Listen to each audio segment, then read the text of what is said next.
ẹ̀jẹ̀ mi ni ẹ kí n gbọ́ àkọ́bí ewé ayò ewé tún méje ìtún ló ní ọtún ẹ ṣe ìfà ló ní kan fà ẹ mọ́ra àìbínú gbogbo àtàrẹ gbogbo méjì ọkà bàbà gbogbo mẹ́ta ọkà wáṣẹ́ orí ló túmọ̀ ẹ̀dùn gbogbo ọ̀nà ní túmọ̀ ẹsẹ̀ akọni ìmọ̀ tú ìmọ̀ ọjọ́ ìmọ̀ èmi ni wọn kì í dálẹ̀ bọ́bá lọ mẹ́lẹ́mọ́ wá fi jó ẹlẹ́mọ́ akọni bọ́bá lọ bèbèrè wá fi jó ẹlòkó bọ́wọ́ wọn bá tẹ̀ mí wá fi jó aláre àwọn mẹ́tẹ̀ẹ̀ta parapọ̀ wọ́n wá jọ ń pẹ́ mọ́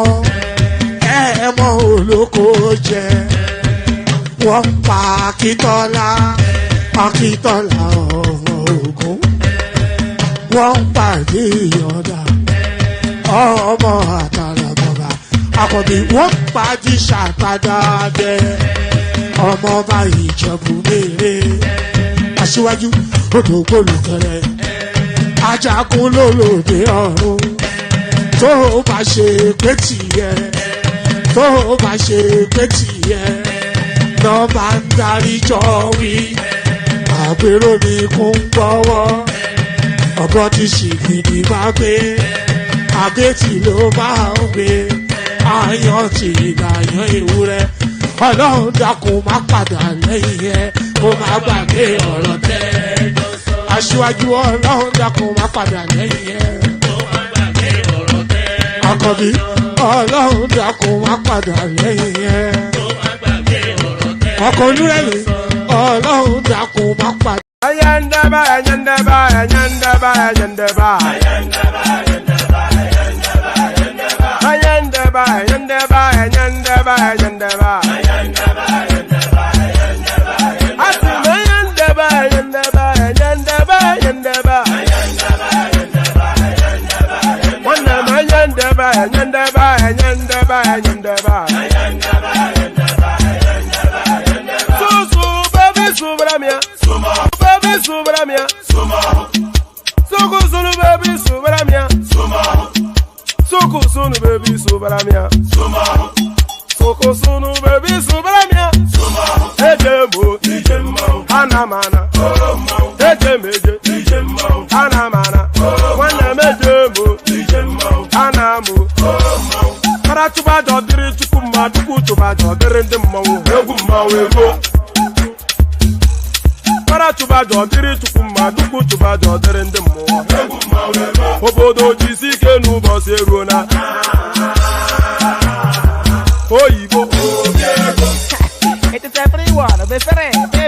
Ayandaba, ayandaba, ayandaba, ayandaba. Ayandaba, ayandaba, ayandaba, ayandaba. Atima ayandaba, ayandaba, ayandaba, ayandaba. Wanama ayandaba, ayandaba, ayandaba, ayandaba. Susu, baby, subramia. Suku, sunu, baby, subramia.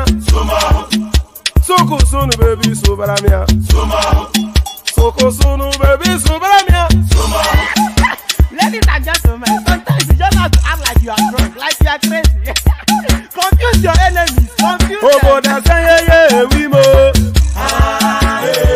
Yeah, we mo. Oboda say yeah, we mo. No basa he ga ponto mo. Iye de gugeme.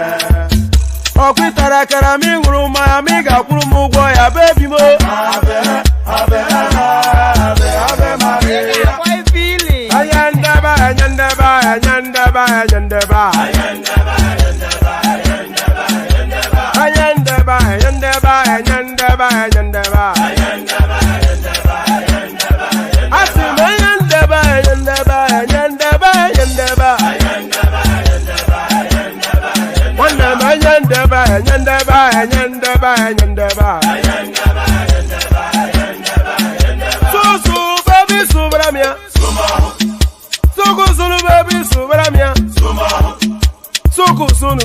Subaramia. Soko sunu baby Subaramia. Asekwa nefo jabanye si akuna nyego mkambasi ozo. Since I was born, but now I am getting youth. Akuna mota akuna toga book.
And there it is right there. Monish, I'm not quite sure if I should even be playing that song because the way it tells off is not exactly the most auspicious of landings on the platform. But there it is right there. Here I am right here. There you are, right wherever it is that you are. And here we are. So here we are. Here we go again. You might well notice that it's been a moment since we were last doing this thing. It's been a moment, but that moment has now crescendoed into this moment. So this moment, going forward, usual services resumed. Pardon me. So usual services resumed. So it's still the same. A week later, it's still the same process. You know, you still have to click on the like button. You still have to subscribe if you haven't done that already. And if you want to come and participate, just hop in via this link right there that says StreamYard. So the same protocol still obtains. Nothing changes. I'm still the annoying bald-headed guy from Oyo Alaafin. I'll still say things that will offend you. So it's just so you can skip those week and skip that week and then we carry on as well. But good to be in your company. Always a delight. Good to be in your company. Always a delight and happy to be here. So happy to be in your company. Always a delight. All of that. So all of that. It has been a moment since we last met, and a lot of course. They say 24 hours is a long time in politics. So then, what is a week? So what a week is the crescendo of everything that has happened in between the last time we met and this time that we reconnect. So a lot has happened. So we're not going to whiz through all of them. We're just going to open up the space with a few headlines, and then we'll see how the conversation goes. But certainly. One thing that was that was making waves, even as far back as the last time we met, was the Femi Adesina book launch, and it looks as though excerpts from that book is now making its way to the headlines. So one of those excerpts that made its way to the headlines, Buhari government could have eliminated Nnamdi Kanu, but chose to arrest him. This is Femi Adesina. So a lot of people, because you have to understand that they cornered Nnamdi Kanu on a foreign soil. So a lot of people speculated why they did not take the cleaner option just to delete him on Kenyan soil and walk away. Because now all of this, if they had deleted him on Kenyan soil and walked away, all of this wrap around and hoopla now would have been something that could have been avoided. Buhari government could have eliminated, or let's say deleted. We have to be very mindful with YouTube now. They're on the war path. Buhari government could have deleted Nnamdi Kanu, but chose to arrest him. So this is Femi Adesina now. So what's led to that?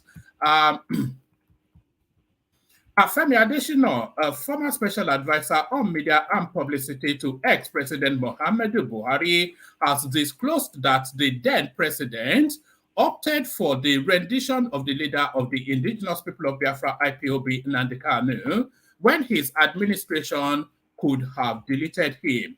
In his book titled Reflections of a Special Advisor, Media and Publicity 2015-2023, which was recently launched in Abuja, Additional said Buhari chose to spare Kanu's life when his government could have deleted him. The secessionist leader has been agitating for the separate state of Biafra. According to the former presidential aide, Buhari disclosed this during a meeting he had with a delegation of some Igbo elders who had pleaded for the release of Kanu following his extraordinary rendition and detention in custody of the Department of State Services, DSS, in Abuja.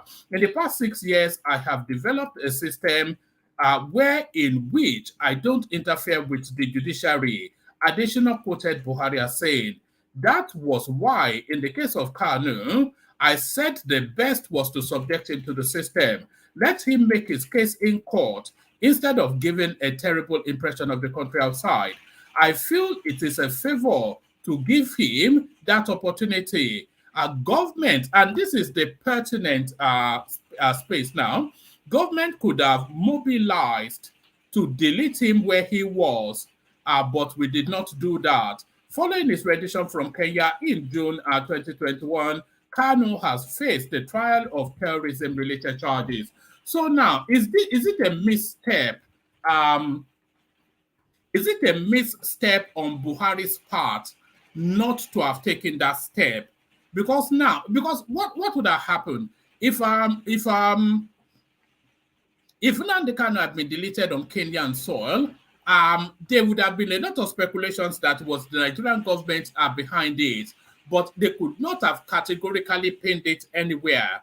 And there would have been a lot of rumblings, a lot of feathers flapping, and then it would have died down. It would have been long forgotten by now, of course, completely forgotten. So it wasn't a misstep then for him not to have deleted him in Kenya and just walked away. So there it is. So we kick it off with that one. We kick it off with that one to go on to this one. Buhari, okay, I think we just did that.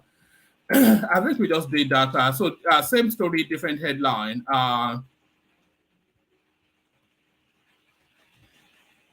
Does this offer us anything different? No. All right, this offers nothing different.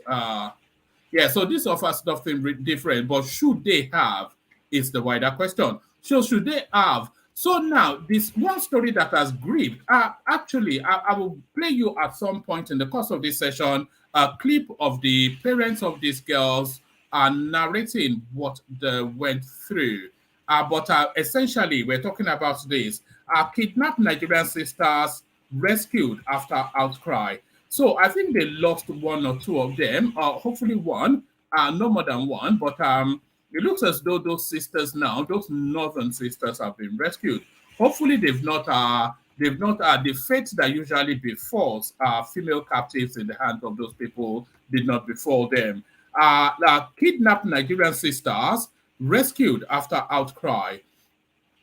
5 kidnapped Nigerian sisters have been rescued after their abduction, and the death of another sister triggered a public outcry, police said on Sunday. So did you actually need public outcry for these girls to have been rescued? And what about the people that did not get the public outcry? The sisters were seized at the start of the year by armed men who burst into their home just 15 minutes from Abuja city center, according to the family. Attackers killed one sister, 21, Nabiha, I won't attempt the last name, when a ransom deadline passed. FCT police and army rescued the girl on Saturday night in the Kajuru forest in the neighboring Kaduna state. So they know where these people is. Anyway, let me just leave that there because there's something I actually want you to listen to.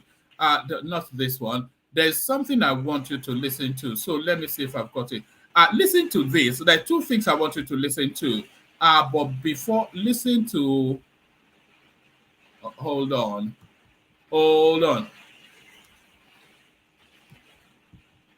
Because the parents of those girls came out in a media output just recently. But listen to this guy. Listen to this guy. Enough resources, as much as the economy can afford. The safety and security of citizens is not on the security chiefs, it's not on the service chiefs, it's on the president and commander-in-chief. It is expected in a democracy that the executive branch, to a large extent, and the legislative branch, to a large extent, should supervise, superintend, and oversight the security agencies very effectively. And in supervising them very effectively, it means first giving them enough resources, as much as the economy can afford. Having done that, you follow the resources that is given to the security agencies, you give them timelines, and unfortunately, I don't want to use the the comparison, but it's just like in a football coach. I think we have reached a stage where the political masters have to start giving ultimatums to people that are in charge of security, reasonable ultimatum, not too tight, but again, there has to be timelines for some achievable. No, there's absolute sense to what this guy is saying. So every time, let him speak some more, then I'll come in. Let him speak some more. We may not end the insecurity that started in Nigeria, for example, is not be realistic for the president to say in the next 1 month, I want everything to go. But at the beginning of this year report, and even since 2009, there are monthly, there are yearly figures. I would like to see the president and through the responsible ministers, given the timelines, you came in, these are the indices. These are the number of kidnaps. These are the number of Boko Haram attacks. These are the kind of banditry attacks. Even if I do not demand a full cessation of all these things, which is not going to be possible, give them a timeline. I want to see these numbers dropping. Unfortunately, for those of us that look at the numbers, there was a time we were seeing a decrease, but unfortunately, between the transition year 2023, 2024, what we are seeing an increase. Everything can be measured. You measure by the number of attacks. You measure by the number of people apprehended. You measure by the kind of attacks that have been foiled. So there should be this. And to some extent, I agree with those senior officers who made in that from the previous regime, with due respect, what we see is the president calling the security chiefs too frequently for meetings. Too frequently for meetings. In my own belief, the president and the commander-in-chief, when they say the president and commander-in-chief is calling the IGP or the security chiefs or the DSS, I think all of them are supposed to go there with trepidation. It means things are deteriorating to such an aspect that if you go to that office, am I even coming out with my position intact or not? And that is the point that I wanted this guy to land on. We saw this all the way through the Buhari administration, and it looks as though Tinubu is repeating the same thing. Anything that's something just so ghastly, just some atrocious, blood-curdling savagery happens within the Nigerian state, then you see this sort of posturing from Aso Rock. They will say the president has called a meeting with the service chiefs, and they have this thing that they say after that meeting that really it grinds at me. They said, and the president gave them their marching orders. What is the meaning of that? What does that mean? Every single incident, the president called a meeting with the service chiefs, and then after they come out of that meeting, the president gave them their marching orders. What's the meaning of that nonsense?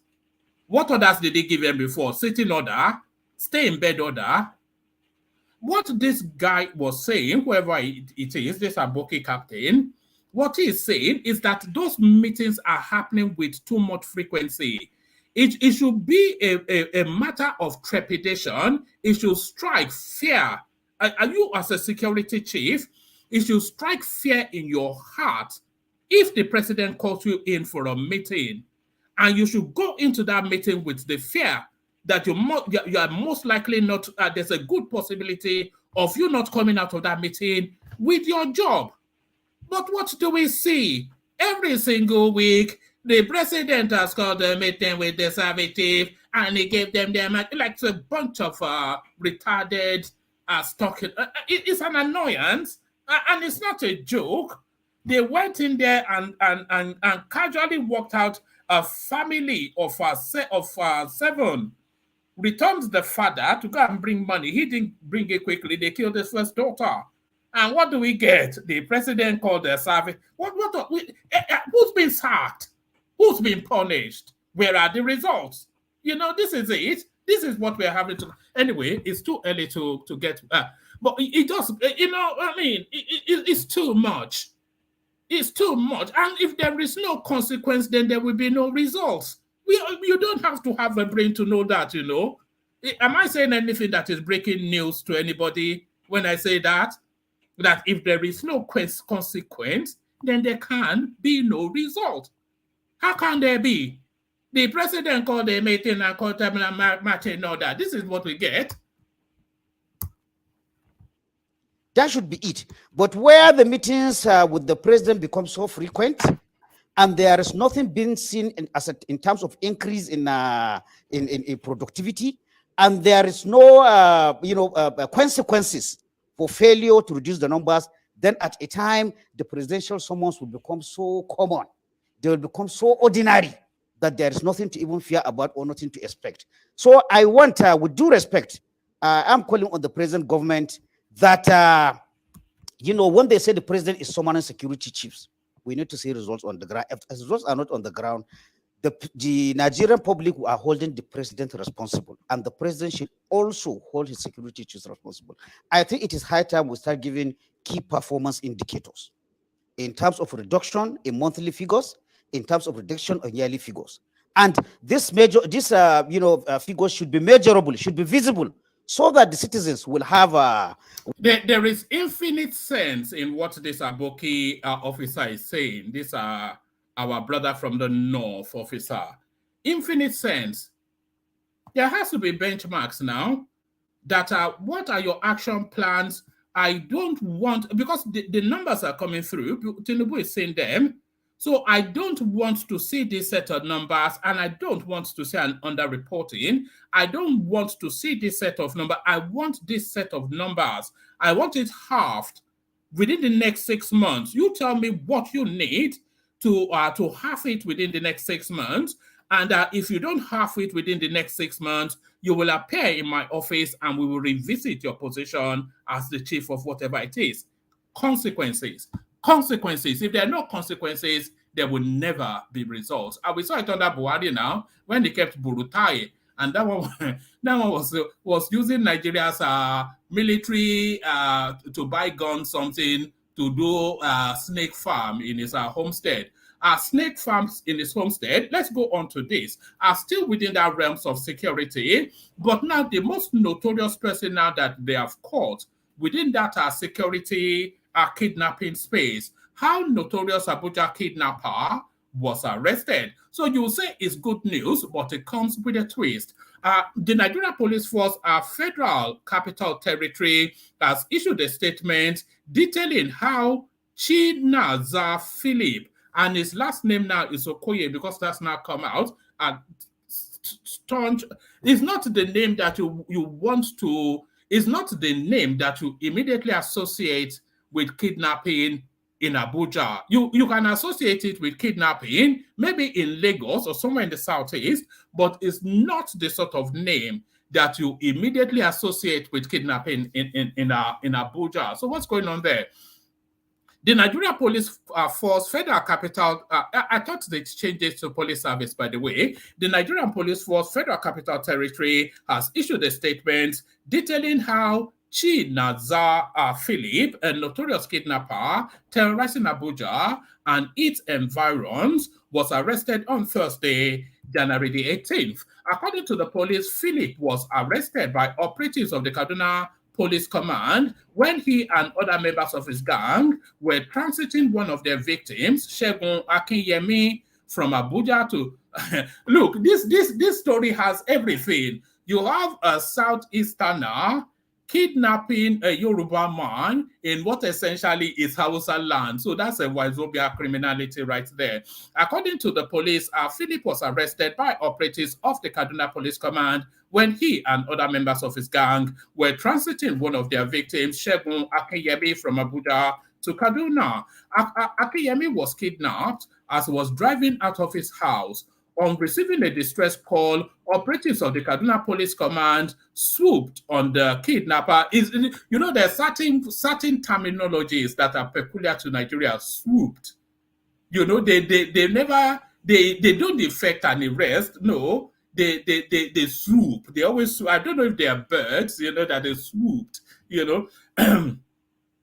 On receiving a distress call, operatives of the Kaduna Police Command swooped on the kidnappers in front of Akinyemi's house in Abuja as they were taking him to Kaduna on Thursday. According to a release on Friday, the FCT Police Command SP Josephine Ade said the suspect has been handed over to the command and currently in police custody. And by the way, there's anyway, we'll get to that hopefully in conversation. But as ever, there's an ethnic twist to this, with some people actually suggesting that this guy is an innocentee. But the police has come out with nearly an hour-long police press interaction detailing the criminal life of this guy. He's actually on bail whilst they carried out this activity. The FCT Police Command wishes to confirm the arrest of Chinaza Phillip, a notorious, so all of that and all of that. So, yes, the kidnapper was taking Akinyemi from Abuja to Kanu when the police swooped on them, according to the police PRO in Kaduna.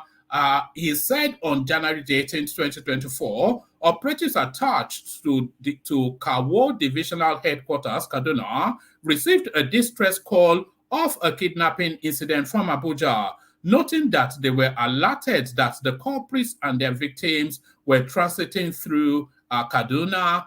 The operatives at about 0:10 hours blocked a gray Hilux van. You know, I think all Hilux vans should just be. I've not yet heard of a criminal arrest in Nigeria that does not involve a Hilux van. I think all Hilux vans should just be arrested in Nigeria. Maybe that will half the crime.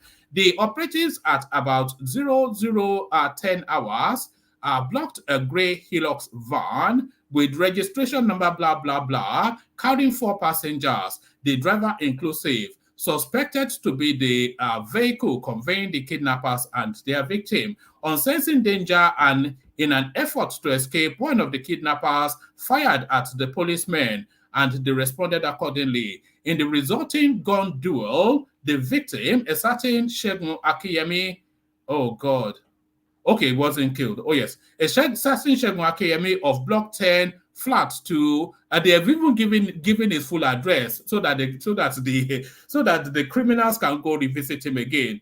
A certain Shegun Akinyemi of Block 10, Flat 2, FCDA quarters, Area 3, Garki, Abuja, was rescued, and one of the kidnappers, a 28-year-old Chinaza Phillip of Life Camp Abuja, was arrested. So now, there's this thing has sparked the usual ethnic contretemps that you usually get, with certain elements insisting that this now, with a long, the police tell us that it has a long history of criminality along these criminal lines. But of course, as ever, the narrative has been ethnicized. Let me take you to this space.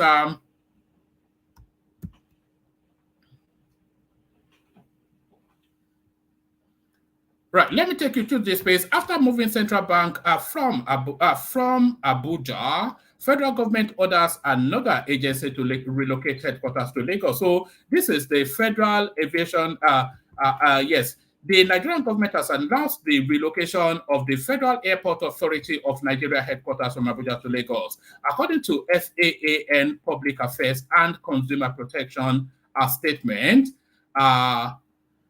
the Minister of Aviation and Aerospace Development, Festus Keyamo, made the directive. FAAN said the directive followed a comprehensive consultation by the new FAAN management and unions. whoever made the statement said it was agreed that the relocation was in the agency's and the country's best interest. It was ill-advised in the first place to move the headquarters to Abuja when there was no single FAAN building in Abuja to accommodate all of them at once. The agency said the minister decided to stop the waste of public resources and rip off. The decision was taken to avoid waste, so all of that. And of course,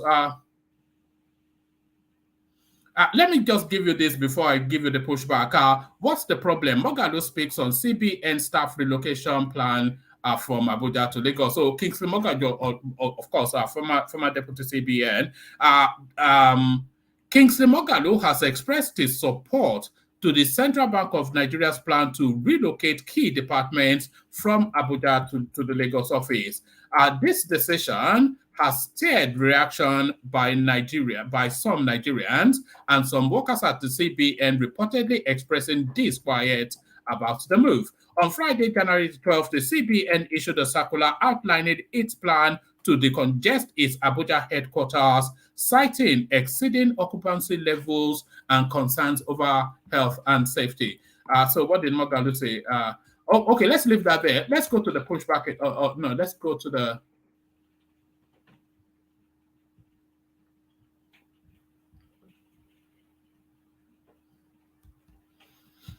Right. There was yes, the Northerners react against moving the the Northerners react against moving the FAAN because, of course, you know, for obvious reasons. ACF kicks against planned relocation of CBN departments, FAAN from Abuja to Lagos.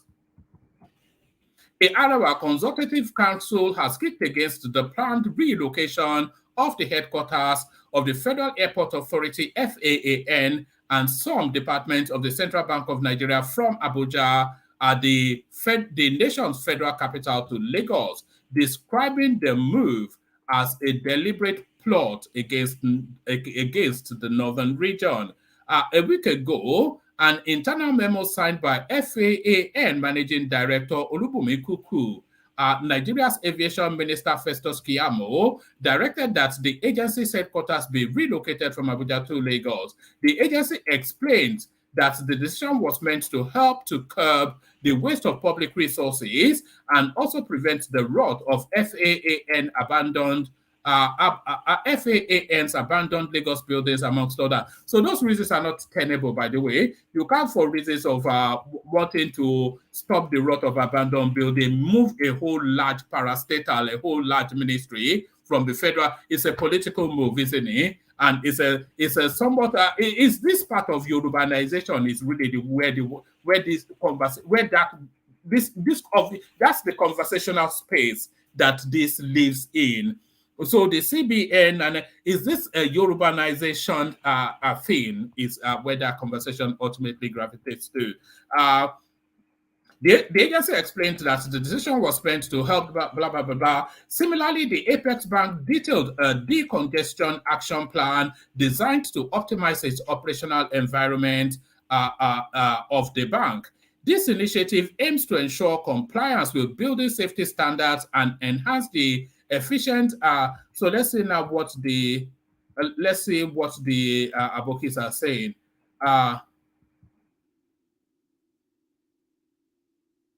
The forum says the CBN's decision, rather than being a normal administrative action to fix some logistic problem, is a disturbing pattern of antagonistic actions often taken by certain federal government agencies against the interest of the North and other parts of the country, noting that Northerners will be affected by the spontaneous exercise.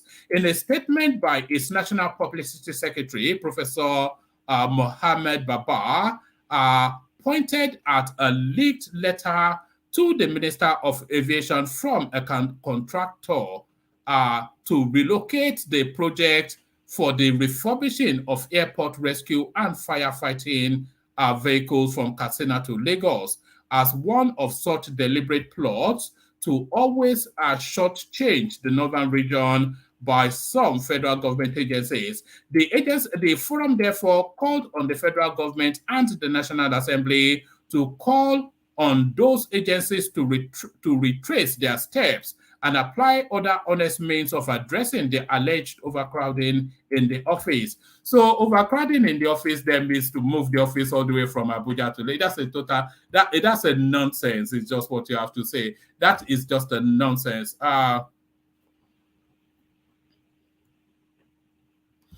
Let me just give you this as a headline, and then we'll play the Kegite music, come into the room, kick off the conversation. So this is Rotimi Amechi. Nigerians had a chance to vote wisely. They deserve Tinubu's chaos. This is hell hath no fury like Rotimi Amechi scorned. Hell hath no fury like a Rotimi Amechi scorned. Still plenty of space in the studio. Anybody that wants to hop on, make like a bunny and hop, hop, hop. So make like a bunny and hop, hop on. And to encourage you to make that hop, let me play you the Kegites. Water, only water, only water, where they see ma. Water, only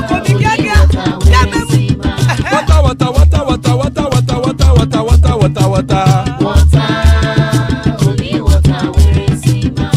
Hapa o naido. Hapa o naido. Hapa you don't come o.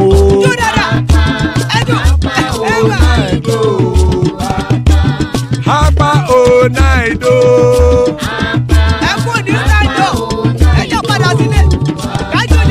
Oro kẹ̀kẹ́ ẹlẹ́mù yé o. Ilé sọ́dí kẹ̀kẹ́ ẹlẹ́mù ré o. Bobby master kẹ̀kẹ́ ẹlẹ́mù ré o. Chief Wailati kẹ̀kẹ́ ẹlẹ́mù ré o. Eruku lẹ̀lẹ̀ ẹlẹ́mù dé. Eruku lẹ̀lẹ̀ ẹgbẹ́ ẹlẹ́mù dòdò jàre o. Eruku lẹ̀lẹ̀ Ghana ti dé ẹgbẹ́ bọ́dì o. Ọmọ ẹlẹ́yẹ ẹyẹ o ó dilé o. Odúyẹ̀lá ẹyẹ o ó dilé o. Petrosoname ẹyẹ o ó dilé o. Petrosodunke ẹyẹ rẹ̀ ó dilé o. Ẹlẹ́kọ̀ ọ̀run mú ìní o.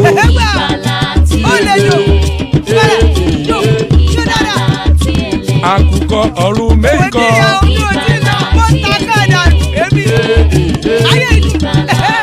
Ikú kò ní ríwà gbéṣe o.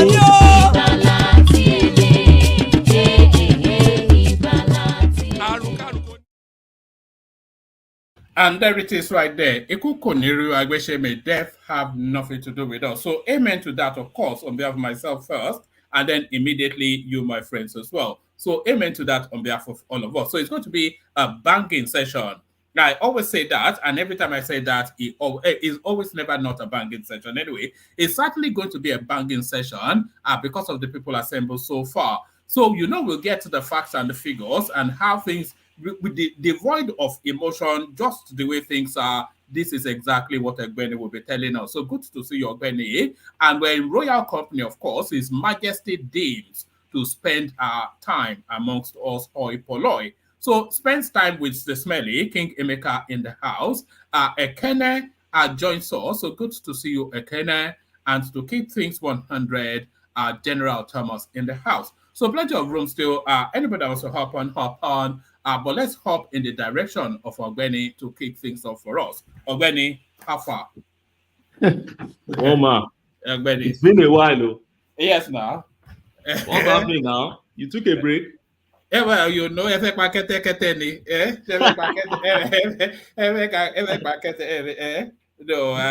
I canceled last week out, so just to, Okay.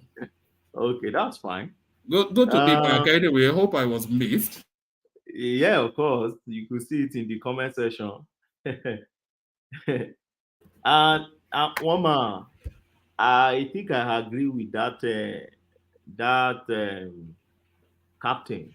Let me start with that captain and the spate of kidnapping and what is happening to Nigerian insecurity space, security space. First and foremost, I think I agree with that man that we've had enough of incident happen, and then you see, You've had enough of marching orders, Abi. They should start marching now. You give them the yes, marching order. yes, incidents happen, and then you see the president. Next thing is they'll be telling us, either they tell us that the president has probably condoled with the family, and then after that, he has given marching order to the people in charge. Or the next thing, you see media or the camera beaming at a space where you see the president coming out with probably the service chiefs, and then you see somebody, probably the media head, addressing the press that the president has given them a marching order. Blah blah blah blah blah blah blah blah blah. Also, it's appalling. For how long will we continue in all this nonsense? You know, for me, I've said it. My own, if I am the president of Nigeria, what will I do? First, I would declare state of emergency on security issue, like that man said. I would, like the man said, give them resources. We can't deny the fact that the government, not only Tinubu government, even Jonathan's government, even Buhari government, they've been giving all these guys enough resources to work with. You know how much this security thing has got from our national resources over the years. Is it bad time you want to talk about, or you will start from Ijerica time? Is it bad time you want to talk about? Is it Bratai time you want to talk about? And you know, and these present folks that we have in this space dealing with our security. So we've been budgeting every time, supplementary budget, you have them collecting money. And as far as I'm concerned, they are just feeding fat on this money. I used to engage some of my friends who are in the military, majorly in the intelligence unit, and I always ask them this question. Is it that you guys cannot deploy technology to fight this insecurity thing? Where do you use drone? Is it that you don't have a specialized department to use drone? See, and something keep ringing in my head. If the president is so serious about this thing, or needs people to give him more ideas about how to run this thing, as far as I'm concerned, the first thing is, after you give them resources, like that man said, set a timeline and let them understand that head will roll. You lose your office. This is my target by the first two quarter of so time. I want those people that have committed XYZ time in the past to be arrested and prosecuted. Before you even look further, those ones that have committed this EU, probably in the past, the notorious one, I want them to be arrested, trace them, get them, arrest them, prosecute them. I want that to happen. And then going forward, if they will be having report every day. If your report, like the man said, if your report is showing, give them reasonable ultimatum and follow up on your ultimatum. If your report is saying, okay, in Abuja, for instance, in that space, we'll be recording XYZ numbers of kidnap every, I want it to be brought down between so time and so time. The moment you cannot achieve that, I know that you are not meant for this office and you are going. There's no need of calling you every time to be having meeting with you. Meeting to do what? Yes, you may be reporting to me. Report through paper. You don't need to come to my office to do that. But your report must be showing that you are improving. And I will have my own independent auditing of your performance. So it's not about what you have come to give me alone, to gauge what exactly you are doing in the security space. And let me tell you one man.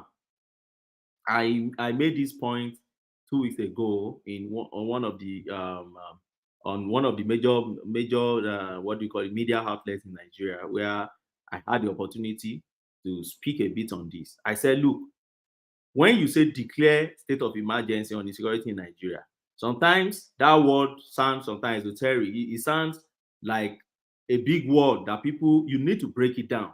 This is my own way of breaking it down, one man. If you decline a state of emergency, let me give you an example of what had happened before in Nigeria. Under military government, I think it was Murtala Mohammed time, the space at which armed robbery, was going on at that time in the 70s, became a menace. But it was endemic. At a point in time, we had notorious armed robbers in Nigeria who would, just like this kidnapping thing that we had now, who would send you letters and tell you that we are coming. Notorious armed robbers who would come to your house late at night, who will use dynamite to break your gate, whatever you put there. They knock and ask you to open your door, or they break your door and enter, and then rob, take all your things, and they will leave. Some of them, a major highways in Nigeria, you see that they will block a major highway, and they will kill, they will chat away people's things, and they will escape. And the military government came and said, we are declaring a self-emergency on the. What did he do? Two major things they did in Murtala Mohammed Obasanjo's time. First and foremost, specialized law. They enacted a special law, they decreed a special law on the armed robbery and pronounced death sentence and prescribed death sentence for armed robbery. So if you involve in death sentence. Secondly, they established specialized tribunals so that you don't go through the normal judicial process. No, we want the public to see what is happening to you so that form a deterrent against all this madness. And after that, quick execution. No, I'm not waiting for you. Now we're in democracy, yes, but the machineries of the power is still there. Democracy doesn't mean that we don't still have the sanctions of laws. So if you dedicate a particular, probably in your judiciary, you know that these are you give priority to kidnapping matters. First and foremost, you ensure that you've warned your inspector general, I want arrest, all those military guys, I want arrest. And when you arrest, not that you just, I watched one, was it today now? They said they've, apart from that Chinaza guy, there's another one, they said is the mastermind is the one masterminding in Abuja, they've arrested. But one man, have you noticed that is all we always say about these guys? You just display them, you tell us, oh yes, you are cashing more. And it sounds even so ridiculous. I don't know that PRO police, I don't know who put that one, who give that one job. And you say, we stab them in 7 hours. What are you getting? Prosecute these guys. Take them to court, let them sentence them. And then when they sentence, execute them and announce and let media take it that you've executed them so that it forms deterrence. But when they know that there's nothing, you remember this guy, I was still in Abuja back then, the guy that masterminded Yanya bomb blast, Haminu Sadiq Ogushe. I don't know if you follow that story back then. The court eventually cleared that guy. Why? Because you didn't prosecute that guy on time. The guy masterminded Yanya bomb blast, allegedly, and fled immediately to Sudan. And he took the diplomatic relations between Nigeria and Sudan to repatriate this guy back home. And we saw this guy on the TV, just paraded the guy, and that was all we could say about this guy. And after the while, in fact, the guy sued Nigerian government back for 100 million naira compensation. You could imagine the nonsense we've been having in our space. And now we have a president, and you're fighting you're fighting the insecurity by calling service chief and you're giving them marching order. What's the meaning? What's marching order? You're giving them marching order and they're killing people outside there and you're not doing anything. I don't know. So for me, yes, I've heard a lot of people say, oh, they are trying to frustrate the government. Shit, I don't listen to things like that. You have the power with you, you have everything with you, and they say they are frustrating your government. If you can't perform, then leave the space. You are 1 out of 200 million plus Nigerians now. So I agree with that man. That's the summary of what I'm just talking about. I agree with this man that called for state of emergency. Particularly in FCT, I think it's the whole country in terms of our security. And I know generally people just throw that word, state of emergency. What does it really mean? That's my understanding of it. Murtala Mohammed model. Bring out that model. Implement that model again. Give them marching order to make arrest. Look at what happened in Plateau State. Have you heard them making arrests? Is Nigeria too big that you can't even chase all these guys? when you have technology know-how, you have technical know-how, you have technologies to trace all these guys, make arrests and let us see them, make a sample out of them. And then this thing would, if you start prosecuting them and you start killing them, it's deterrent on its own. And I think the man that I've spoken about this also before is El-Rufai. If you go back to that El-Rufai interview, it was that Murtala Mohammed Obasanjo model that El-Rufai prescribed for this. Hate him or like him. You may say El-Rufai is just this thing, hate him or like him. For me, El-Rufai approach on that issue is still what we must go back to. Use technology to determine or get all these people, but prosecute them, make sample out of them, and make it public. We have executed 20 today on so, we have executed 15 today on so, they've executed 30 today on so. During Murtala Mohammed, it was public execution in Babish. Everybody will go there to go and watch them. And you go home knowing that tomorrow, if it happens, whoever they catch you, then you are gone. So that's my take on that. And that's my understanding of declaration of state of emergency. You know, if we had let that play to the end, Ogbeni, either him or somebody else, because I took a lot of materials for this. In this conversation, it's been suggested that they should just the president should tell them that finish this within X amount, no matter what it takes. I'm behind it. What this guy was saying was that there's a particular forest there, and they should block them off from Kaduna, from Niger, from Plateau, and then force them in, sandwich them in, and just to savage them. So why can't they do that? They know where these people are roughly, so why don't they just savage them? But hello, one man. Hello, Prince. Good to see you. Hey, hello, everyone. Listening to Ogbeni, I'm just going to ask him: are you having a nostalgia for the military era, or what is going on? You know, I'm a kind of person who don't write off our government. I keep saying it on this platform. There are models, as bad as Adolf Hitler was, there were some models you will still pick from Adolf Hitler. Hate him or like him, or follow the big brush they will use to paint him. No man is 100% bad, no man is 100% good. The same way with government. No government is 100% bad, no government is 100% good. So for me, insecurity under the military era, apart from insecurity that are politically motivated, the criminalities, you can't compare it to what we have presently. And I think we've argued it here before, and I've made my point here before. And I gave you an example of Kanu, what happened in Kanu, what Abacha declared, and what followed. And those guys were all executed. And you can understand again what happened in Jeba. You can remember again what happened in my state in Ekiti. There was a bomb blast, they caught them, although they said it was politically motivated. Abacha cleared them up. Babangida time too. You can understand what happened in Maiduguri. And, you know, a whole lot. But what have we been experiencing now? And I'm saying there's a model you can follow. Blend it with what democracy now entails and achieve results. What matters to me is achieve results. Stop giving excuses. Don't give us achieve results. If a government has done something like that before, Murtala Mohammed time, it was a radical approach. Even the entire, the international community were not happy about, particularly public execution of convicts. International community was not happy about it. Amnesty International and all these guys. But it worked wonders. It worked wonders. Not as if armed robbery didn't happen after then, but the speed at which it was happening just reduced. So that's just your point, Ogbeni. Yeah. So if let's say we go by the former definition of fascism, which is the strict regimentation of the economy for war. It's a good definition. I mean, for what it intends to do.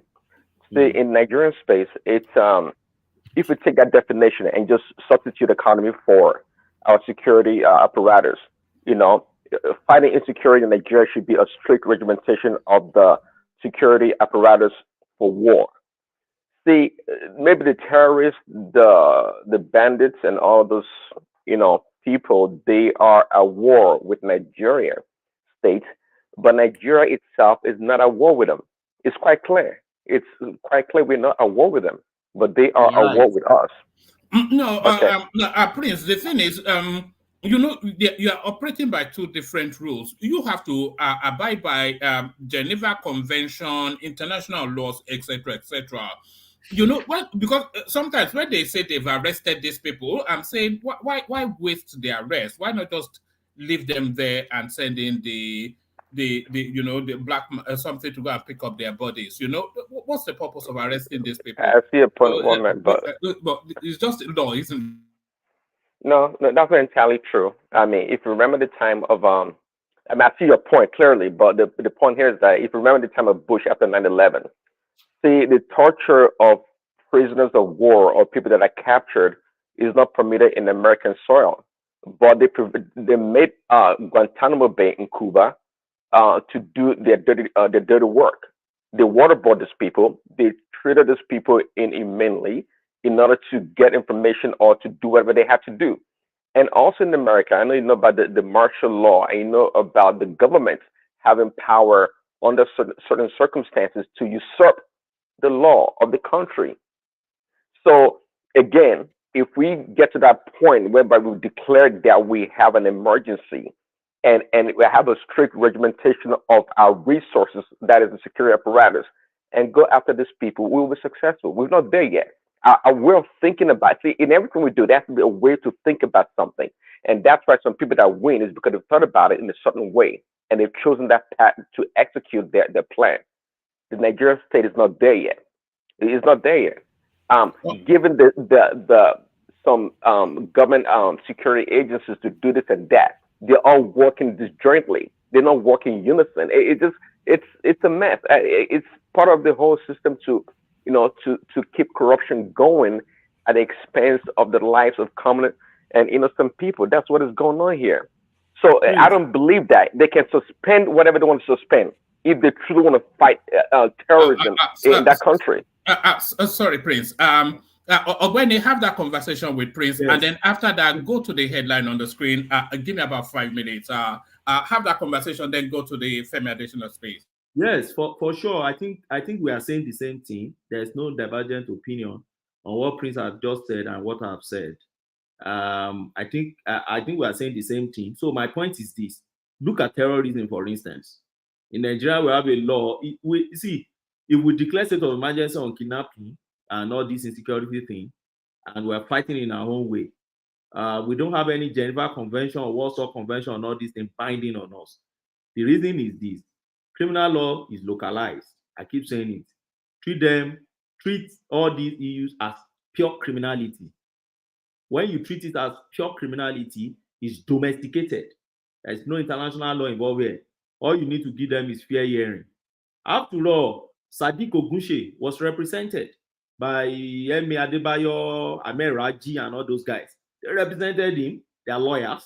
They gave him fair hearing. Unfortunately, I think he was released, but he was arrested. Okay, but in all the kidnapping matters we've been having, how many people have been prosecuted? How many people that you can name today now and say, XYZ guy was prosecuted for kidnapping because they picked the guy and the guy has been sentenced? I can't name one. As I stand, I'm a lawyer. I can't name one. And it's not as if we don't have kidnapping prohibition laws in Nigeria. We have a lot. Almost every state now have their own. Anambra State, Rivers State, or Lagos State, or they have kidnapping prohibition laws of each state in Nigeria, which prescribe strict penalties for these criminalities. But my problem is this. So when you have police displaying them every day, showing us, well, you have arrested Phillip, Chinaza, you have arrested this, and we are not seeing results. It's not sending good message. It's not sending good perception outside there. People feel, oh, you are not even declaring any war against this thing. You're just joking. But if you could, there was another man I was listening to now. I was saying that if you look at those guys that have been arrested so far, you realize that they don't even have the resources to buy the gun they are holding. So they must have some guys that are the masterminders. And they are telling us over time, we've seen some of them, military guys coming out and say, oh, in fact, there was one, I think, what's that name? The popular one that is always on Arise TV and channels once in a while too. I told us that the DSS has the list of all these guys that are financing these things. And we have an anti-terrorism financing act in Nigeria. So why are you not implementing it? That's the question I keep asking. I don't know. Are they bigger than the states? I'm not saying you should expose them like that man projected or suggested that time. It would be so gullible of any government to start, projecting and be listing them. For what? That would be so petty and childish. But start ticking the name one by one and be picking them. There are ways state even fight to delete all these guys. Find a way to do something about it. And even the guys they are using, they are sending. Find a way to deal with all these guys. Prosecute and execute. Prosecute and execute. When they know that you are prosecuting and execute, then there is no incentive to even join the gang again or to continue with the gang. That's the worry, I have with this particular government. You come and see, he's so gullible and petty. Can we say the whole thing from the local to the state level, of course, to the federal, it's all compromised. It's all compromised one way or not. And that's the reason why, obviously, when they do an audit of a company, it is usually an outside entity that does the audit, in order to inoculate the people from the influence of the internal people. It's quite clear our security architecture or apparatus is compromised one way or another. The politicians, the military, the police, they're all in it one way or another for what one person or one side is going to get from it. Is it even feasible to say? I mean, I've heard about the mercenaries coming to Nigeria to help fight Boko Haram or this banditry. Okay, is it possible to bring in an outside entity to come in and help with this situation, and would they be successful? All right. When I address that, then I want to move you on to the next topic, just to manage the time. Nnamdi, mute and unmute yourself. Your device is not connecting properly. So, and I think it's to do with your audio. So mute and unmute yourself so I can put you on the screen, Nnamdi.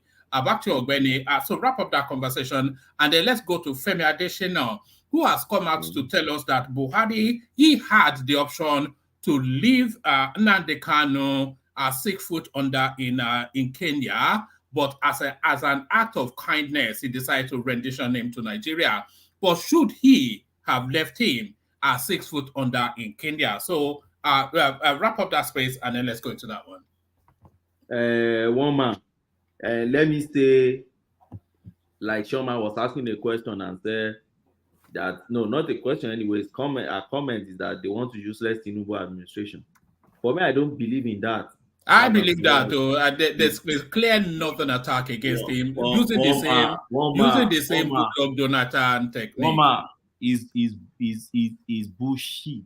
I have to put it that way in quotes. It's bullshit. I don't believe in that. Do you know why? I was in Abuja throughout Jonathan. I spent quite a while in Abuja, more than a decade in Abuja. I was in Abuja throughout Jonathan's time, and I saw it. See, this same narrative was what the psychophants back then, supporting Jonathan, were bringing out. They want to demarcate the government, they want to delegitimate the government. Yeah. But you have the will with it, you have the resources, you have the power with you, you have everything with you. Use it. Don't tell me you are a landlord in a house, you have gun in your hand, and you have some irritant, you have some rodent around disturbing your compound every day, to the extent that if you are not careful, they will take over your compound and you can't shoot. And your excuse is that, oh yeah, they are doing it because they want to demarket your this thing because you are the chairman of landlord association, so they want you to relinquish. What? If you are not capable, then step out. That's the point. That's how life is. You are 1 out of 200 million plus Nigerians. Step out and let somebody who has that gut be there and walk. People are dying. So as far as I'm concerned, they gave that excuse for Jonathan. Tinubu will not have that excuse at all. At least from my own end, no. Tinubu has no reason to fail on insecurity. He has no reason at all. He has everything it takes to take the proper decision. Jonathan you remember in Jericho now, when Jonathan appointed in Jericho, the man, without even giving any marching order, that guy marched straight to Maiduguri and started walking. Some people started shouting after the guy started gaining grants. He started shouting, "Oh, you are fighting against, you are revisiting Biafra war against us, you are all those nonsense things." They start making noise, Sotano. So with all of them, and we leave out Jonathan, just relieve that guy of the good thing that guy was doing, and see where we are today. So for me, yeah, I support. I like Asiwaju. I believe in his government. I believe in things that I know he can do. But on this security, he needs to work more. He needs to tighten his belt and work for Nigerians, because he campaigned to be there, and he told us he's going to try his best in terms of insecurity. So to be penning one narrative that are frustrating me, you should just please shut up and work. That's my take on that. I don't believe in that narrative. That narrative was the thing they used for Jonathan, but today see where it has led us to. So why do I need to be believing in that narrative? Who is frustrated? Who is that is frustrating him?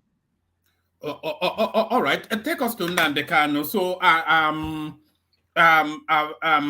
Femi Adesina comes out with the book My Life and Time as a Buhari spin doctor, however I titled it, and he of course worked in close quarters with Buhari. So now you recall that time that senior members of the Southeast were going to Buhari to say release our son, and in the course of conversations, Femi Adesina is putting it forward that when the opportunity actually presented, Buhari had the option to sponsor the elimination of Nnamdi Kanu, but he opted instead to have him renditioned.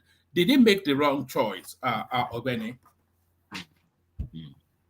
Sorry, one man, just give me a minute. All right, whilst Ogbeni is taking that minute, let me give you an update. This is the final update on our social initiative something. We recall, of course, that we raised 1.3 million naira as a level up initiative. We sent 430 to Hassan in the north, who gave it out to beneficiaries, and he sent in video clips, which we have played on this platform. And then we sent the next batch to Phillip in the southwest, who did an excellent job. He managed to share it amongst 4 people, and they sent in their thank you notes with all of the clips. So we were struggling to find somebody to help us out in the southeast. We thought we had a Kene, but when we went to a Kene, it was forming a Jebota too much. And we were getting to the point where we were going to decide if the money meant for the southeast would just go to the north and the southwest, and we split it in half. But in Gengen Media, might say, okay, he steps in. So we sent the last batch of 430,000 naira to Gengen Media, and he has been sending in his reports. So here is just a couple of them.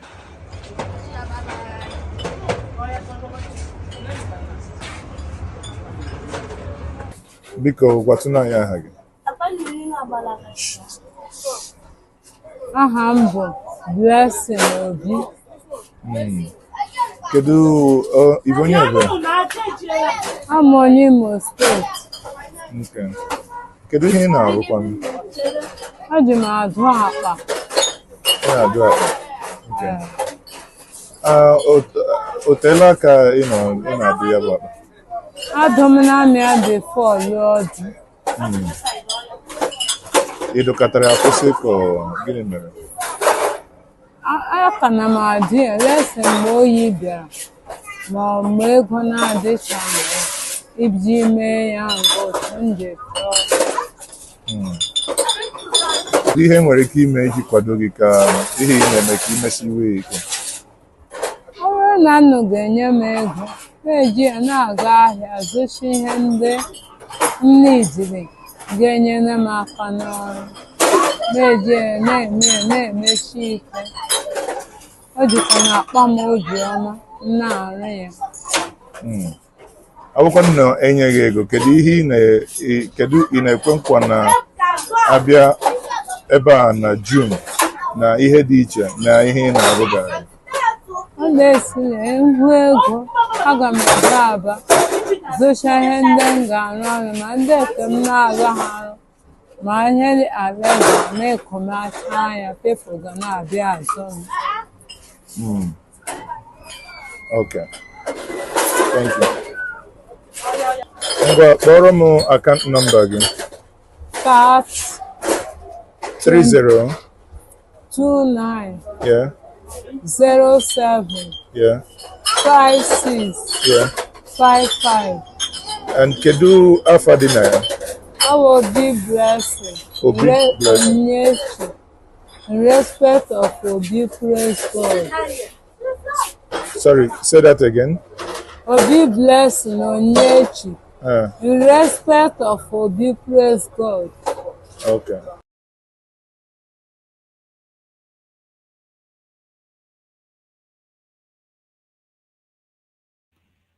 So that was the first beneficiary that Mazin Jenje identified, Mrs. Obi Blessing.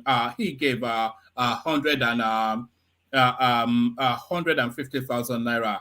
I think he transcribed their conversation, so you could read the text of it there. But don't worry, all of it will be on the platform. And then this was the second beneficiary. This is just about 2 minutes as well, and then we get back to Ogbeni quickly. This is the second beneficiary that Njenje Media identified. So Mrs. Blessing got 150, and this next lady, I think she got 130. And here is her narrative. May we meet you? What do you do as business, and what's the address? We mean your name, your address. My name is Mary. The address of my shop is 45 Azikiwe Road, Umuahi. I run a restaurant business. In case you are to be given some fund, how will it help you to continue this business? It will go a long way to help me, because for now we need to equip the shop so that we can be able to make more sales. We sell food, we sell drinks, we sell meat. So if I am enhanced with money, it can help me to boost the business to do better. A proposal of 130,000 naira is made for you. So what exactly do you want to do with it? Okay, I will use it mainly to buy drinks. That's my major concern for now. I need to buy drinks, all the drinks, then buy food stuff and meat. We learned you are a widow. Yes, I'm a widow with 5 kids. Thank you. Thank you. This is Mary Williams. She just confirmed her alert. Madam, please, can we hear from you? It's like you have just received an alert. Yes, sir. How much is that? Yes, 130,000. Praise God. Hallelujah. I pray that this God who has remembered you in this month of January has remembered your business. And this money will increase and increase and increase to the glory of God in the name of Jesus. Can you tell us how you feel? I feel so happy because you won't understand. I understand. I've been praying. I told my daughter, this shop has been. So that was the second person from Mazi. So we have to say a big thank you to Mazi Eseoke, who is a very busy man, but where he knew what the project was about, so he couldn't really not do it. So he took time out, and you saw the quality of his presentation. I was especially pleased with that last lady, because that goes to the heart of exactly what we intended. So she's going to put the money into her business to buy stock, and then, of course, she will put her margin on that to then turn that 130 to whatever it is she turns it into. And then if she recycles it again, then of course, then that fulfills the purpose. So thank you so much. So this completes the process. I think we're still likely to, just from the sums, we might well still get at least one more video from Injenje Media to complete that process. So thank you to Mazi Injenje for all that. So thank you, Mazi Injenje, and thank you to all of the donors. But that has been that process. When it take us to Nnamdi Kanu, should they have been left in a body bag in Nairobi? It should have been a serious issue for Nigeria. But let me first say that I don't think I should honor this man, Femi Adesina, my time at all to analyze whatever he's saying. He's one of those who hailed Buhari to the failed state, almost failed state in which we find ourselves today. So I don't see any reason why he should still be talking and then Nigerians are listening to him. You go and bury his head somewhere in shame and sleep over and think over how he hailed his master, you know. Did you see when Buhari was saying, sorry if I made any mistake? And that's somewhat, people were so irritated. Look at how we picked up the country from Goodluck Jonathan. When Nigeria was the choice destination for foreign investment, now we're a proper third world country now. You know, they were talking about Nigeria as mint country, Malaysia, Indonesia, something Nigeria, and all this. And now we're a basket case. And he's saying, oops, sorry. What does that even mean? I don't, Wama, do you know who irritated me most in that their nonsense program they did was Professor Osinbajo. I'm telling you. Could you imagine Professor Osinbajo telling Nigerians that the president told him that don't be the first vice president to be kidnapped? See the way they casualize this kidnapping thing. So they will sit in their office and just joke over what is happening to Nigerian predicaments and say, oh, don't be the vice president to be kidnapped. So is this something they're happy about? I don't get it. I don't get it. All these guys. And you see them walking around as if they are working for the state.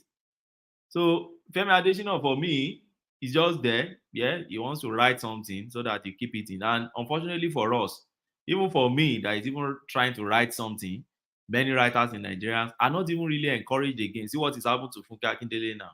Your intellectual property is gone. No state is even protecting you. You are not even encouraged to write because somebody like him, it shouldn't, if he's writing, there should be even books that must have been written now about their failure before this one. But because nobody is writing, so as it stands now, you see, he's writing and he's the only, and he may be the only one that will write now. So in the next 20 years, you could imagine the narrative that will be outside there will only be his own narrative. I think I have to excuse you for the next maybe 20 minutes. I have for you to deal with it. All right, brilliant. All right, thank you, Ogweni. But I really want this taken on robustly. This Femi Adesina something. Let's go to King Emeka, who hopefully is still there. Mekos. Yeah, good evening. Salam alaikum. You are so quiet. You've learned discipline, Emeka. It doesn't take 5 seconds for you to interject. I thought maybe you'd fallen asleep. How are you? No, I'm fine. You took a break, decided to recharge and come back. And well, it's good to have you back again. And it's good to have the show back. A lot of things that happened in Nigeria while you were, in your hiatus, resting and chilling. Yeah, it's sad that the insecurity in the country has gone into a situation that it's now in a spiral downturn. People who are supposed to be taking refuge in their homes are now being carted away and taken to undisclosed locations or undisclosed bushes. And now we're having tales from security operatives about how incompetent they are in order to rescue lives and properties. It's actually a shame. Let's be very realistic. It's a shame. The last time we had on the show, we spoke about how incompetent they are You know, I think I don't know if it was Ogbeni or Baba or Baba Janikoko that also included incompetency and collusion. And I said I agreed with both. We can see how things are turning out, right? How the police is taking Nigerians for a fool. And even the military too. I think the last time we spoke, we said when the president he gave a marching order without a timeline, and we called it out. You don't tell people to do stuff and you keep it open-ended.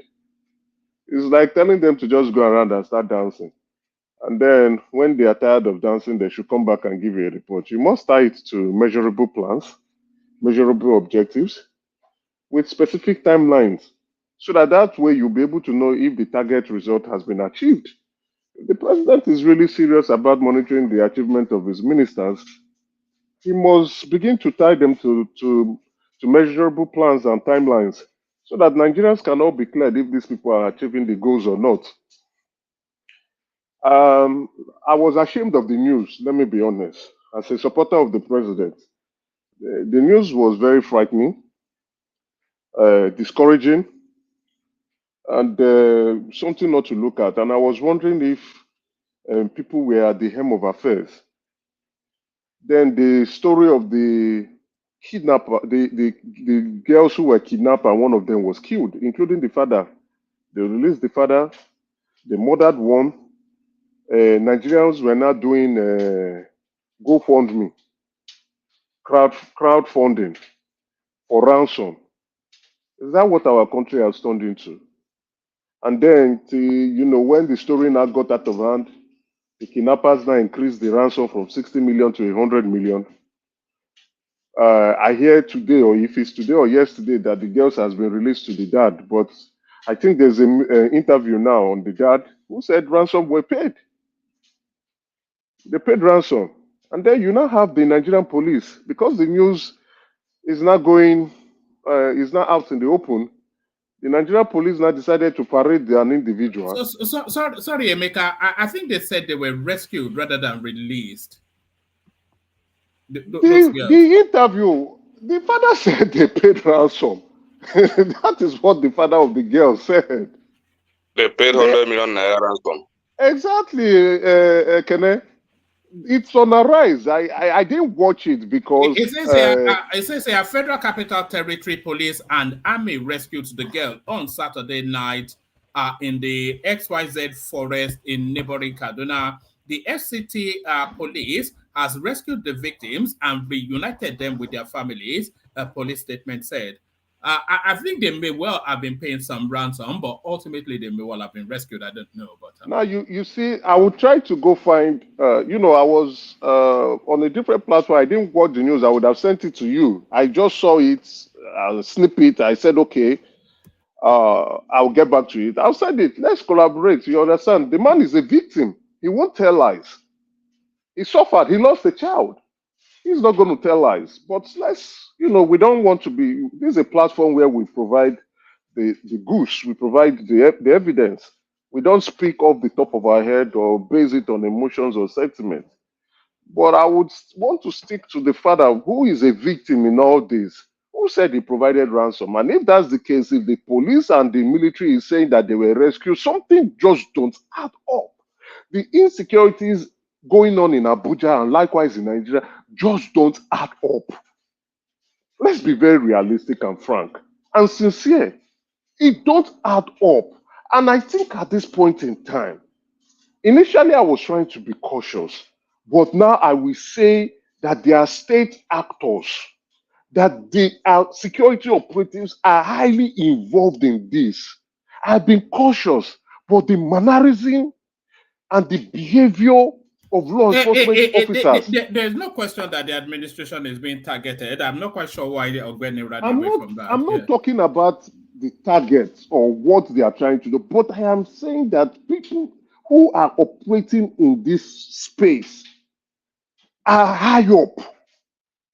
They are not. It is the low-level ranking individuals who are the operatives and managing the operation of the situation. But they are high ups who are sponsoring this, urging the boys. there was one who, some people came out during this the family incident. Some people came out and were sharing their experiences on social media and said the kidnappers said they rent their arms from the Nigeria police, and that they rent it per day. That the more they keep them, the more they have to pay. People came out on Twitter to say it. Victims. That's why I'm saying now that I wanted to be cautious initially. You understand? So now looking at this with all the issues going on and everybody was shouting what is going on, the police now decided to parade an individual and they now brought out Glock and brought out Berettas. Which kidnapper is using Glock and Berettas to go and kidnap people when they are using AK-47? Are you talking about this chap here? It's been generating a lot of Chinaza Phillip. Phillip. It doesn't add up.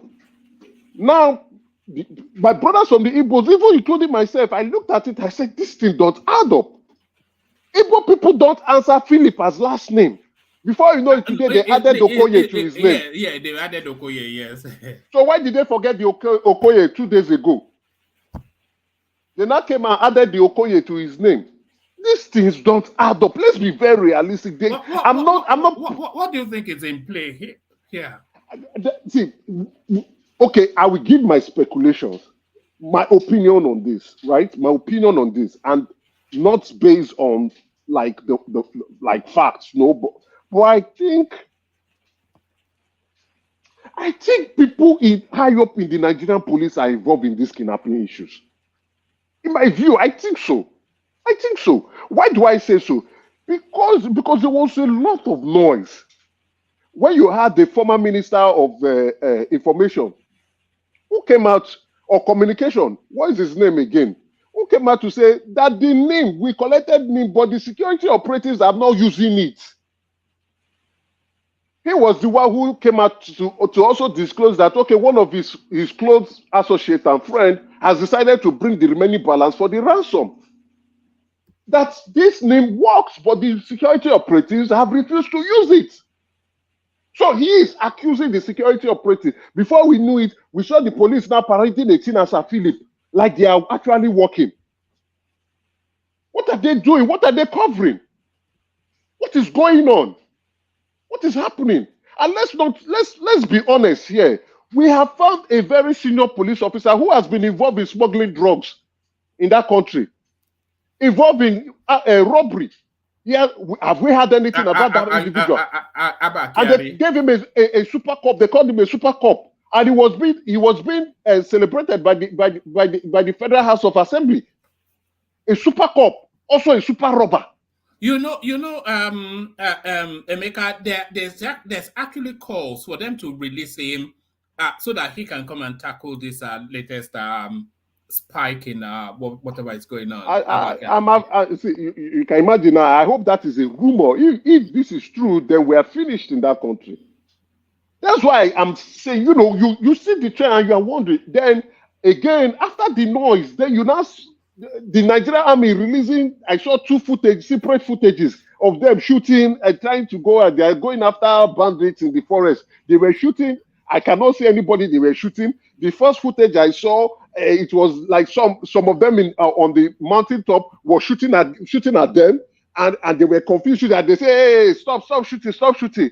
We do not know who they were chasing after, who they were running after, who they were shooting at, who they were aiming at. The set of footage, I looked at this, I said, "What is all this nonsense?" Like they say, I don't know if you have watched The Good, Bad, and the Ugly. If you want, like what Tuko said, if you want to shoot, don't talk.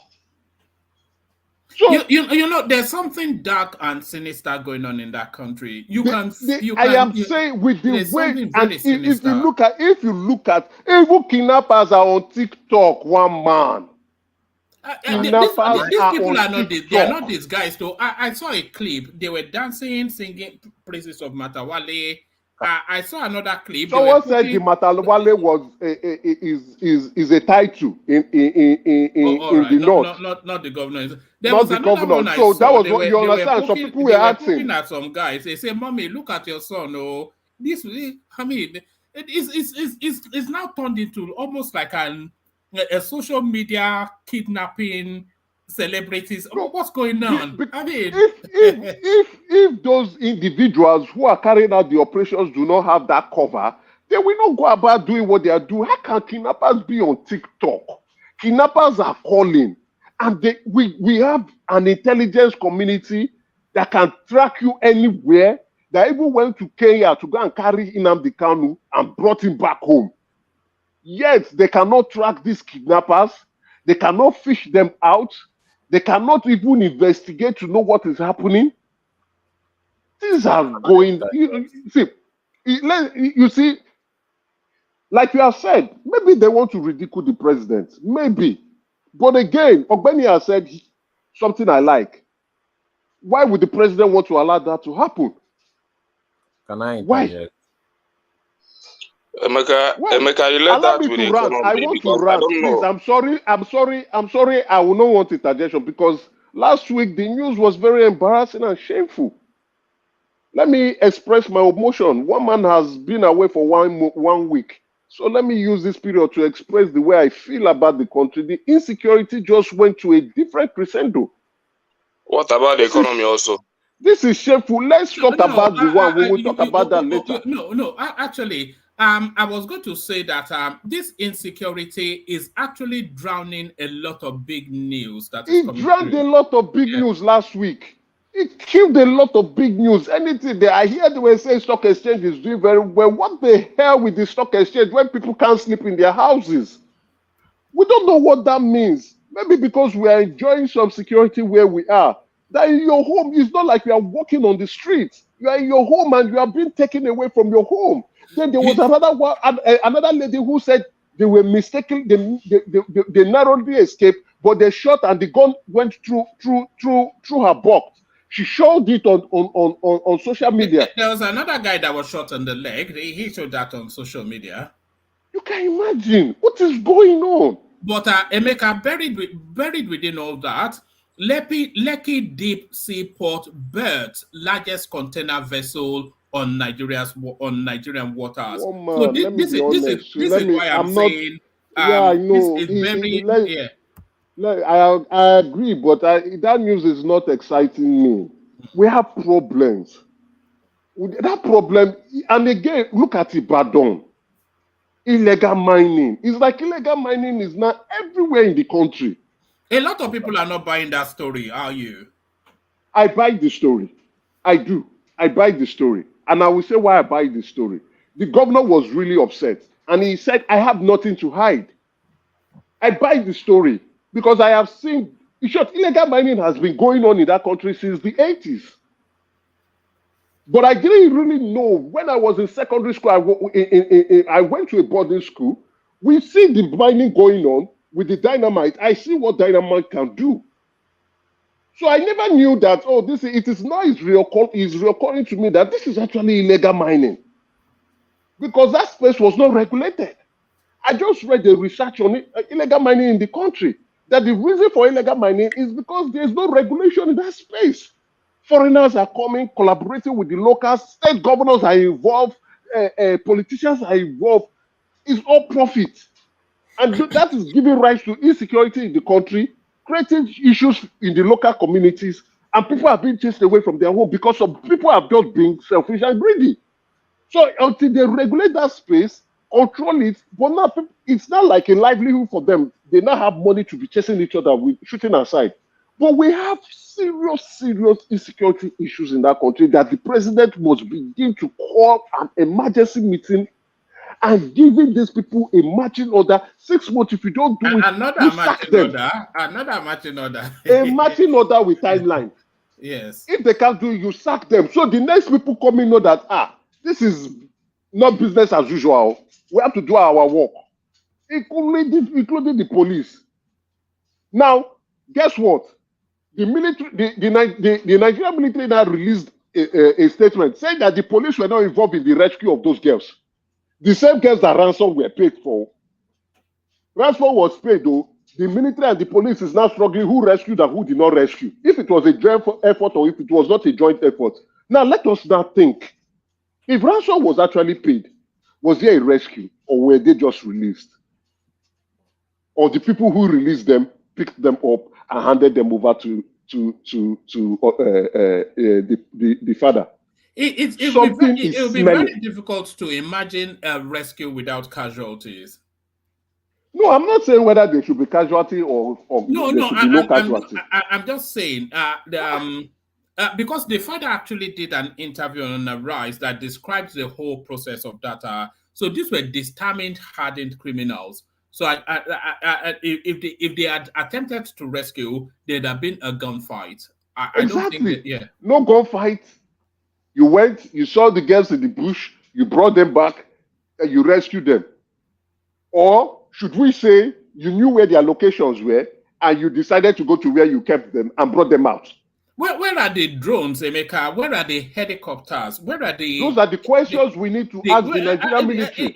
Is it only me that concludes that they just need a drone to be surveilling all of these sort of dense spaces? Some heat-seeking something that can tell a body form where it shouldn't be. I mean, where's the technology? That is why the president now needs to give a marching order. Let the service chief either choose professionalism or they want to choose to be silly. They should choose between both. Do your job or be forced to retire without any benefit. Without any benefit, be forced to retire because you are useless to the Nigerian community, you are useless to the service, you are useless in your job, and as useless as you are useless for no benefit. Go home. So if they are not going to live up to their responsibility and call their people to order to go and get the job done, let them leave. They are irresponsible, they are very useless, they are incapable, they are silly, they are stupid, and I don't get it. What is going on in the country? Therefore, the Nigerian police, now, every one of us will now, because that man is the spokesman of the police, he represents the police. Whatever he says is what the leadership of the police have told him to go and say. It is shameful what is going on in the country, and I think the president must live up to his occasion, or this would define his administration. This will actually define his administration. Whatever good works he's trying to see he wants to implement. If he likes, let all the sheep bet in Lekki 1, or Lekki 2, or Lekki 4. Or even if they are going to bet in Aso Rock. Nothing matters. If insecurity continues to have its way in the country, nothing really matters anymore. So the president must define the security structure of that country and get it to the root of it all. And ensure that people who are supposed to do the job. Thank you, one man. Can I interject? All right, come in, and then after that, I want Emeka to take us to the Nnamdi Kanu space. But come in, Solid. One man, you asked about drone. I sent the drone to you on Instagram. All these kidnappings and everything, I've been following it. Majority of these kidnappings that happened, the Nigerian army has rescued majority of them. You are just focusing on the kidnapping happening. You are not focusing on them being rescued because the news is spreading. But that's not making the news. The rescues, I've not heard of any. That's not making the news. But I personally, I have been following it, and I've been following all this news. Majority of the kidnappings that has happened, majority of them have been rescued. Those children that were kidnapped, yes, they didn't rescue them. They paid ransom. If you follow this information, instead of getting angry, emotional, and ranting, you would see what is going on. Then secondly, you are talking about this person that, the news is suspicious, maybe because the person is from Southeast. No. If you watch me if you listen to me carefully, right? I didn't go towards that angle. Now, okay. And if you've been listening to me, you will know I am one that would not play the ethnic card or play any form of bias or tribal sentiment. No. Okay, so Even why if don't that you buy it? man, there were reasons why I was suspicious. Despite Why? the fact that people were saying, "Oh, this," I saw the guns that they kept and said that was what he was using. Those guns are guns that police officers use, and those guns are guns senior police officers use. So Not that's why you not didn't buy low ranking officers. Okay, And then now again, they now called him a kingpin. Brother, okay. please. Okay, Please, let's be look, honest. now from the news that I've been following, obviously policemen sell their weapons.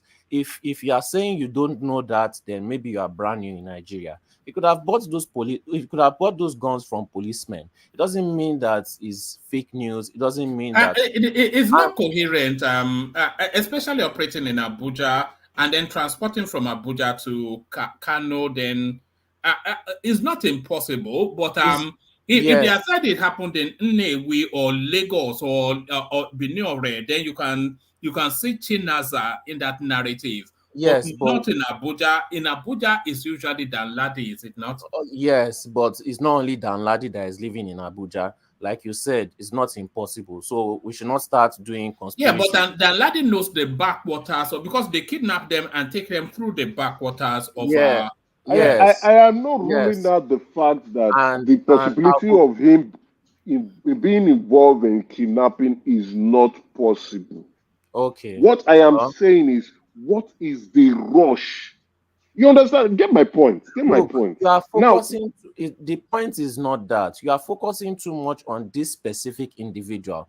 There were many individuals. No. Not this individual. Can I finish? Not this man. There were many. If you were actually following the news and saw all the people that they caught caught different people from different tribes with different types of weapons. One man, I sent all these things to you on Instagram. You can check them if you want. Some of them had farmers' weapons. Some of them had police weapons. Some of them had AK-47s. They were different type of weapons. If you actually took your time to actually do research and check other people and other news, instead of focusing on this one. So sorry. I don't know who is speaking anyway, but sorry. I think this narrative you are pushing is frightening. Why do I say it's frightening? It's frightening. It's frightening. My research. It's not research. We are not. See, we are not. This is not what I'm saying. Hold on, sorry. Let the conversation. It's frightening. Why I say it's frightening? Why it's frightening? Where's your research? No. Sorry, let him push back at you, and then you come back. But don't. No. What you are doing is frightening, sorry, and I will say it is frightening, and I will stress the fright. I will say the frightening very well. All right. You are saying research. This is what are you saying? You are reading on people's pains. You are doing emotional blackmail right now. I'm not blackmailing you. That's emotional blackmail. I am. It is no. Sorry, stop it. I came here and I was blackmailing now. What's it stopping now? I'm telling you. I don't know. Let me tell you something. Let's engage in facts here. No. Sorry, let him land and then you come back at him. Sorry, please. One man, stop. I think he should engage on facts. He should stop blackmailing. That's blackmailing. I am not blackmailing. It's an emotive sort of topic. I am not blackmailing. We're actually talking about human lives. That it did not affect you. No. Let's not. Can we stop? Can we stop this? Can we stop this? That it didn't affect you or a member of your family. Down from talking. No, please. I think it's my time to speak. Please. Whether it's your time, we have the right. I beg of you. I don't want to be disrespectful. I do not want to be disrespectful. No, but I don't please, take offense of being disrespectful. When it gets to your turn, you can express yourself. Emeka, I came and I said I was ashamed. I said I was ashamed. Can I express myself? Nobody should rush anybody to what I am not rushing you. I am not rushing you. I do not railroad us. The point I am not railroading you. Get our point. I am not railroading you. It doesn't take anything now, away. Can I express myself? let I us said let us I am correct something emotional. first. Can we correct something first? Right? One man. Let's I am correct this first. emotional. Please, one man, can I don't have finish to be my emotional. All right, Let when you and just don't be have that proud to say you're insertion, emotional. just so he can free you up to speak. Have the insertion and then let him make a carry One on. man is very simple. This is a guardian of intellect. You don't have to be emotional, and you don't have to railroad anybody at all into an emotional talk or blackmailing people. That the fact that is a very sensitive issue does not mean we should not engage and discuss it. That's just the point I'm trying to make here. Yes, but you cannot be dispassionate oftentimes with there are certain topics that the emotions have to come in. Because I saw the interview of the father of those girls, a man, But you know. one man, there is no. I didn't see any blackmail in the voice of Emeka, and the only thing I see is his passion and his emotion on what's going on. One man, you know what? You know one thing. Why is the emotional blackmail? That man's family is not the only family that was imparted. His family was not the only, but his accessibility to top-ranking officers or previous politicians was what brought the news to the media, or brought it to the forefront or to social media. And the man still lost his daughter. So if we are not saying we are conducting research to say that the military or security operatives are doing something, when an incident should not happen at all, it should not be happening at all. If they were doing their job, let's be very realistic. That is why I was a bit upset with the statement. I was listening. I did my research to show that they were being rescued. I did my research. I read it. I read on newspaper, or I read online. I conducted research on people's lives. People have lost their life because we were not imparted. I'm doing research. I'm researching. Should I lie? Do you want me to lie? Do you want me to lie? To either beautify the ridiculousness and the incapacity of the security operative we have in Nigeria, that I conducted a research on the number of kidnapping rescue. Are we turning this to nonsense? What are we saying here?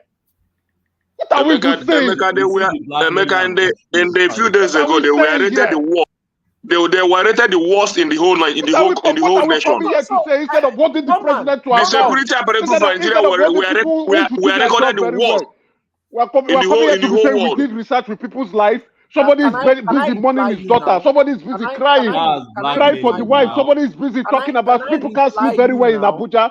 If you come out at night in Abuja, you're either being kidnapped or you're being shot at. And you're saying you're conducting research, and you're saying I'm blackmailing you. I'm blackmailing you. Well, let me finish ranting. When I pour out my emotions, then you can go ahead to speak on your research. You can go ahead to speak on your research. Let me finish expressing myself. We're supposed to be calling the security operative to order. No. Let Emeka land so that. Let me express myself. Yeah. This is painful. Who will console that man? Who will console other victims?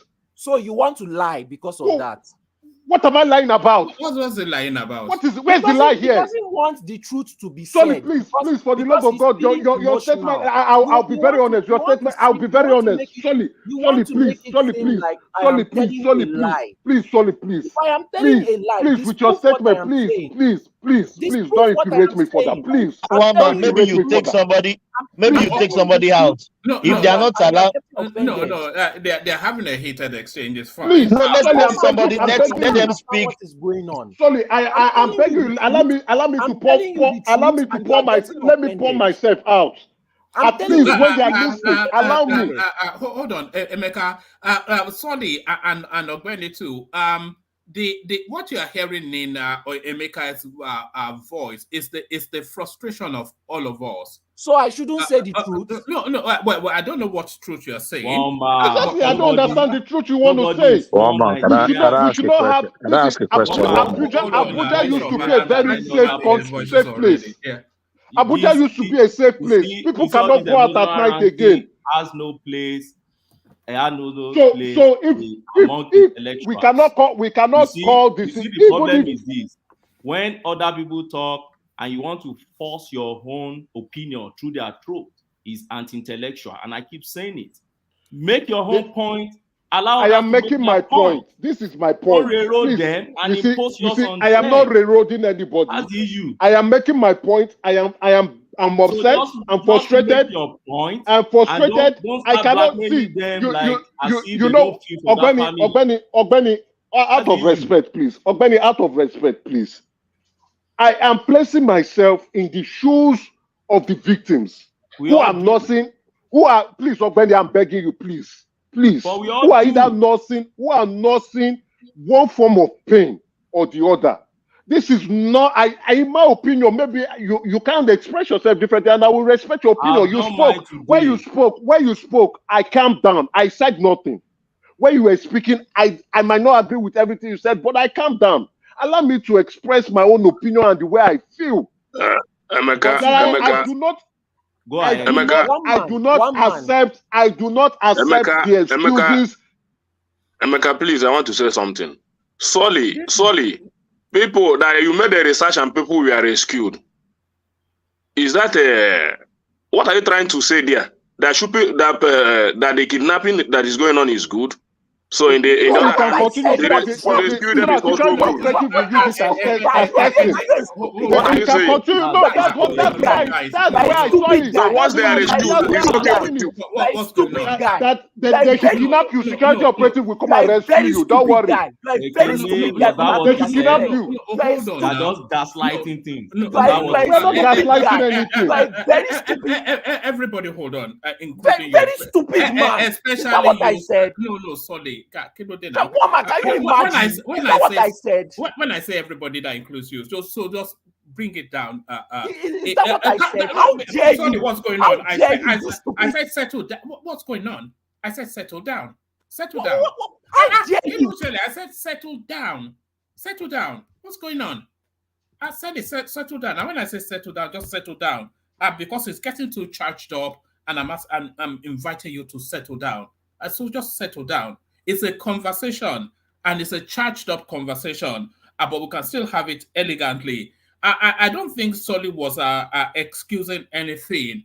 What Solly and Ogbeni are saying is that we should stick to the cold facts of the matter.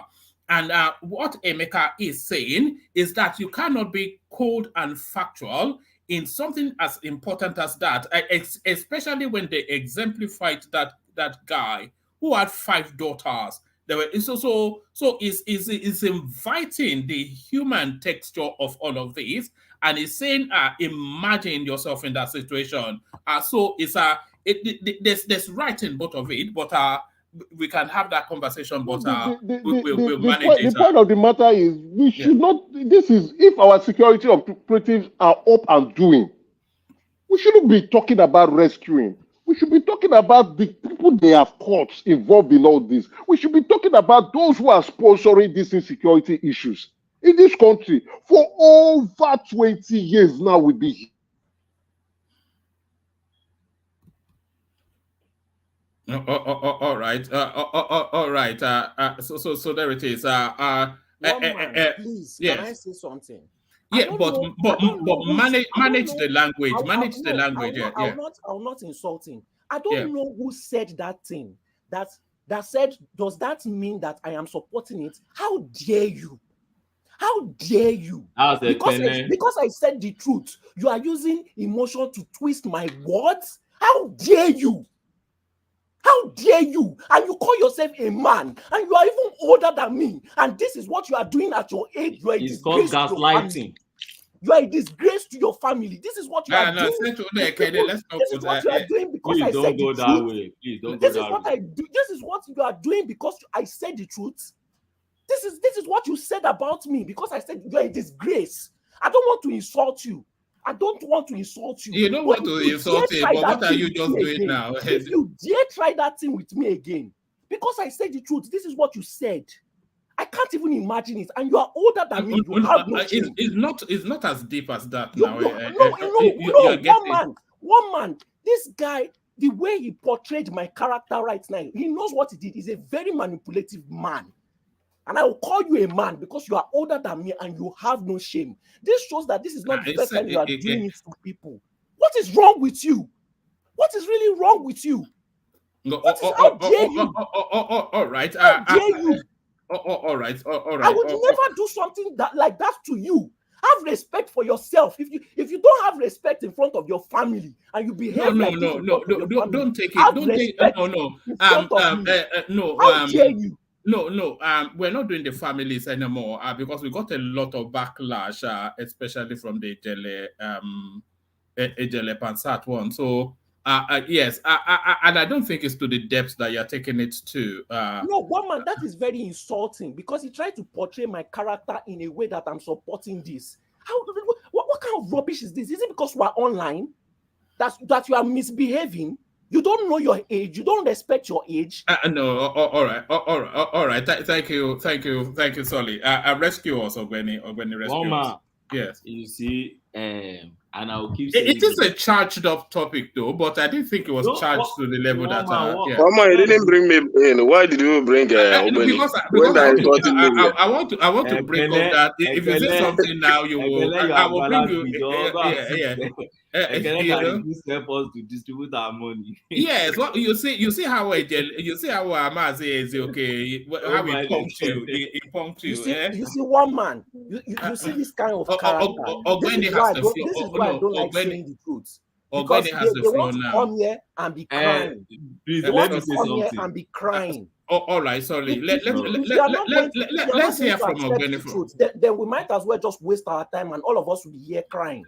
All right, let's hear from Ogbeni. I know that this topic is a very sensitive topic, but for me, it's the topic that has been ongoing in our space for more than 10 years now. And that's why I asked many people around me. Kidnapping in Nigeria didn't just start today. It's been ongoing. I stayed in Abuja, kidnapped everywhere around us during Jonathan's days. Everywhere barricaded during Jonathan's day. You can't even go to church easily. You're going to church, you're looking at your back. You don't know who's coming to kidnap you or bomb you. Every police stations in Abuja barricaded, right? Everywhere you go to, any embassy you are going to, you see from 10 meters away, you see barricaded. And you will see queue, you see hold up, traffic. You don't even know if they are coming to bomb you, even in traffic. But issues like this, for me, emotions can't solve issues like this. That's why I try to come in and intervene and say, look, Emeka, emotions don't solve issues like this. Gaslighting or blackmailing will not stop issues like this. This is insecurity issue. And it is not for the lily liver to discuss. If you don't have the emotions, the requisite emotions to discuss it, issues like that, I will just keep quiet. I will tell you, well, I don't think it's something I should discuss now. Because they are for men. You won't expect, if you are the president of Nigeria, you won't be expecting to just go and sit in one place and be crying or be ranting. No. What you would need is cold facts. Even when you call your service chiefs, what you need from them is not to be ranting on it shouldn't have even happened at all. No. Okay, it has happened. What's the issue? I need all the culprits to be, to be held responsible. I need this. Then you give them what to do. And then you are expecting results from them. So, but as far as this platform is concerned, I keep saying it's a platform of intellectuals. We come here to discuss maturedly. And we come here to discuss devoid of any emotion, where I will be expecting everyone stay on the lane of your opinion.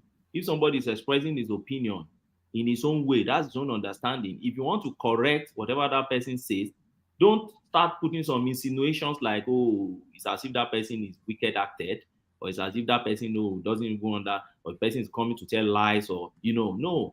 You can correct the person to say, so this is the way you look at it, and this is the way you see things. We gather to learn and not, gather to express falsehood or to start fighting ourselves on issues that are there that we must find a way out on it. So that is for me on this platform, and I beg everyone to shield your sword. I beg everyone to try as much as possible to be mature-minded in our engagements. All right, brilliant. Let me bring Bishop in, and then Ekene, you come in after him, and then after that we'll move the conversation on, because I think everybody wants to speak to that space a little bit. Bishop, good to see you. Bishop. Yeah. Good evening, gentlemen. I actually came in purposely because I was enjoying it, but it started to nosedive. Sorry about that. So what I was going to ask simply is this: we know there are criminals amongst us, and criminality is going on. Unfortunately, due to certain factors that we can, enumerate and talk about from here to tomorrow, it's on the increase, and we must be able to face some cold facts. For now, it will continue to increase. I was going to ask my first question: is there a time that crime and criminality like kidnapping and armed robbery is going to stop in Nigeria in the nearest future? I don't think so. And that's one reality we must face. Countries that are more sophisticated, more advanced, that are investing hundreds of billions of dollars in security, they have not even been able to keep. I'm not going to make any comparison because people will call me out every time we want to compare. But we know very advanced society. Just go and look at UNODC statistics: crime, drug, banditry, and violent crime, carjacking, armed robbery, kidnapping, name it. Children kidnapping, teenagers kidnapping in America is one of the worst in the world. But that's one country that spent the biggest on security. So it is not because I want to how do I call it? To swift, to sugarcoat what is happening in Nigeria. It is disheartening. Efforts are on. Are those efforts enough? I don't agree. I don't think they are enough.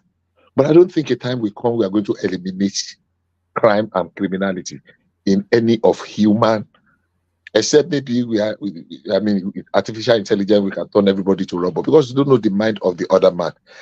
I mean, I have on good authority some of the insecurity and kidnappings that goes on in Abuja are inside job.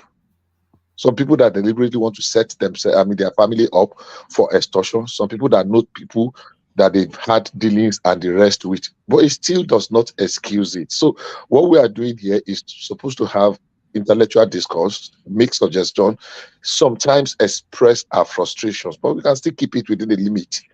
Because if anybody says, look, the police are not doing anything, they are not doing their job, you are not being fair. If you are saying that kidnapping and violent crime should not happen at all, you are not being sincere with yourself. We say, okay, it's okay. Sometimes we can get emotionally charged. If people eliminate crime, maybe all societies will not even be investing that much in security and policing. But that's about one item that is getting more of those, more of other countries' budget. So, are we doing enough? I don't think we are doing enough. We should step up intelligent gathering. It is painful, especially if you have been a victim or you have been in a situation whereby you're relative, but it does not make other people to want better for Nigeria. So for me, I would just say I don't think there's going to be a time in the near future. In fact, crime and criminality is going to increase until a certain time. And like when he was saying, when armed robbery began to really boom in Nigeria and they were doing a firing squad, at least I witnessed maybe 2 or 3 I saw, because in Ibadan in those days and Lagos, we used to go and watch it fun in Lekmo Barracks where they used to do the public execution. At least I must have seen, because I used to get front seat row. But hey, one fact we must admit is that the firing squad, our public execution of armed robbers and did not reduce armed robbery. That's a fact. Then after Economic war, after civil war, a lot of guns got lost in Nigeria. A lot of people, the days of Depero, the days of Oyenusi, the days of then before the advent of Anini in 80. Then when they went to Economic in early 90s, a lot of the soldiers, they escaped with their guns to Nigeria, and we have proliferation of small arms. That was a boom. So armed robbery was there in 70s. It did not reduce in 80s, despite the fact that we were seeing public execution. It did not reduce in 90. Now, there's been a gap in enforcement of law and, all the things that contribute, social things that contribute to this thing. So, yeah, we can express our views. I've used my mouth to say, but it does not mean that one person is right or one person is wrong. We just pray that one day we'll be able to get it right and reduce those crimes to the barest minimum. I don't see us eliminating them. Thank you. All right, brilliant, excellent. So, can I back to you, but be delicate with Solly. He's charged up. I don't have issue with him, but I have issue with a lot of people trying to bring in statistics in a worse situation in our country. This is the worst time to be a Nigerian. You know, when I say that you guys are in abroad, you don't know what is happening in this country, but you just come here to say things just because you feel you can speak good English doesn't take away our problem. Stop assuming. Stop assuming. You understand? See what you know. So, See what you know. Why does this guy just assume he has and not. just say what you know? How do you know you don't know what is going on? Sorry, How you've do had you your know? sorry, you've had your moment. You will not like it if I'm doing what you are doing. No, but what is it doing? It's not reference. Sorry, don't make me. I don't want to put you at the back now. Why do you do things to people that you don't like? Let Why him do you speak do now. things to people that you don't Sorry, like? I just what's don't going on now? understand. What's This going thing on, that you Solly? are doing, you What will is not he like doing? it if I do it to you, but you are What's doing he it doing? for others. What are you? What are you even doing? Sorry, he has not referenced you, and he let you have your submission. But So how let does he him. know that we don't know what is going on? No, How? that's his One perception man, now. put him at the background now. No, I Put him don't at the want to. background if he doesn't want people to talk. Yes, I don't want to put him at the back. I want him to Let control people himself. talk now. Back to you. I can carry on. So I don't believe that we cannot overcome this challenge. If any of us here are not seeing the incapacity of our security architecture, then we're not telling ourselves the truth. There is no statistics to be led on this. It is quite very clear that the police is not well organized, the military is not well organized, and they are not performing anything. I don't care whether they have rescued 100 people or 200 people. In the society of today, insecurity is getting worse. And to me, to come here to tell me that statistics shows that they rescued this is worst thing that I've ever had in my life in the kind of situation that this country is passing through in terms of insecurity. So what are we trying to defend? There is insecurity in the southeast, there is insecurity in every part of the nation. It doesn't matter whether it's involved Igbo or Yoruba. At the point, Omani was making a very clear point that what the government needs to do. But are they ready to abide? Everything, in fact, I think everybody in Nigeria has been kidnapped. Almost everybody. Because traveling to the east the last time, the driver that I chatted told me his experience. I was marveled. He stayed with these guys for close to 3 months. That was in the east. Close to 3 months. Even with the vehicle that he was driving us with, they kidnapped him with that vehicle. It was just, I don't know how he managed, but at the end of the day, they wipe everything he got, both his money and everything, before they release him. Then tomorrow you come and tell me that it was the police that rescued him. So, why he paid ransom? Sorry, 1 second, please. So they still released him with his vehicle that they kidnapped him with. They later released him with the vehicle now. Come on, that's some cock and bull story now. Come on. It's a cock and bull story. The guy told me the location. It was just if they kept it. Let me finish. For 3 months. If they kept it, just 1 second. If they kept it for 3 months with his vehicle that he was kidnapped with, they would have used that vehicle for operation. They would not release him with the vehicle. Let's use our head to think. Stop. They have been using the vehicle now for operation. He told me. These guys are moving around. There are people we know very well. There are people that are living with us. If you know them, so what's stopping the securities for doing their work? Have you reported them? That's my point. If you know them, the police know these guys. They are operating like human beings. Every day they come out to even do business with us. The police know them very well. They know where they stay. They know how they settle with them. This is a true story that I'm telling you. You're telling me that I'm lying. Somebody that I have his number. If you want, I can give you his number. You contact with him. You are telling me that I'm lying. Sorry, woman. I'm telling you that our police is very well compromised. Our security architecture, they are very well compromised. They're not doing what they're supposed to do. I don't know if sorry, Emeka. Do you think it's a matter of being? Yes, we can hear you, Emeka.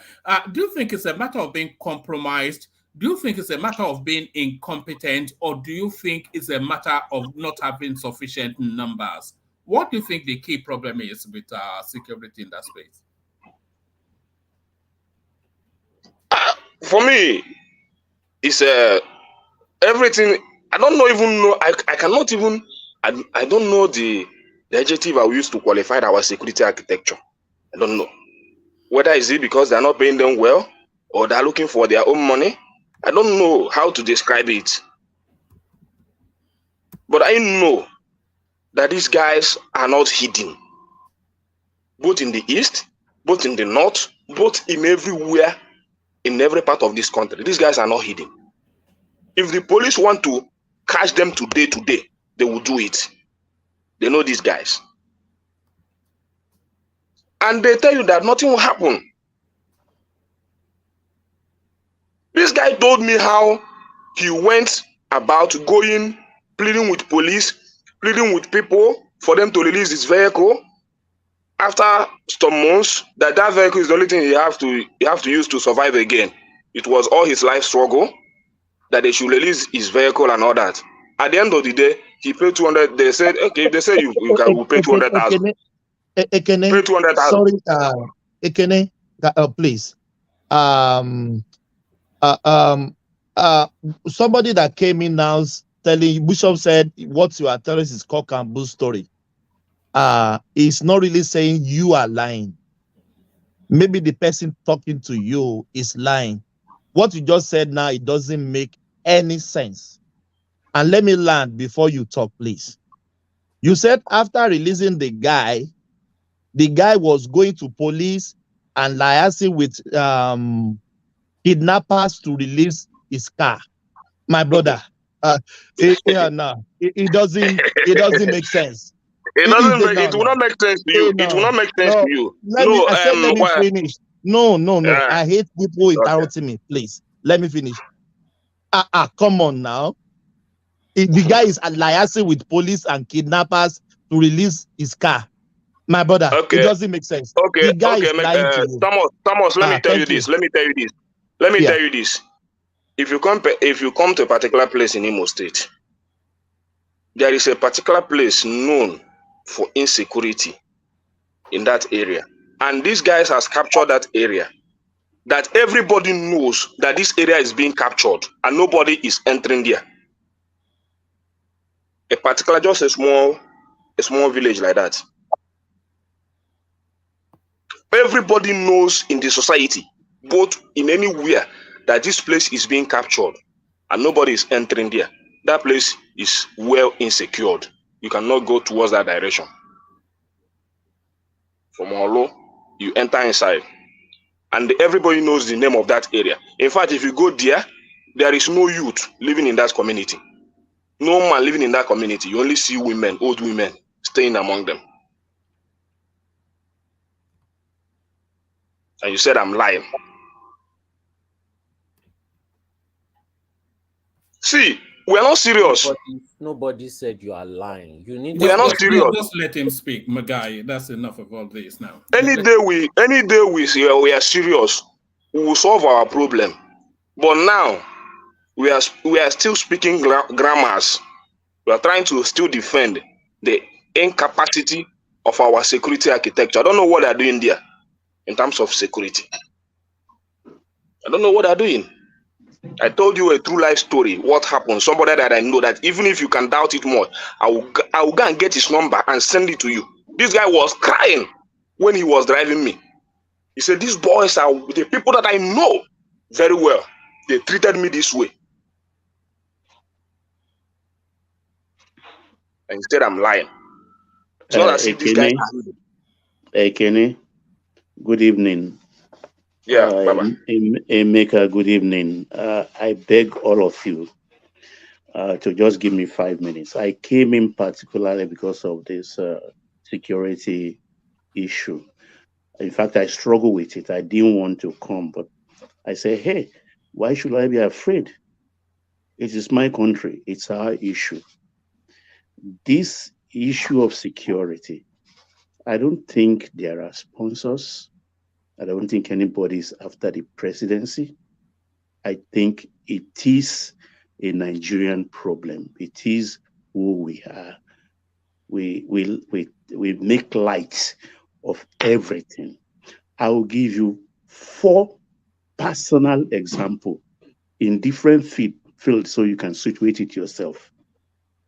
Because there is complicity of the totality of our armed forces, including Nigerian police. 1, in the early 90s, I closed from church. Opposite the church, there is a Lightridge bath, and there are policemen guiding it, or usually on a Sunday. I was waiting for the driver and my family to join me. What did I observe? I saw 2 men in motorbike. It was like a movie. One was wearing a agbada, the one behind. He came, went into the police booth, talked to them, and they gave him his rifle. Their rifle, AK-47. He tucked it into his agbada, jumped on top the motorbike, and zoom off. I don't need anybody to tell me what happened there. 2, I was on Oshodi Bridge. The car in front of me was being robbed in traffic. We are standing still traffic on Oshodi Bridge with machete. They break the glass of the car and took the briefcase of the man. The car by the side, a Beetle Volkswagen, brown. I will never forget. A soldier was inside. I was behind the car that was robbed. My legs were shaking. And one of the boys who robbed the car, before they joined their own bus, because they came in the bus down the bridge, went, I don't know what he gave, folded, but I know it's money, handed it to the soldier, and went after the others. That is 2. 3, a woman I know very well, their family were robbed. And at dawn, she went to the police station to report, the nearest police station. Who did she see? The sergeant at the desk was one of those who robbed her. She beat a hasty retreat and ran away. 4, I've had somebody who told me this. He witnessed a police operation, and the police were shouting, don't go, don't go, don't shoot. These are soldiers, they are soldiers, armed robbers, they are soldiers, they are soldiers. The police ran away. There is one other one I will not want to say. It involves naval intelligence. So these are major structural issues. Baba 6, Abba Kyari, Super Cop, Super Robber. Look, we have structural problem in our country concerning security, and we are all in danger. We are all in danger. In fact, it's just not possible. If I have my way, we would dismantle the armed forces and the police totally and start all over again. And start all over again to build with mortar and bricks. We are in danger. And the constitution is not helping matter. The structure we built about the military hierarchy, it's not helping matter. I heard Ogbeni said here that maybe they should kick out the officers. You forgot that if they kick out Egbetekun today and they were to appoint somebody else, they have to discharge all officers above that person. Ditto for Army, ditto for Navy, ditto for Air Force. So if that goes on, didn't perform again, it costs a lot to develop an AIG, a Major General. So the thing to do, if the president is serious, if we can have state police, let us restructure the police so that every state will have their own police with a marshal general in Abuja. But every state should have an AIG and its own structure. If we don't want to call it police, state police. If we don't do that, because the police as it stands today, how many eyes does Egbe Togun has? He has only 2 eyes. There are 36 states with Abuja. It's impossible to police Nigeria without states being involved or without state being having a standing structure. And for the army, they have to restructure and have garrisons all over the place. All over the place, not in formation like we have. You see, we should have to follow what the world is doing. And if it doesn't serve us, we can format our own structure peculiar to our situation. Let's have garrisons everywhere. Our military should be mobile, not a sitting duck. They should be mobile. That's why a garrison will suit our situation very well. Where you have just maybe 500 men in Plateau State, situated in one place, armed with communication, effective communication. The other day, the IG displayed helicopter and drone, helicopter which he reserves for himself. That's an operational helicopter. It shouldn't be sitting idly every day. It should be used constantly. Constantly, it should be used. But they wash it every day, put tarpaulin on it, so sun will not beat it. People are dying. And we are under police.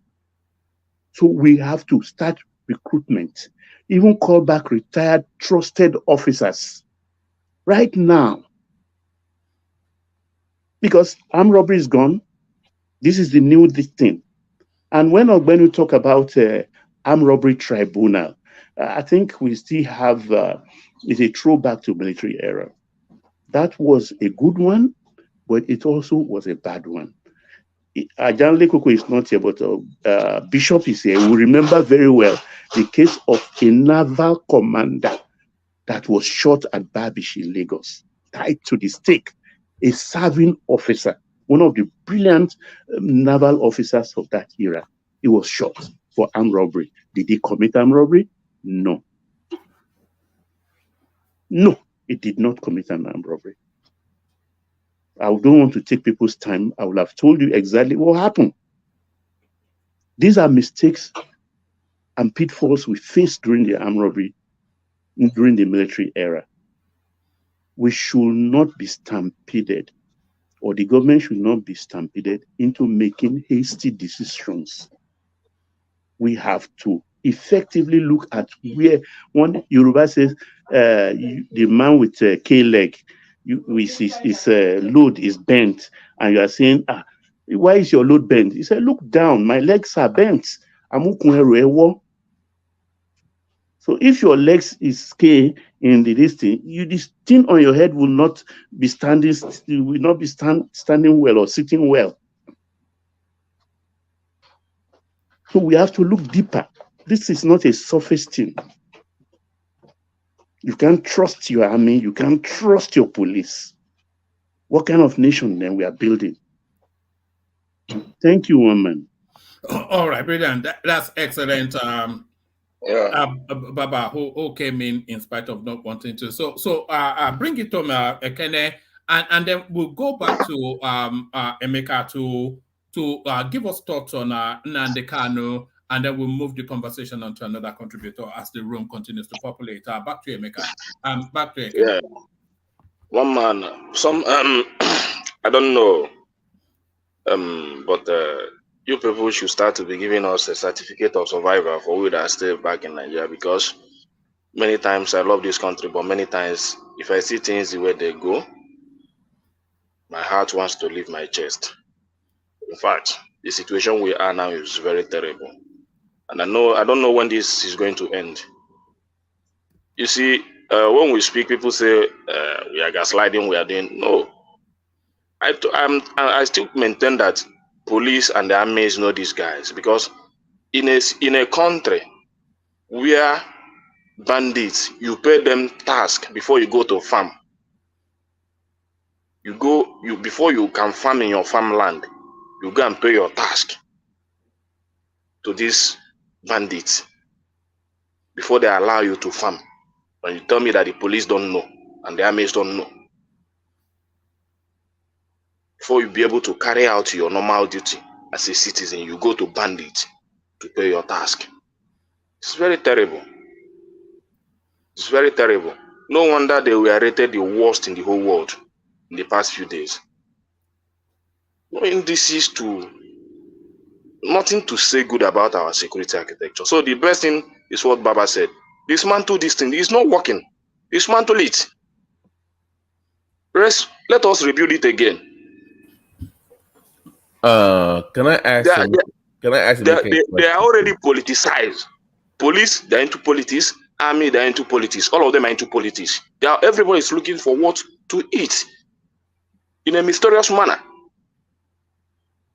In a country that have the capacity to grow and become one of the best in the world, just because of stomach infrastructure, people not able to say the truth because they want to feed their personal belly. We are destroying it. I'm not here to defend anybody. I'm saying my mind. And say what you want to say, but that's what I see in Nigeria, and that's what I know that is going on. The police is into politics. The armies are into politics. And they know the people doing all these things. It's either they want to use it for government purpose or to win election in the next cycle, or they are doing it for their own pocket. But it's quite unfortunate. I don't have any data to say that they have released people. The only data I know is that Nigerians are dying. I'm not going to go into economic hardship that is beveling this nation recently. The recent economic hardship in this country. You guys are just joking. But let's continue, one man. Thank you. All right, brilliant. BT, good to see you. Put that question to Emeka so that he takes the floor off the back of that question, and then we'll move the conversation on to the next contributor. Thank you, everyone. I was gonna just ask him about the security, because I think most of us have this proposal for community policing. I think that's what most people have agreed that should be the next step. But I wanted to ask him that what was his position in regards to the people owning weapons? Like, should that? I know right now. You know, I've spoken about that in the past, and people rubbish me that Nigerians should be allowed to bear arms, but because they some people say that we're not matured enough as a society to handle that situation. But what we have going on right now, do you believe that the average Nigerian should be able to bear arms based on the security that we have right now? That's my question to him. Ikena. Babati, come again, please. Should Nigerians be allowed to bear arms given the present situation? No. I don't believe that. Nigeria should not be allowed to bear arms. We have many solutions to this. Community policing is very nice. You can try that. I know it will work, because there is no police that knows the people. It's just like what happened when I traveled. Somebody came in to our fellow neighbor's compound, broke into it, stole a lot of things. The guy that came from the village called those youth and tell them, see what happened. Oh, they have came into my house, they broke in and stole some things and all that. Say, what? Why should they do that? They didn't waste time. They went to those, they know they say, we are going to this guy's house. They go there, we are giving you tomorrow morning to provide those stuff. They went the other place. They went about into 3 or 4 places and gave them command, give them 2 days. Lo and behold, after 2 days, they called that guy, say, come and pick your thing in a so place. When the guy came, he couldn't find those guys. He just saw an old man that handed those things over to him. And he just dashed him money and go. So, you see, in a community, you know the bad ones living among you. And you can easily identify them. So, community policing is the best. That's the way to go. You cannot tell a Fulani man that's been living in the north to come and secure a village in the southeast where he don't know any route in that place. He doesn't know his whereabouts. Oh my, again, stop right there. Stop right there. This is just 10 seconds. Just 10 seconds. Again, so when it comes to that community policing, right? So how do you recruit into that system? Is it by based on God forgive me? Is it going to be based on residency or indigenship? So let's say the same man from Sokoto has lived in Inewi for 40 years and is part of the community. It's going to be based on him having lived there for so long, or must that person to be in a security outfit for that community? Do they have to be an indigene of that place, or just based on how long they've been there? You must have stayed in that community for. So basically more residency, not okay. So residency, not indigenship, right? Yeah. Okay. Yes. Gotcha. Residency, not citizenship. Okay. Thank you. All right. Back to Emeka. Emeka, take us to the Nnamdi Kanu space. Thank you, woman. Yeah, Femi Adesina comes out to say that they had the option of eliminating him in Kenya, but they chose. Why would they even choose to rendition him? I'm not one for taking human lives, but that guy has done sufficient enough for them to just remove him quietly. So why did you think Buhari buckled at that option? And was it the right option that he took? Yeah, you see, well, having this coming up in his published book shows the high-level discussion that was held at the State House, Aso Rock, during the Buhari administration. It shows that such discussions were being contemplated, but the previous president, that's President Buhari, decided to show mercy, if you ask me, because they could have killed him in Kenya and nobody will the news term it to be a robbery incident. You know how security operatives will carry out their attacks outside the country or outside the shores. So if some of us are not aware, there are lots of books on how the CIA operates, going about killing people, and you would think it's just an home invasion that went rogue. So they could have done that, and nobody would know. We just say, "Oh, Nnamdi Kanu died in Kenya," and everybody will wonder, "Oh, we thought he was in the UK. How did he get to Kenya? How did he die? What happened?" You know, and those individuals they also know how to control the news media on the kind of information that will filter through the news. But again, it also shows that the president Buhari was looking at, okay, providing him with an opportunity to clear his name, which is, if you ask me, fair. You understand, and he sought that option as, I think, with the best intention for him. Like, okay, Nnamdi Kanu, please come back and come and clear your name. If you are found guilty, let the court decide. If you are not found guilty, let the court also decide. It's a very sensitive matter, because it's now being out in the public through Adesina's book. I know it will form a lot of discussion on different media spaces. It's sensitive, but again, I don't think is a discussion that we cannot have. But what we would say is, I don't know if I would want to thank the president. If you ask me, that's Buhari. But I think he did the right thing. If you know, sparing his life because uh, killing someone for expressing an opinion is quite harsh, even though you don't like the opinion. I know Nnamdi Kanu has said some very useless things that are very annoying, and also insulted the president personally. But those are his opinions. But killing him because he has expressed an opinion is very, very harsh. That is what dictators do. But I think the former president has shown that he has left that lifestyle alone in 1985 and has embraced democracy fully by sparing his life and bringing him back home, even though that is another crime too, bringing him back to Nigeria to come and answer for the allegations before him, that's Nnamdi Kanu. So I would say I think But it's Emeka, okay. let me Yeah. ask you this, please. Yeah, let me ask you this. Even though if they secretly eliminate him wherever they want to eliminate him, you know, that operation they carry out in Kenya, they don't do it in isolation. One day, someday, sometime, something will still reveal the secret how he was eliminated. Do you know that? Don't you think about that? Thank you.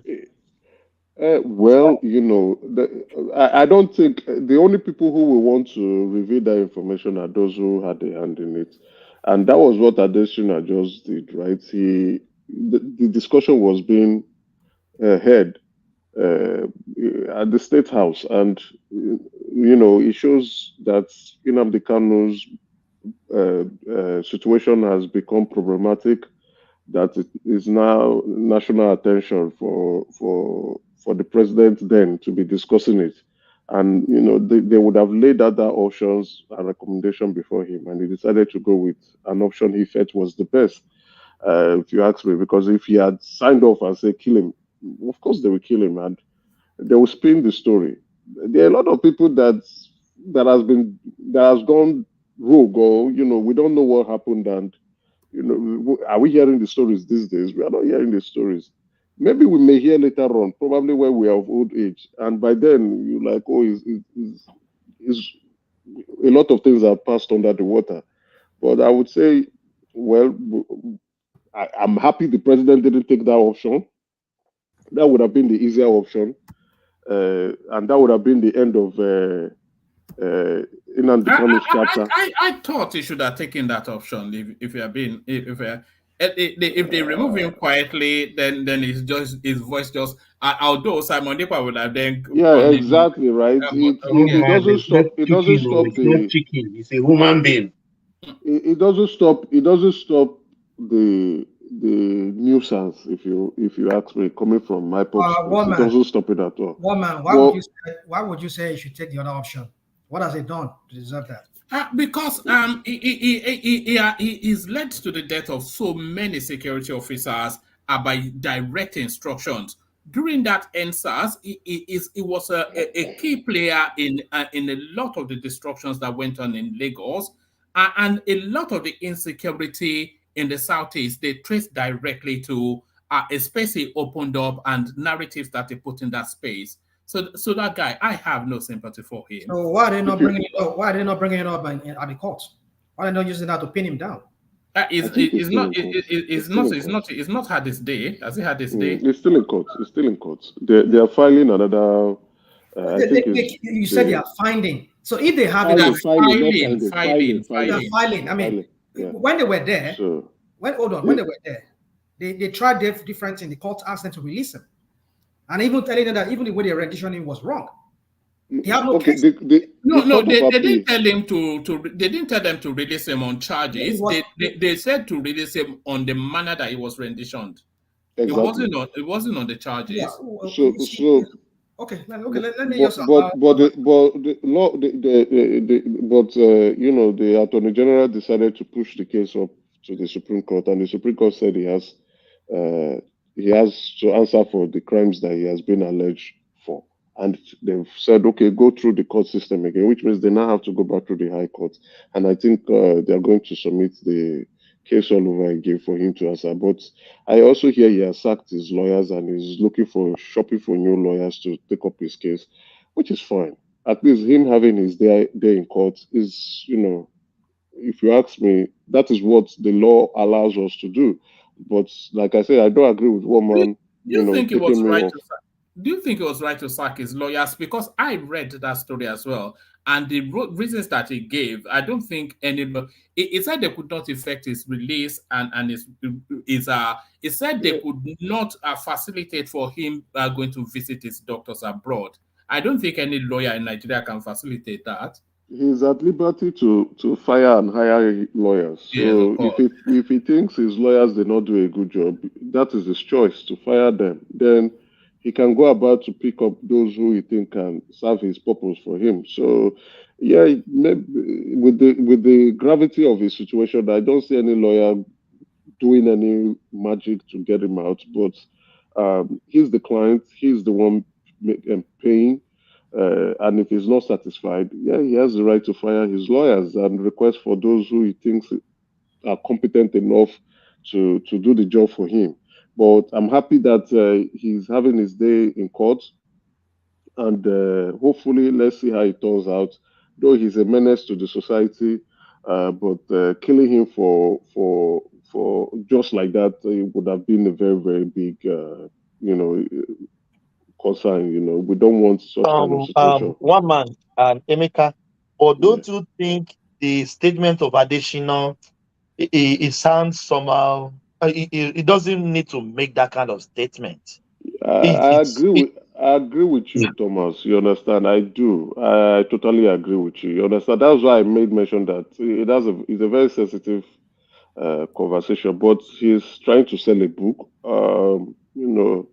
And he has documented his time working with the president. There's a former president in Aso Rock, and those are salient conversations being heard. So, is this part of the things he wrote in his book? Yes, those are part of the excerpts that are now filtering out to the media. These are very sensitive conversations. Some people would read. So these are the things he start down to write and call it a book. No, not. I would presume there are It's more. an important information to know now. Is it not an important thing to know? It's an important information, right? This should have been this should have been Buhari issue, not his own issue. Is it that he doesn't see any other thing to? Buhari did not write the book. Buhari didn't write the book. Buhari is not bothered about writing a book. Buhari is not bothered about selling a book. Emeka, I just laugh. Emeka, let me say something, please. I beg you, please. You see, for me, it's just this whole whitewashing of Buhari's failure in Aso Rock. Yeah, he failed. He failed tremendously. With this whole phony book that this guy is writing, or history or whatever crap he's talking about, this guy's my whatever work with Buhari, whatever, I don't know, whatever.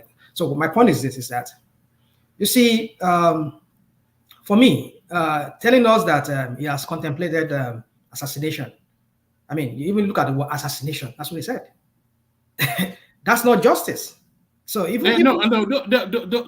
was poetic license by the. Let's not do this. Let's not do this. I don't want to do this tonight. He used the word. I did not use it. I said maybe. No, he may not have used the word.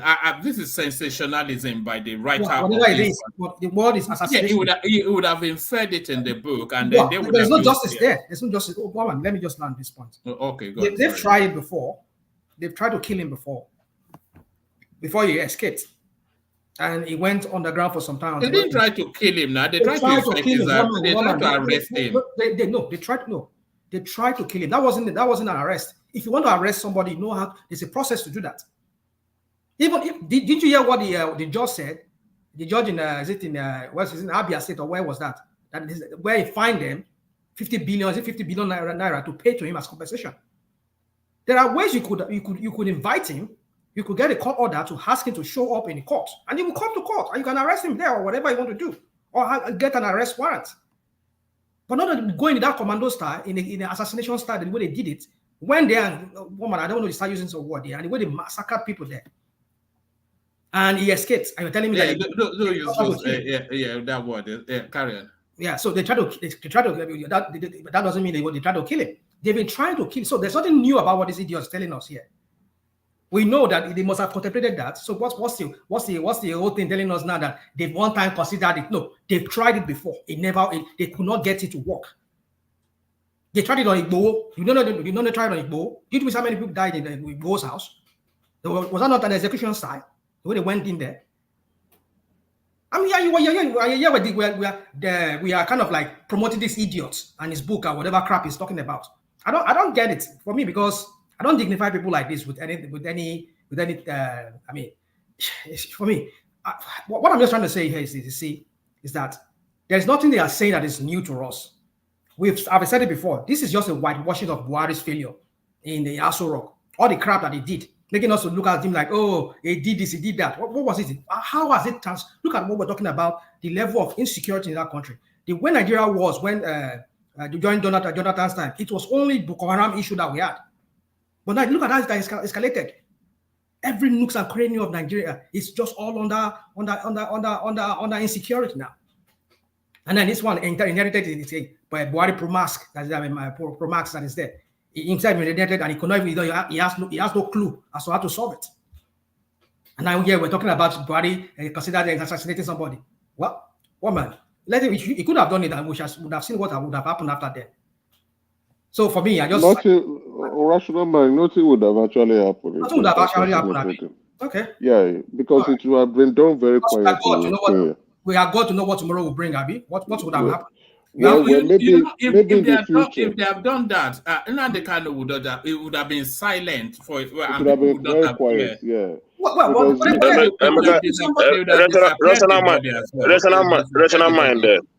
Rational mind saying this addition coming out to put this in a book shows that starting from the onset of that government, they don't have vision. I just see it as government that don't have vision. If this is what you come out to write about your past administration, these guys are taking this country for a ride. Okay, let me explain, right? Additional has, he was an aide to Buhari, and he's out of job now, though, despite the fact that I think he's now the executive editor of which newspaper now, I believe so. I can't remember. I don't know if it's the Sun newspaper thereabout. But, what most public officers do when they leave office, and they try to recollect their time as a government official, some document it via books, some come out with, a documentary, or they go to the media to explain themselves. So it's a choice for them. Additional is trying to sell a book, if that's my own opinion. But like what Thomas has said, I think he would have tried as much as possible to skip that part out, because it may create some tension. Sometimes you must be aware of situational awareness. What you are trying to put pen down may create some kind of concerns or ruffle a few feathers. So in order to avoid people speaking on certain issues and beginning to get upset about it and begin to say making it a national conversation, it's better to just avoid those. It's something he would have done, and pay more attention to the things that really happen in Aso Rock that would delight the public more. But anyway, that is his own. It was his own discretion. That's a choice for him. He decided to include it, and that's why we're having this conversation. But like what Rational Man is saying, they had him in Kenya, catching him in Kenya, I think in a hotel with a woman. And then transporting him from there to Nigeria. They had all whatever they would have done. With a woman. Where did you get that information with a woman? It was a honey trap. Now everybody knows it was a honey trap. It was a honey trap.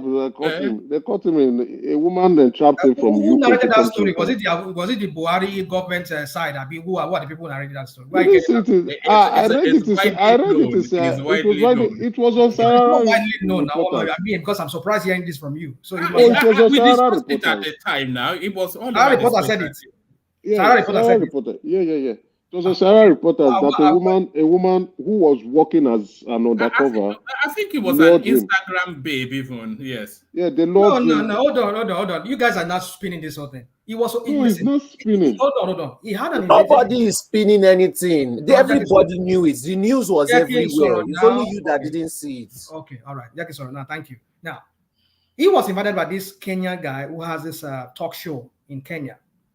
The guy invited him to come over because they were even fingering that guy was the one who must have colluded with the Nigerian government to have him, So then he said, no, the guy came out and said, no, I never knew because I only invited him to come on my talk show so that we can talk about his ideology and all of that. That was why he came. And that was when they arrested him. That's the IPOP version. Well, you can say that. That's the IPOP version. That's the IPOP version. This is not IPOP version. Hold on. Why couldn't you do hold the on meeting now? on Zoom? Can I say something? You could have done it online now. Hold Why on. come in person? He did one online. Hold on. He did one online that I remember. He did with the guy. But that was why I was looking at. People were pointing on that guy that why would it be that it is when you invited him to come to Kenya, that was when they are able to arrest him. I think he had one chat with this guy. One of his one of his broadcasts that he had. This guy came on and they were talking. And the guy said, I will invite you to Kenya. And he came. I think that as far as I remember, that was the reason why he went to see the guy. And that was when they arrested him. And the guy came out, said he knows nothing about his arrest. But he invited him to come so that he could come on his talk show. But he did not have anything to do. So I don't know what you're talking about, IPOP. The IPOP, the guy said it himself. No, I am the one saying that that's the IPOP version. Anyway, they caught him. It was a honey trap. So they caught him. A woman lured him. He came to Kenya. After collecting Passat donation. So no, do you have a link to that story for the honey? Yeah, I'll try to Google it and I'll I heard that there was no. I can make up story. No, we don't know if it has a source that we can rational mind, right? I won't say something that I'm not trying to cause that. It was on fat bottomed Instagram page. Let me tell you the version of the story I heard, and it was told by Reno Omokri. Reno Omokri also was invited to by that same guy for that same program. So what Reno Omokri said was that there was money attached to presentation in that program. So Reno Omokri believed that it was that money that enticed Nnamdi Kanu to travel that far, because Nnamdi Kanu was actually aware of the security risk in traveling that far. That they invited him to. That was what Reno said. That they invited him to and enticed him with that money, but he refused to go because he understood the risk with it. Because he was also very critical of Buhari government, but that Nnamdi Kanu fell for it. Not the women part, but he talked much of the money part. Okay. Thank you for clarifying that. All right. Hold on, Emeka. Man of Prestige, say something. You are on twice, so I need to remove one. Man of Prestige. All right. Yeah, I'm here. All right. You're on twice, so I'll remove one of them. Back to Emeka. Prestige, stay there. After Emeka, I'll go to Solly, then come to you. I want to get to all the voices quickly, but Emeka, back to you. So, like what Rational Man was saying, if they wanted to, they would have killed him there, and we won't have known. It would have just been a story of, we'll just read of his death long ago, and by now we would have moved on, right? And then Samuel Ekpa would continue, assume the leadership role and begin to create the usual menace that he's currently doing now. I see that today he's requesting for donation. And that clip! Did I send you that clip? No. He wants 3.6 million for biographic. Oh God! I want to ask Pastor if Pastor has donated. To be milking people for. That's what they and do. He will raise that money. I told you to join. He will milk these people dry because they don't have common sense. He will get that money. He will get that money as well, Emeka. He will use it to chase one man. I am begging you, milk these people dry. They don't have any common sense. They love propaganda. Milk them dry. Calm down. It's still charged up from a It's still charged up. Yes, it's charged up. Yes. So, Samuel Ekpa will use the Pansat money to go carry Finland babes and Sorry, enjoy forgive me. himself. I don't know how I provoke you this night. Oh my guy. I think it's happening with It is not syndrome. you. I don't know who that second person was. That person that said I'm supporting the kidnapping. I don't know All who right. that is. All right. We've gone past that space, but yeah, back to Emeka. So that's just it. You understand, the way this security operative behave. But anyway, I'm glad that he's alive. He's still alive. And he will have his day in court, and hopefully, let's see what's going to happen. If the court says he's guilty, then he should pay for the crimes. If the court says he's free, then let him go his own way as a free man, and then. But we hope he does not charge it creates more tension in the country. You understand? There's too much tension in Nigeria, and it's frightening. It's really frightening at this point in time. If people can't But be Emeka, sleeping we in are the not house, looking at the ramification of what Additional just put out. That one paragraph can put a country into flame. Imagine if Nnamdi Kanu cannot even die a natural death now in detention without people tying it. Sorry, Emeka. It actually goes beyond Nnamdi Kanu Baba. You see now, if a politically sensitive sort of a person dies internationally now, they can accuse. They now have a frame of reference to say it was the government that did it.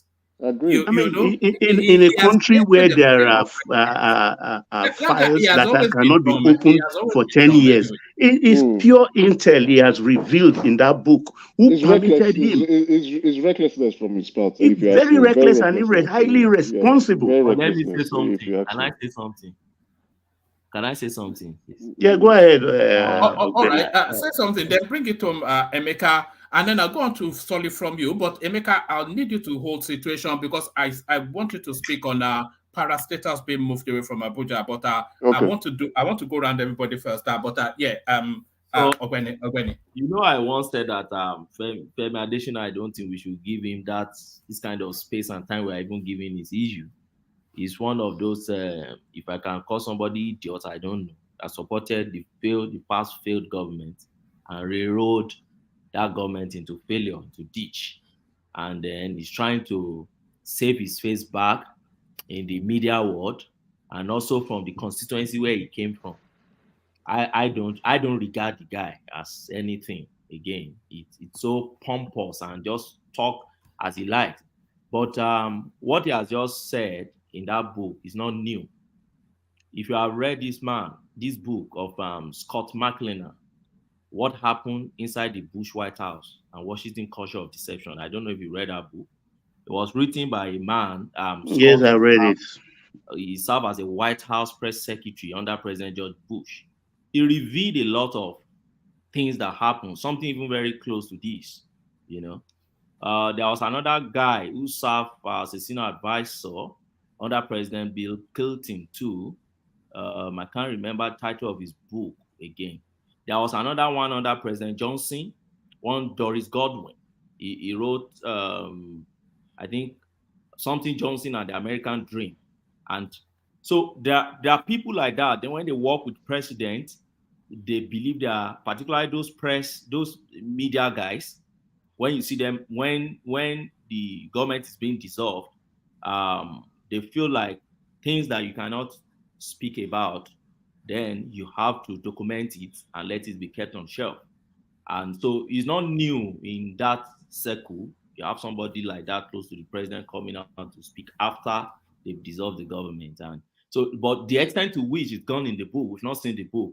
The extent to which the guide went in the book is what we could now, start debating about. But I'm not sure it's going to paint it so raw like that. It could be probably in the context they put it, and media bloggers want to. No, he did, Ogbeni.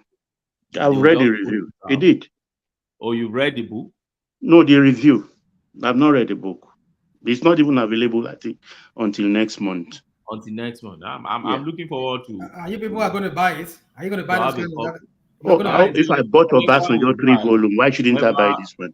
That's what intellectuals do. Wherever Intellectual. You know, what is intellectual about the crap he wrote there? you see, you don't just pick one brush, just say About Bugu that has 25 car. It doesn't 25 car. For how many years? Since 1960. 25 car. You know the worst. The book that says that the economy did very well under Buhari. That book says that the economy did very well under Buhari. It's a very idiotic this thing that the guy put outside there. But you know one thing, Ekene, is that even the most idiotic book in the world, people still buy because you learn from it too. That is the point. You learn from me. You keep it in your shelf. Tomorrow you can say, you know that guy, the guy confirmed me with additional. He wrote this nonsense book. You read his foolishness. Yes, see his foolishness. So that's the essence of buying all these books. It will pay me to put my kobo and naira in his pocket, but I will buy it for prosperity purpose and keep it somewhere. Exactly. All right. Is it like that Obama book that I bought and never read? Where everybody was buying that Obama book, so I just bought it. I read one chapter. Which one? Audacity of Hope. Audacity of Hope. Yes. I don't think there's anybody on this planet that doesn't have Audacity of Hope. That book. So there. Do you know another most? I don't call it idiotic now. The book I bought recently and I never liked was that one written by Prince Harry.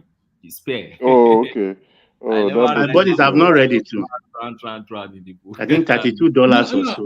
No, you shouldn't have bought that anyway. I think you know what is going to happen, and it's not the sharpest tool in the box. Is it? This guy was talking about how he was how many people he shot in the war front. In Afghanistan. It's just a ridiculous. He was talking about how William's bed was bigger than his own. Man, I wasted my money. Seriously, £12. It's even $32. I bought it also. I bought it £12. Anyway, just to wrap up this bit. Let me wrap up this space, right? I'm really worried about the president, Tinubu's administration now with what is going on with insecurity, and I'm afraid that may define his administration. And I'm hoping, we all know the antecedent of the president, right? And if he does not fix Nigeria, I think no other president will be able to do that, and I probably may give up hope. Because he's the one for the moment. But again, is he being fed with the right information to address the situation going on in the country? Again, insecurity has now overshadowed the economic situation in the country, because if you cannot sleep properly, if you don't know how your life is going to look like, just like what Kenneth said, we need to be giving them survivor certificate every day for surviving the day in Nigeria. How do you go out to fend for yourself? So the president should really buckle up his belt and ensure that those responsible for security should take their job seriously. Thank you very much, Romo. All right, brilliant. So what I'm going to do, gentlemen, now is I'm going to do a 5 8-minute whip round, just so that everybody is not staying so long and they've not said anything. I'll kick that off with Solly. And then we'll make our way around. Solly, let's hear from you. Yes. Hello, people. Forgive me for my outburst, but I don't like when people twist my words. Do that with your friends, not me. So anyway, now this whole security issue, I see it in a different way. We have two people in Nigeria. We have the elites and we have the normal people. We are playing a class system. When we have the normal people, we have people who are doing their legitimate work, and we have criminals, right? Let me use Yahoo Boys, for example. These guys are criminals, but we have people in society who protect them and who support them. Why? Because that is their own aspect and area, and these people, sometimes they support the economy. The same thing with the elites. Are we going to say all the elites have clean hands? All the rich people in Nigeria, do they have clean hands? No. We also have rich people in Nigeria who are pure hardened criminals, but they are still there. They are still doing their business, and they've been doing it for decades. When we look at Yahoo boys, are you saying that the people in the society don't know that they are Yahoo boys? They do. So when we have people that are elites, are you saying that all the other elites don't know who are criminals are among them? They do. These kidnappers, in my opinion, are being run by the elites. Who are they kidnapping? The average citizens who are below them. And when I'm saying elites, I'm not talking about people who are mere millionaires, even if it's in dollars in Nigeria. I'm talking about the people who they've been elites all their life, from their grandfather to the normal family, even up all the way up to their great grandfather. Let's use Lagos as an example. When we go to Alausa, a lot of people in Alausa, they are family members, whether it's from one uncle, one cousin, one niece, one nephew, one way or the other. Almost all the elites in Lagos have one family connection, or they know each other and they've known each other for years. They are all connected in one way or another, even all the way linking all the way to United Kingdom. They all know each other. They all give each other jobs. They all have their connections, and there are things that they can do in Nigeria that the average citizen cannot get away with, but they can get away with it because the police also knows who the elites are. The soldiers also know who the elites are, and those are their main people who they protect. These elites can take an average normal citizen, terrorize them, take them to jail, beat just because an average citizen pissed them off. So when I look at this kidnapping situation, they are not kidnapping the elites, they are kidnapping average citizen. And the reason why it seems so suspicious, the reason why it seems like, oh, the police is involved, oh, the army is, that you cannot join it and trace it back to each other, is because these are the elites terrorizing the average citizens. And since it's not affecting the other elites, they will not fight for the average citizen. So it's going to keep on going round and going and go. And you say, oh, why is the government not doing anything about it? The government are the elites.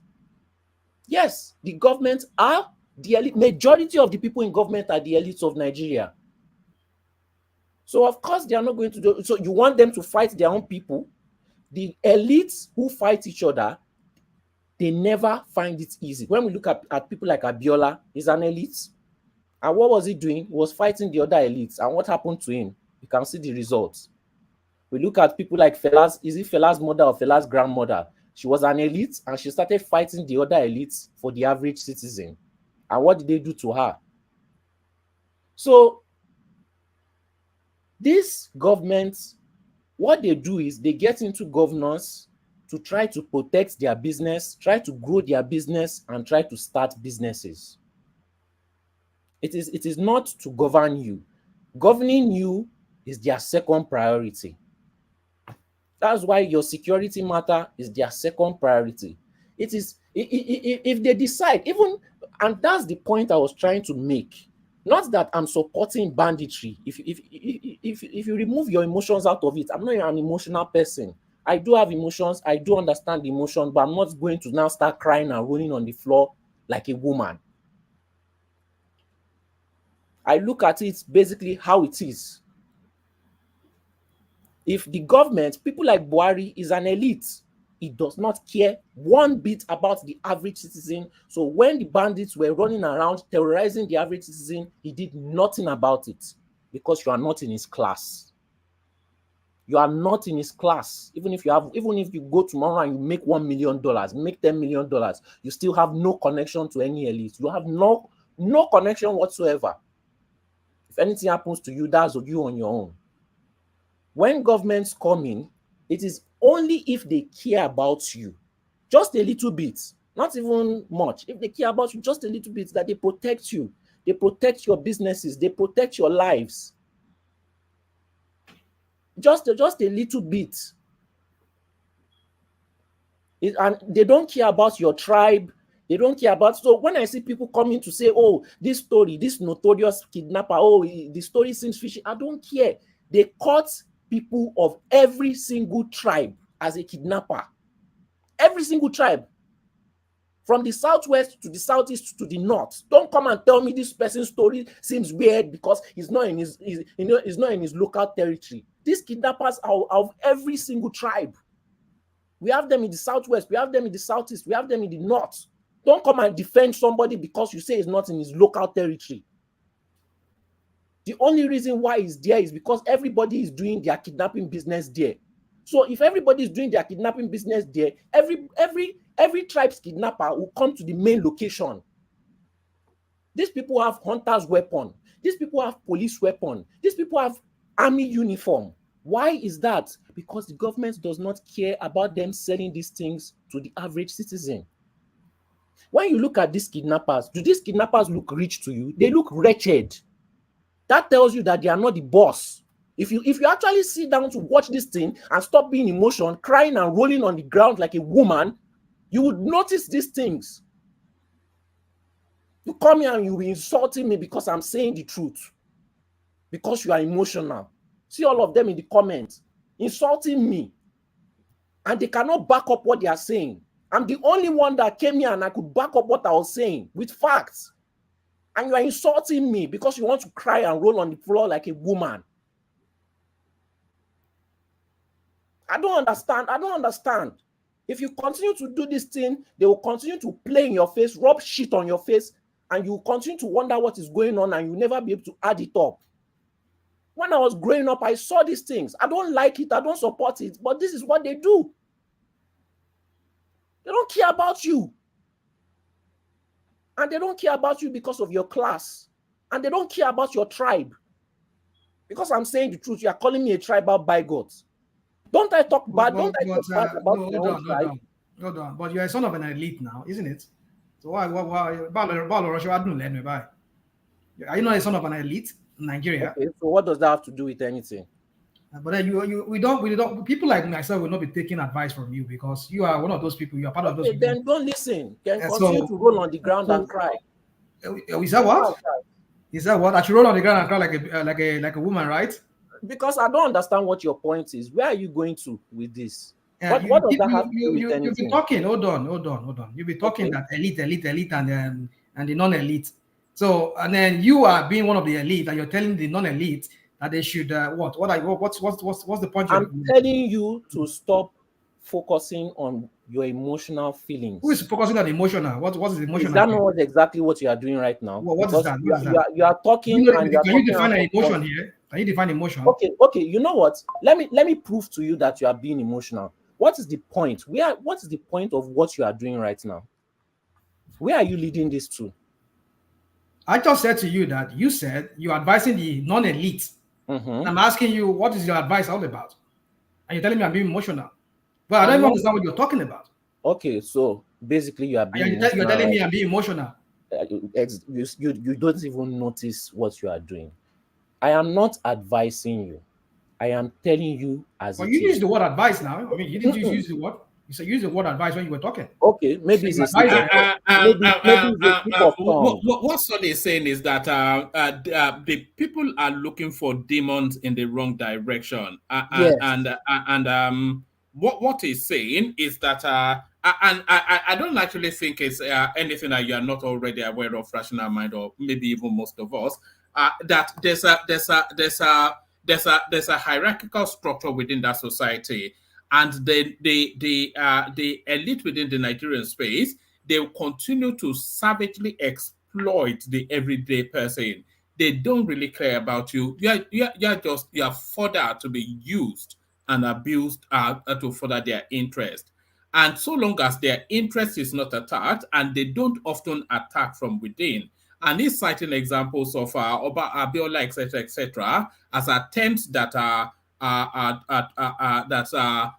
attempts at striking from within that went awry. So what he's essentially narrating is a narrative of the chasm between the two classes, and how, of course, the hoi polloi are always weighed upon. But the lower class cannot govern. That's why you have a ruling class. No, That's, the lower class can that never is govern, that and the is lower class do not what expect. that is uncomfortable to people don't want to listen to. Somebody has to be in charge, and it's going to be a few of Yeah, them. but That's the but reality. then does that not make water eloquent and correct as it is? Is there enough some redundancy in what Solly is saying? Because essentially there is nothing that changes the pyramid. Even the lower classes, they have the expectation that the Oh, upper classes rule them.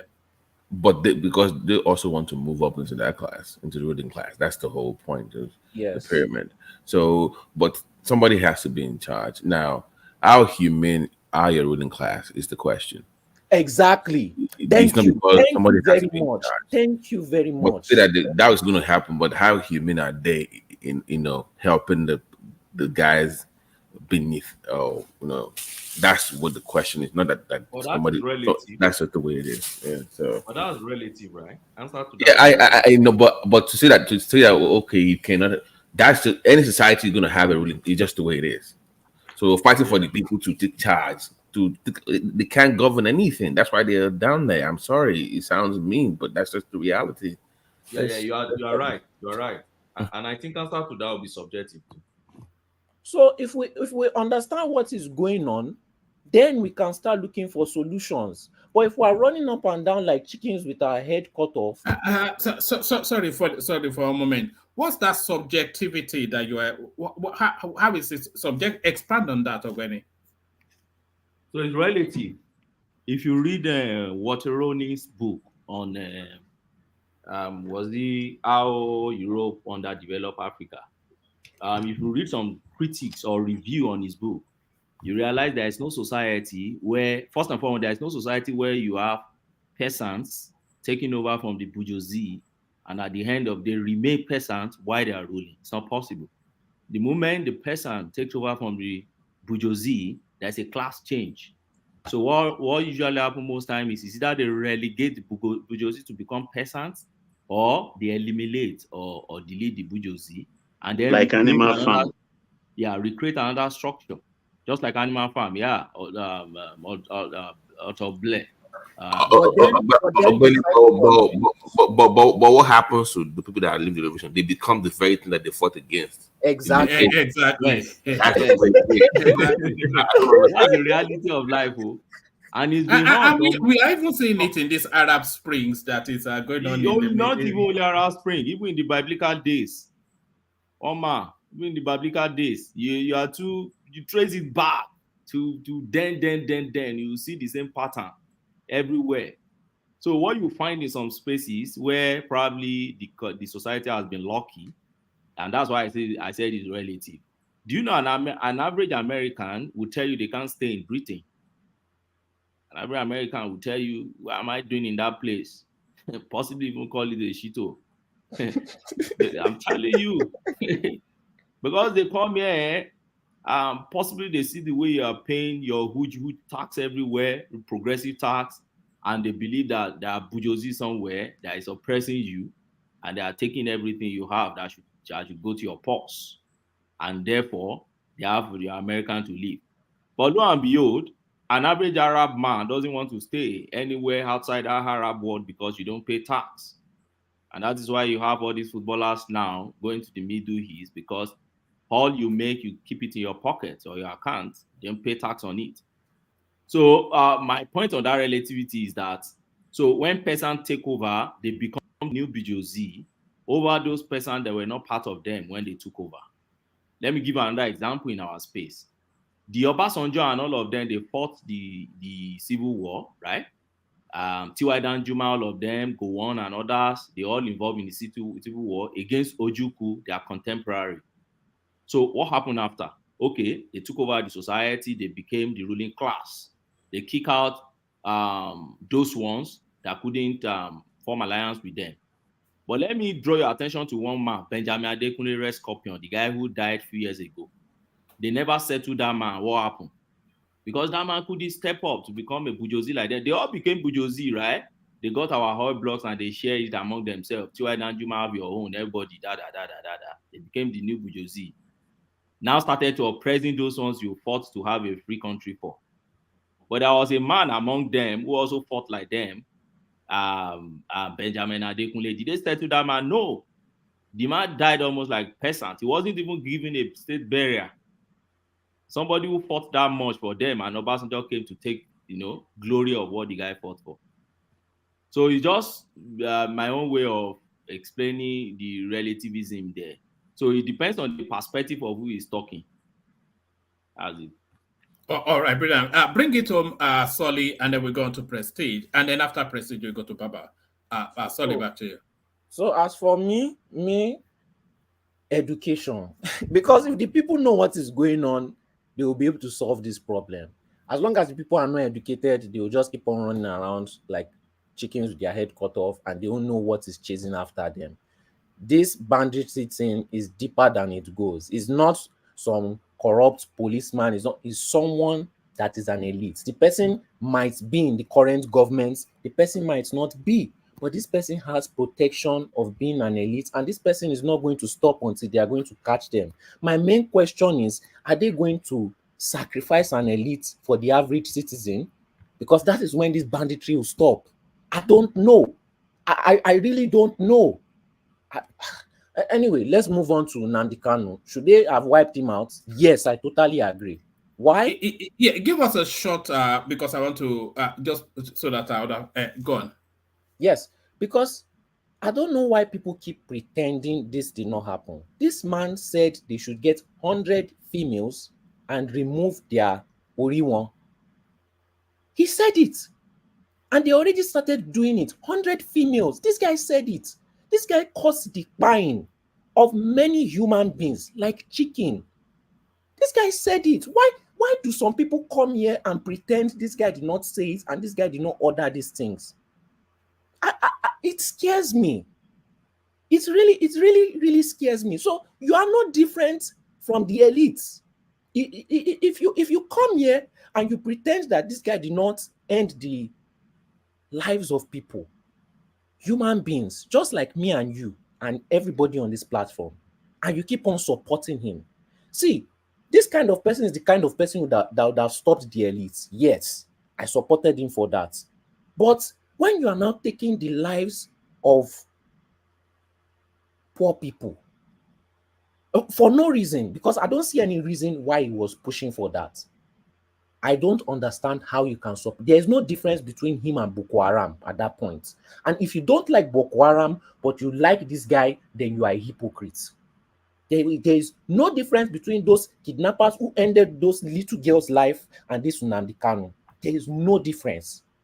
You have to be navigating, what's like kidnapping and whatnot. You have to be navigating them because it triggers you too. But carry on, yeah. That's why I try to change my words. So yeah. I don't know if you have conscience in your heart. We need to stop this thing. Stop supporting this guy. He had the right idea, but this guy was ending people. He was buying people, average human beings' lives, and he was going for it in hundreds or thousands. And he had no reason to do that. I don't know why you guys still come here and still try to fight for him. Yes, he did a good thing. Say that. I support it. But don't tell me this guy is supposed to be free. This guy he became a lunatic at some point. He became a lunatic. He was ending people's lives, and he was ending his own people's lives. That's the worst part. His own people. His own people. What is wrong with you? What is really wrong with you? His own people. He said it and he did it. And you are saying you are still defending him. You are no different than the northerners who support Boko Haram. You are no different. That's all I want to say. All right. One man, by the way, Solly, do not apologize for growing up rich. I am sick and tired of people acting like growing up being rich is some kind of ailment or isolation, whatever. No, look at that. The elites are circle wagon around. No. Somebody is kill wrong in growing up rich. There's nothing wrong in that. So can you say ice on now? So disease. Yeah. Are you saying it's better than growing up poor? Well, one man, you tell me. Of course, it's obvious. But this idea of you are privy, and so what? Yes, be part of it and be part of your family, man. Thank you. You know, the worst thing a rich person often says is to say to a poorer person that money is not everything. You know. What is not everything?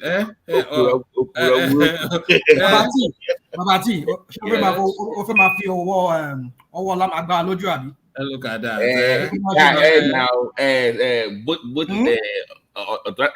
Now, Meiji. That guy, so see Olúbàdàn tó bá wọ ṣòkòtò pẹ́pẹ́ àgbà lọ́jọ́ máa ń sọ ọmọ ẹgbẹ́ bàbá tí ń ṣe àbí báwo lọ́jọ́ máa ń sọ. This is the point. This is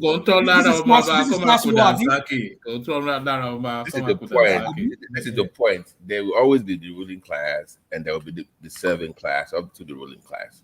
That's just the way it is. Get used to that. Thank you. Let's move on. All right, Midan. Yeah, you're up next, Prestige. Has it dropped? Oh, Prestige, you are there. So, Prestige, yeah, I saw you on Rudolph's yesterday saying that you were in Nigeria for a good while. So, I did notice your absence. Good to see you again. Yeah, good evening, everybody. Yeah, I was in Nigeria for a while. I think almost about 6 months, you know. 6 weeks. I'm sorry, 6 weeks. I'm sorry that I was there. So, it's been a long time, you know. So, it's good to be back, you know. So before I proceed about the present topic we are narrating, which is the insecurity, but let me first start about what I witnessed while I was in Nigeria for pleasure and a little bit of business. Yeah, everybody here, I believe everybody here, to my own knowledge, apart from Ikene, we are all in diaspora. You know, whatever we are doing, you know, we are doing okay, you know, we are doing better. But we don't know what people in Nigeria are going through. I mean, I witnessed it with my own eye. It's not that I was in the Southeast only. You know, I was in Abuja, I was in Lagos, I was in Kaduna. I didn't go to the, you know, where Lagos is part of Southwest. So I can tell you that people in Nigeria are suffering. I mean, you go to the street, people will be begging you money. I'm talking about way to do area, which is not like a Jaguar or whatever, those kind of places. Things are really tough. I mean, you go to a restaurant to eat, you know, they will find a way to beg you money. I know that has been happening before, but this has become to a different level. So my people, that country, you know, something need to change, you know. I mean, I'm not going to blame it on the present government only, but they need to redefine their mission in order to save that country. That country is in dire need. The way we are going right now, things has gotten worse than it was when I was there last year. It's not easy for people in Nigeria. They are hungry. Everybody, village and every part of Nigeria, things are not good. So let me just you know bring that. Man of Prestige, please, before you continue, I want to say something. You know, when I say things are hard, people just think I come here to complain. You see, something happened like this past week on Tuesday in this Ajambadi market. Women came out to start to shout that we are dying, just in a marketplace in Ajambadi market like that. And as in, they just feel tired. They start rushing out from the market, standing in the center of main road, shouting. A pint of Gary, 2,000 naira, this and that. They begin to mention, they begin to shout. They were just wanting to go naked. So yes, it's not a laughing stock. But that's a political move, though. That sounds orchestrated now. No, nobody politicizes it. Which politics? No, that's politics now. Which politics? Nobody politicizes it. Obviously, it's not spontaneous. How can it be political move?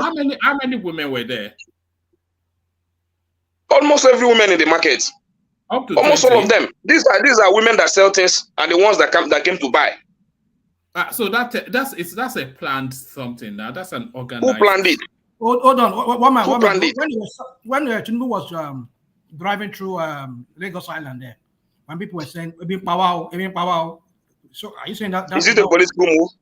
Those were the obedience. Now everybody knew that. We all knew that. One man. You need to stop that. Okay, there's nothing like obedience. Okay. No, just leave the obedience will be obedience. Believe me, all Nigerians. Okay.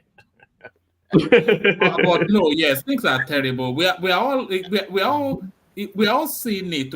When people start to, we all get the phone call. Even so, some of us have not been for maybe however long. You get it from the phone calls. One man is so bad right now. Even you get calls from unknown numbers that you don't even know. Babaji, That they know you, like how many auntie's people- cousin, sister's nephew. Do you know that I've going on 14 months now? I've put somebody essentially. I've budgeted him into my month. You know, because I know he's going to ask, and I've, you know, I've said the X amount. If he, but I always wait for him to ask, and I think it's suspended just being shy about it. And I say, I'm just going to. But one man, so sorry to interject you, but I've also noticed one thing. Man of produce, I apologize. Just 10 seconds. Even the prices of properties in Nigeria now are now undervalued because people are desperate to sell to get out. So it's almost like banjo. People can sell their properties just to get out of the country, and they're really cheap. Not your regular middle class or upper middle class, which they want to sell them. I'm like, why do you want to leave the country? You're doing well, and they're undervaluing their property just to leave the country. Is that bad? I'm like, if the rich person wants to get out, then something is wrong somewhere. You know those class. Sorry, those class of people? I don't think they are leaving that country for economic reasons. They are leaving that country just for the ease of living that you get where you are. You switch on the light, it turns. It turns on. You know, you switch on the light bulb and it turns. It's nothing. One man. Let me say this. You have healthcare. You know, I think that's where they're living. Not so. No, one man. It's for economic reason. Not the upper middle class now. I'm telling you for a fact. Somebody that I know that controls about 100 or 150 million has left this country. And when you ask him, he said he's not moving forward again. Instead of moving forward, he's going down. What's the reason? If I tell you this inflation of 18, you don't understand how it works. It's only when you're in business, you know how all these things kill business. It's not a joke that almost all the goods, let's say something you bought for let's say 18 naira last year, you sold them for 19 naira, then you came back this January, you are buying them for 120 naira. How do you progress? How do you progress? So the economy is bad. You are just trying to patch up. You are just trying to maintain. You are just trying to keep yourself so that people will not laugh at you. But the government keeps on taking away money from the pocket of the masses at every given opportunity. You call it inflation. Under how many months? Dollar from 750 to 1,400 something naira. And you think the economy people will be appreciating it. And there is no plan that this thing is going to get better. No clear indication that this thing is going to get better. There is no every single day since I came back from travel that you wake up that dollar doesn't add up. Every single day. There is no every single day you don't experience inflation. And they have If you sell a product or if you sell an item today, if you are not able to replace it at that moment, if you leave it for tomorrow, you will not buy it the same price you sold it. You are going to go and look for money to adopt to go and replace that product. It's very terrible. Can I continue my submission, Prestige has the floor. He's waited long. Please. Let me continue my submission. But anyway, going back to what I was trying to narrate about my own experience, because when I make a statement here, this is my own particular experience or what I saw. So anybody can give their own point of view. Is different. I second what Ekene said. I don't know under what perimeter that happened, because I myself, I decided to explore to the village, originally where my, deceased grandma come from, part of the village, because we live in the city, where. So I decided to explore some of the village, when we went to pass through the market. You should have taken clips. Maybe if I had your phone number, Yeah, I have some clips, and I'm gonna send you later. Yeah. Yes, send them in. Send them in. We like So those clips. people, I mean, women, they start begging. I mean, I'm talking about. I don't know how many. Okay, I'm not going to say it, but I know it's more than 50 with a particular area. Maybe 20 sporadically in a different part of area. Whenever they notice you're from here, which I try not to. I spoke when I'm in Nigeria. I try to affiliate with people. I speak broken. I don't even speak English or something like that. Try to say that I'm from here, but they have a way to identify that you're not from here. It doesn't matter how far you try to hide it. I mean, I'm talking about women, they start begging, people I don't even know. So the problem is that you can only do your best. How many people can you help? Like I think was it Babati that, no, it was you that stated that you helping somebody. But it depends. I mean, it's a lot of people. I'm from a very large family, and that kind of spread, how that to different part of my state and some other part of the state. I mean, how many people can you help? When we're talking about the people suffering, are the poorest of the poorest. No, it's not. Even the upper middle class, they are feeling it real bad. One man, I don't know if you listen to that guy that came to that came to Dr. Damage. I don't know why he used to belong to Afghan. Do you know the reason why he went to APC?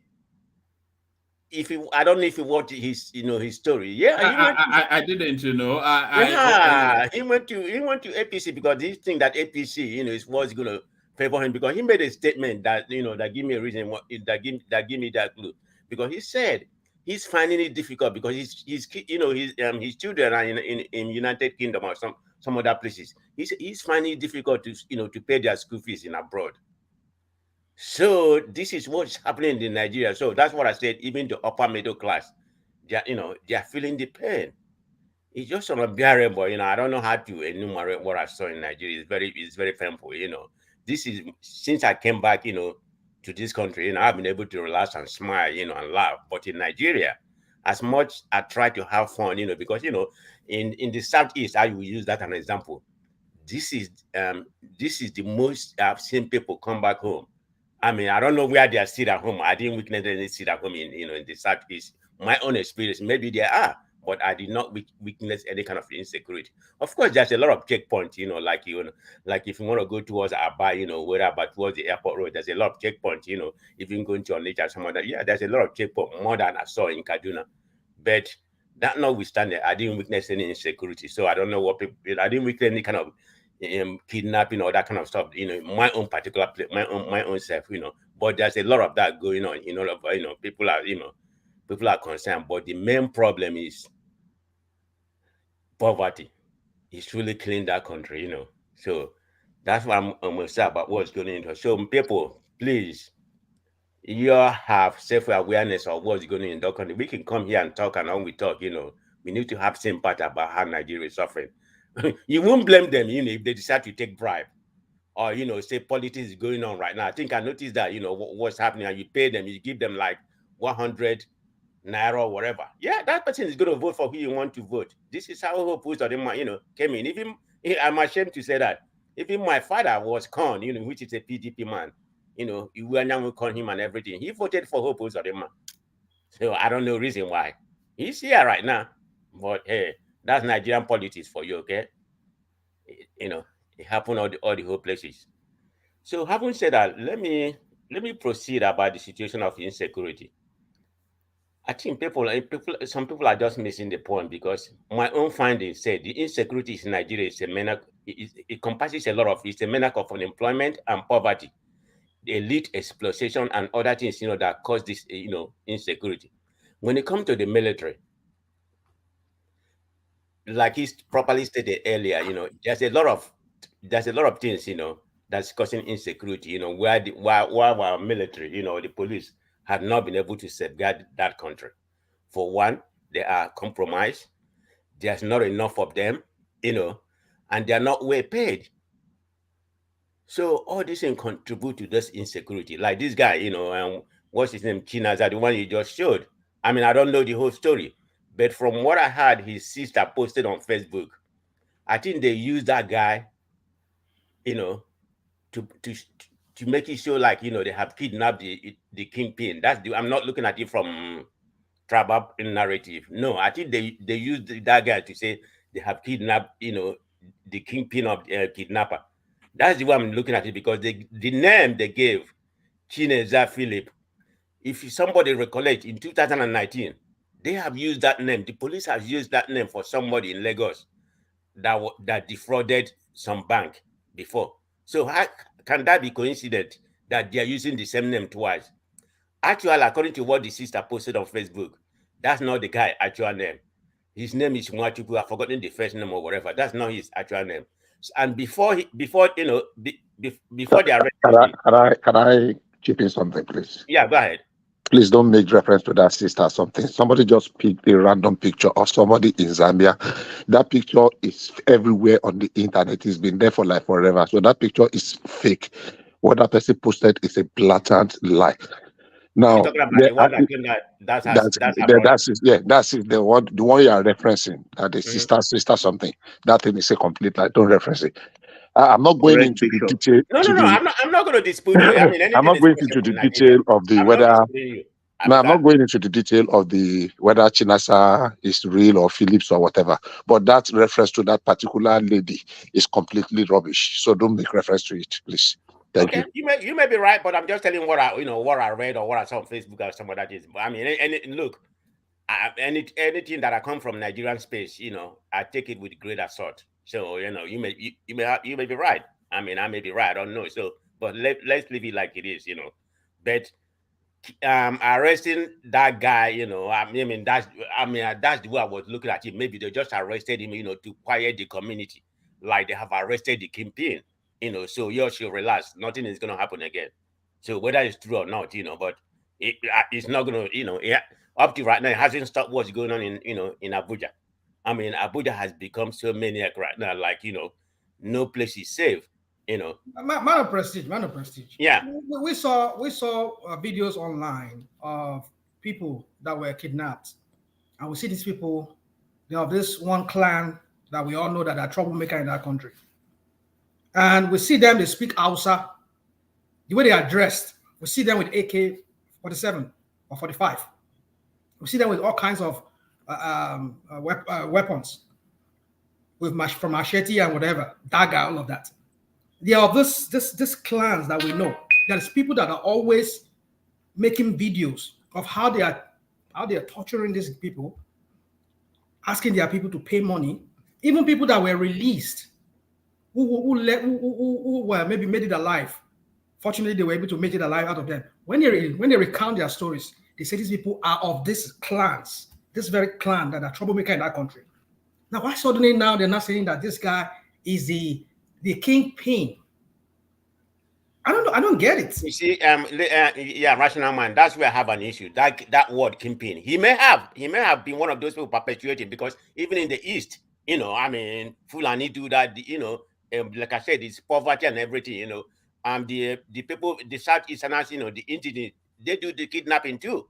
I mean, it's part of everything that was wrong with Nigeria. So, but the word they use, the kingpin, that's where I have a problem. Whether it's him or it's not him. I think when they use that word pin, they're just trying to calm people down, because that hasn't stopped what is going on right now. He may be one of those perpetuating it. I don't know. I'm not there, so Can I ask a question? Yeah. I want to get this. The reason why we are doubting whether it's kingpin or not, is it because his name was where it's from? Is that don't go there. That don't make any sense. I'm just saying no. Let me ask that question properly. He may be one of them, but using him as a kingpin, like if like he's the he's the main one. So you should not worry. That's the way I'm looking at it. Are we saying the reason why it can't be main one is because of where it's from? Oh, I mean, being that he's from Southeast, he's not the Fulani people are accusing, right? Is that why we think it can't be the main one? You know what I think? Let me answer that question. No. I can answer that. Okay. I mean, that question is directed to me, not to you. I have a different perspective about what's going on, because I think all this kidnapping and killing and everything happening, is being sponsored by the elite. That's where I support Sully when Sully said that it's being sponsored by the elite for what their benefit, and some people are trying to rubbish the government too. So it has a different connotation to what's going on. I'm not even on that area you're talking about, Obini. So I don't know. I'm just saying because they use the word kingpin. What Rational Mike said is what made me to ask that question, because he's trying to say Let me answer that question. Okay, go ahead, Rational Mike. On the TV, you've been seeing people of a particular tribe, which is, let's say, Hausa Fulani. And so my question is that the reason why you think this guy cannot be the kingpin, because it's not from that area? Yeah. The reason why I said what I said was not just because this person is from the south, and we know all this bigotry going on between the Yoruba wing of Tinubu and the bigots too from the southeast too. How they go out neck and neck with them on themselves. That's not just the reason why I'm saying this. I've not seen when they arrest somebody of those clans that are troublemaker and they will parade him the way they parade this guy. That's my point. Hold on. I know you. Maybe you want to say something. Hold on. Well, I've not seen the way they parade this guy. I have to say his name. I mean, did you see? I was on a different channel today, and I saw one of the videos of how this guy was paraded. He was even lying on a stretcher. This same place here. I mean, the analysis that somebody gave, I reasoned with that because I never had all the whole facts with that until when he was analyzing and I listened to it. But my point is this: is that the treatment given to this guy, the way they blow the trumpets, how many of these clans? I mean, except we just want to deceive ourselves. Most, if you out of the let's say 100 people kidnapped that just survived it and were released, when you ask them the question, who were these kidnappers? At least 80 of them will tell you that they are all of these clans, and we see videos of them. They're not even hiding it. Rational mind. Can I come in? Can I say something? Can I intervene? No. Let me land the point. You talk. You have landed. Okay. Yeah, please let me land. Please. So we've not seen any video of these people being arrested. All we now suddenly see is one person, and they're telling us is the kingpin. And just a few hours ago, they said there was some what's it called? A kidnapping live on the road in somewhere in Abuja there. So my point is this: you see, Ogbeni, if I say these clans, although I'd never mentioned their name, but we all know who I'm talking about. That was why I don't want to go that way, so that maybe I'm being bigot here, I'm being a bigot. But I'm saying that the majority of the kidnapping, even in their own side of the north, there in Nasarawa, in Katsina, in what's that called? Kaduna, and that one that start with Y too. Matawale, what's that? Yari, and what's that? Huh? Nasarawa. No. The Yari, Matawale states. Where was that state name? Where they kidnap? Zamfara. Yeah, Zamfara. All the ones who've been hearing there, even in Taraba, people were being kidnapped. When they were, some of them who fortunately they were released, they will tell you the story. People will kidnap them. But how many of these people they've been able to arrest and parade them in front of me? Parade them many times. Have their pictures everywhere on the social media, like what we're seeing here. How many of them have you seen? Must there always be a Southerner that one has to be a scapegoat for this? Nigerians. You know, you can say Nigerians. It's up to you. But you don't want to face the truth in that country. Let me please. I still have the floor, guys. Please 1 second. Let me. Yes, Prestil still has the floor. Yeah, we know. Yeah. We know. I think it's very disgusting that we're talking about crime and we're trying to rationalize one ethnic type of narrate on tribe, and the criminality is criminality. Are we saying there are no Igbo kidnappers, or is it because of one? Will there only be one kingpin? I don't care. If Omoyami catches up on village or my tribesman, I don't care. The way with which people rise up to defend this man on ethnicity is disgusting. It's completely it is. I mean, I don't want to get involved in this discussion because it is below. It is humiliating. It's annoying. Only in Everybody's Nigeria. just rising up to be depending because it's Igbo, and they're not Igbo criminals. Have you not seen it every time? Every time the people are being killed and massacred, and they're not Yoruba criminals. Will I defend the Bishop, criminal because it's Yoruba? one quick correction, please. My Will I interpretation is defend a Yoruba? they're not Excuse me. defending Let him me because just he's finish my Igbo. entire something.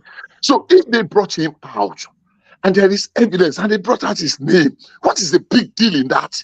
He's a criminal. He's a criminal. He will not spare his victim because they are Igbos or because they are Yorubas or they are Fulani. They are I think you're Fulani missing the criminals. point. I'm not missing the point. Yeah, We are no, you are we are missing the wasting point. Let me enough explain. energy. We are Let me dissipating explain the unnecessary perspective energy of defending those. what is not defendable. Who No, is let me We are explain the wasting who is energy. defending him? Can you Let- name I them? asked that question. Can I Let me answer? no, Ogweni, please. Let me just give a different perspective. I think Let Aizo come in and then Ogweni cap it off, and then after that it goes back to Prestige, and then when it goes back to Prestige, let him have a good period because he's not really So Aizo. yeah, guys, let's have a discussion about this. You know, as people that are enlightened and educated. Okay, I think you count yourself amongst those, I'm assuming. unfortunately, one man. Unfortunately, I do. Carry on. No, like I think Ogbeni said it earlier. We should have a conversation about this honestly and objectively. Okay. Now, I understand where Bishop is coming from, and I share your anger in the sense that if people are trying to defend this person for what he's alleged to have committed, then yes, it is 100% wrong. But the people I've talked to at least that are asking questions about this person is because there is a clear double standard in how things are being handled when people are from different regions. And I'll give you an example. The government of Arab Emirates gave us a list of people sponsoring terrorism, a clear-cut list, and they sent that list to the Buhari government. Yet, till today, one name from that list has not been released. These are sponsors of Lord knows what. One name not released, one prosecution not happened, nothing. In fact, they've even forgotten and moved on. So when people complain about these sort of things, they're not complaining because of ethnicity. They're complaining because there is a clear double standard in how matters are being handled, especially when you have kingpins sponsoring it and we don't get their names. This guy is a foot soldier. And all of a sudden, they're parading him. If the guy did it, he should burn in hell. But that's the point I think I've gotten from different people. Okay, I pass to Ogbeni, I beg. Thank you. Well, you see, I asked that question because most time I wonder if people just wake up one day and they cut themselves away from history, and then they decide to focus on one incident and they make their conclusions from it. I cite example of somebody here today, Sadiq Aminu. There's another man called Konduga. There are a lot of northerners that have been messed up and displayed exactly the same way they messed up this guy. Just Google Sadiq Aminu. He was the alleged masterminder of a bomb blast. In the same way like this, his name scattered everywhere on the media. They declared him wanted. They started looking for him. Did anybody said, oh, you are doing this because it's Hausa Fulani? So why do we like narrowing criminality to tribe, to religion, to race? I don't get it. In my numbers of years in practice, I've seen criminals that cut across tribes, sentenced to death in court. I've seen suspects that have been released in court by a Muslim judge releasing a Christian suspect. And I've seen a Christian judge sentencing a Muslim criminal to death, to jail terms. That's how it should be. But to start narrowing, okay, when Evans, I remember narrative like this came up when Evans was first picked in Lagos. And no, must it be an Igbo man that you pick? How can he be a kingpin? Today we see the story. Those ones that were peddling that kind of narrative back then, they bury their heads now in shame. They can't even come out and talk again. Many of them are deleting their Twitter, they are deleting everything now. Because investigation, when you start investigating, You try as much as possible to be objective and give a very clean sheet. You don't start investigating or that a story is out and they say, oh, that guy is actually the kingpin. And you're wondering, how can an Igbo man be the kingpin of something in the domain of the Hausas? You must be a joker. It means you don't really understand what criminality is all about. They don't think about tribe. They don't think about religion. They don't think about race. When criminalities happen, I've seen somebody who claimed to be a pastor in court. I prosecuted that guy myself, who claimed to be a pastor, who will be carrying Bible everywhere to court. Every day you'll be seeing him carrying Bible, you'll be swearing. At the end of the day, evidence showed that I was the one who actually raped that young girl. So please, when it comes to issue of criminality, let's keep all these, I won't call it narrow-minded. I think it's the extent to which we understand criminalities. But let's open our mind, please. Criminality is criminality. A criminal is a criminal, regardless of the tribe or region. Nobody says that criminality is not criminality. So that's not what I'm saying. Let's not spin this thing. Hold on. Let me land. You made a point that how many Northerners do we see, or those people from other side do we see being paraded like this? I've just given you an example of Sadiq Aminu and Konduga. Okay, so in what context? Because you are saying something now, you're not putting context to it. In the context of terrorism. That's terrorism. That's a terrorism, right? Which is more heinous than kidnapping. Yeah, okay, all right. It's more heinous. At what point in time in the history? Google Yaya bomb blast. Yeah, we know what you're talking about. Don't let us on that. We know. But my point is, at what point in history are we talking about? If they could, we're talking about context here. Give us context. Obeni. Okay, let me ask me. Obeni, let me ask you this. Rational man, let me ask you this. Obeni, are you aware that other people were arrested a few days ago? We must get back to Prestige, though. Are you aware that they showed other people that they arrested, but they couldn't show their face? Let our rational mind land his point in just one more minute. And then I'll use the opportunity of my own time to talk. All right, back to your Prestige. Yeah, back to your Prestige. Oh, you'd have allowed Kenneth to ask that question. No, because I'm conscious of how long. I will leave the floor. I'm not going to stay here that long, please. Let me land. Yeah, I think we're overflogging what's going on here right now, because it shouldn't have been an issue. If you're a criminal, you're a criminal. It doesn't really matter exactly where you come from. I think my main issue I have with that, I'm thinking it's just my own personal opinion, they perpetuated this, he may have been, a kidnapper, not, whatever the right story is. If he's a criminal, let him face the justice, and deal with him squarely, I believe in that. But the word, when they used it, was the kingpin, and after that, within hours, there have been a lot of kidnapping, rampage all over Abuja, So I'm thinking the police, how Nigeria police operate, they probably use this, in order to subside, the situation, so people will calm down. That's the word. That's when I said the word kidnapping, kingpin. I've not seen the picture where they parade him and other things, so I can't comment on that. Maybe like Rational Mind, other people stated, I've not gone deep to see on what's happening with him. All I know, they name him as the kidnapper, and the name, I don't know where he got that name from anyway. I mean, the last name is Phillip, or unless that's the criminal name that he used. They should have come up with the right name right now. If anybody was privy to have, seen the right name, because Igbo people don't bear Phillip as the last name. So unless that's a criminal name that he used, that I can't really say. So, but what I'm going to say is that I feel like some of these things have been disproportional. If somebody from the south compared to the north, let's not sugarcoat everything. Like the other guy, I think Enzo properly stated, all those people that sponsor terrorism in Nigeria up to today, is it not about 2 or 3 years ago, during Buhari regime, and nothing. Up to right now, we haven't known anything. So we know there's some disproportional, between the south and the north. Of course, we know the government in power, particularly during Buhari regime. So that's what's going on in Nigeria. And with what's going on in Nigeria, it's not going to get better for us. The way, we do something by tribe, ethnicity, section, and all, it doesn't make any sense. And I just believe, if you stay in a particular place, like I'm from the southeast, and I stay in Lagos for about a year. I should be able to have a right to vote, everything. Until we come to that, until we come to that space, Nigeria is not going to get better. I mean, this trouble something is killing us. I don't know. Hopefully, we need to reorient ourselves. One man, I have to leave. Okay, I just want to make a comment to show you that I'm back. All right. Thank you. All right.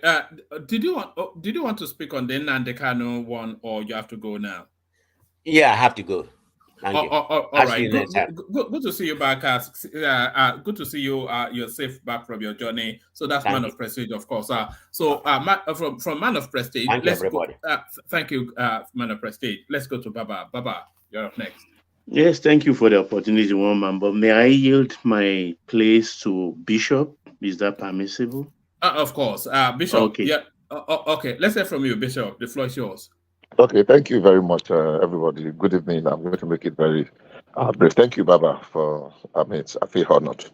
Well, I don't know if it's all the topic you want me to talk about, but let me start from this assassination something. I've not read what Adesina said, and I don't think, please be very careful, don't take me until you hear me very well. I don't think it will put it that blunt. Why you started this conversation? Because I've seen it before, I ignored it. I tried to look on the social media space, and it was People's Gazette that everybody is copying from. And what do you call it? What do you call this one? When Showore's outfits too. Sahara reporters, yes. So it was People's. Now, I want to put a context to it. What if it is like somebody, maybe a security chief, said, look, if they cannot get him, they can do whatever, that's what you were using. I don't want to mention it. And the president said, no. Whatever it is, bring it back. I don't want that option of doing that. Whatever it is, bring it back to come and face justice. Now, the way it's being presented, as if it was the president that was considering the option, I have not read it. I will not be very definite in making categorical statement as to how Adesina penned it, but I can be very sure that the premise upon which, the way we are looking at it is not the correct one. That's one. Number two, if assuming without considering that he put it that bluntly that way, because I don't think it happened that way, then it's a little bit irresponsible. And I don't want to believe that Adesina is so thoughtless not to know, to gauge the temperature of the state, to be able to put things in proper context. We can always blow things out of proportion, twist and manipulate things that are even very obvious that people have said. So until I see, or somebody can quote, as they used to say in Latin, verbatim illustratum, what he wrote, I might not really be able to, but I don't believe what we are saying. I think we spent so much time on it. So I want to still give you the benefit of the doubt until I'm proven otherwise. So that's my take on that. Then to just add to it, look, there was a time I read a book. I was trying to remember the name about state-sponsored spying that involved some of them, the best of the democracies in this world. The best, talking of countries like Germany, the United Kingdom, Russia, talking of countries like even the US and some other lesser countries that have been involved in state-sanctioned. You can fill in the gap. Why it is not? Nobody will say it is right in this era of people talking about fundamental human rights and the rest. People respect fundamental human rights if what is at stake is not greater. So people weigh the option or the consequences. There are so many people that have operated, that have participated in some very classified covert activities that they don't let them work. They never get out of it. And it is state-sponsored. There was a movie they used to do many years ago. I think it was a series. They call it In the Best Interest. They say it is in the best interest of the state that this person should expire, liquidated. They use all manner of things. So, but I am not justifying it, and I still don't believe that happened, or it is being misrepresented, especially by the people, by the media that is promoting it now, like People's Gazette and Sahara Reporter. So I will just take it with a pinch of salt. That's on that.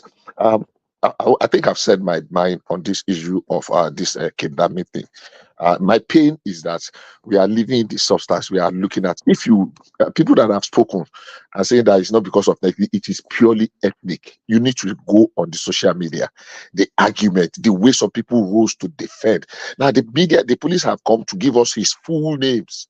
I'm not going to mention to read his full names out. They've got to give us his full name. The question is this: what circumstances? I don't care whether they call him a kingpin or not king, or king nail, or king shovel, or whatever, or king needle. I don't care. Maybe he's involved. If you are involved in one, there's no law that says we must. That there's only one kingpin, criminal or kidnapper in Lagos, in Abuja. There can be 100 of them. All of them control certain areas. Maybe he has been in prison. Everybody knows that they said the guy was in prison for a kidnapping case before, and he has been granted bail. Nobody's talking about that one. We have seen people that get hardened when they go to prison. So if you have gone to prison 1 or 2 times and you are still going back to it, you're already a KB, or they can feel your fingerprint in 2, 3, 4 kidnapping, whatever events or incidences. Sorry. And they see your hand. So maybe the choice of what. So I feel a little bit disturbed that the issue that dominated the discourse is, oh, they are showcasing him, they are showing his face, because Ekene was trying to make reference to something, and it is the argument that some people put, and other people went and brought out the full video.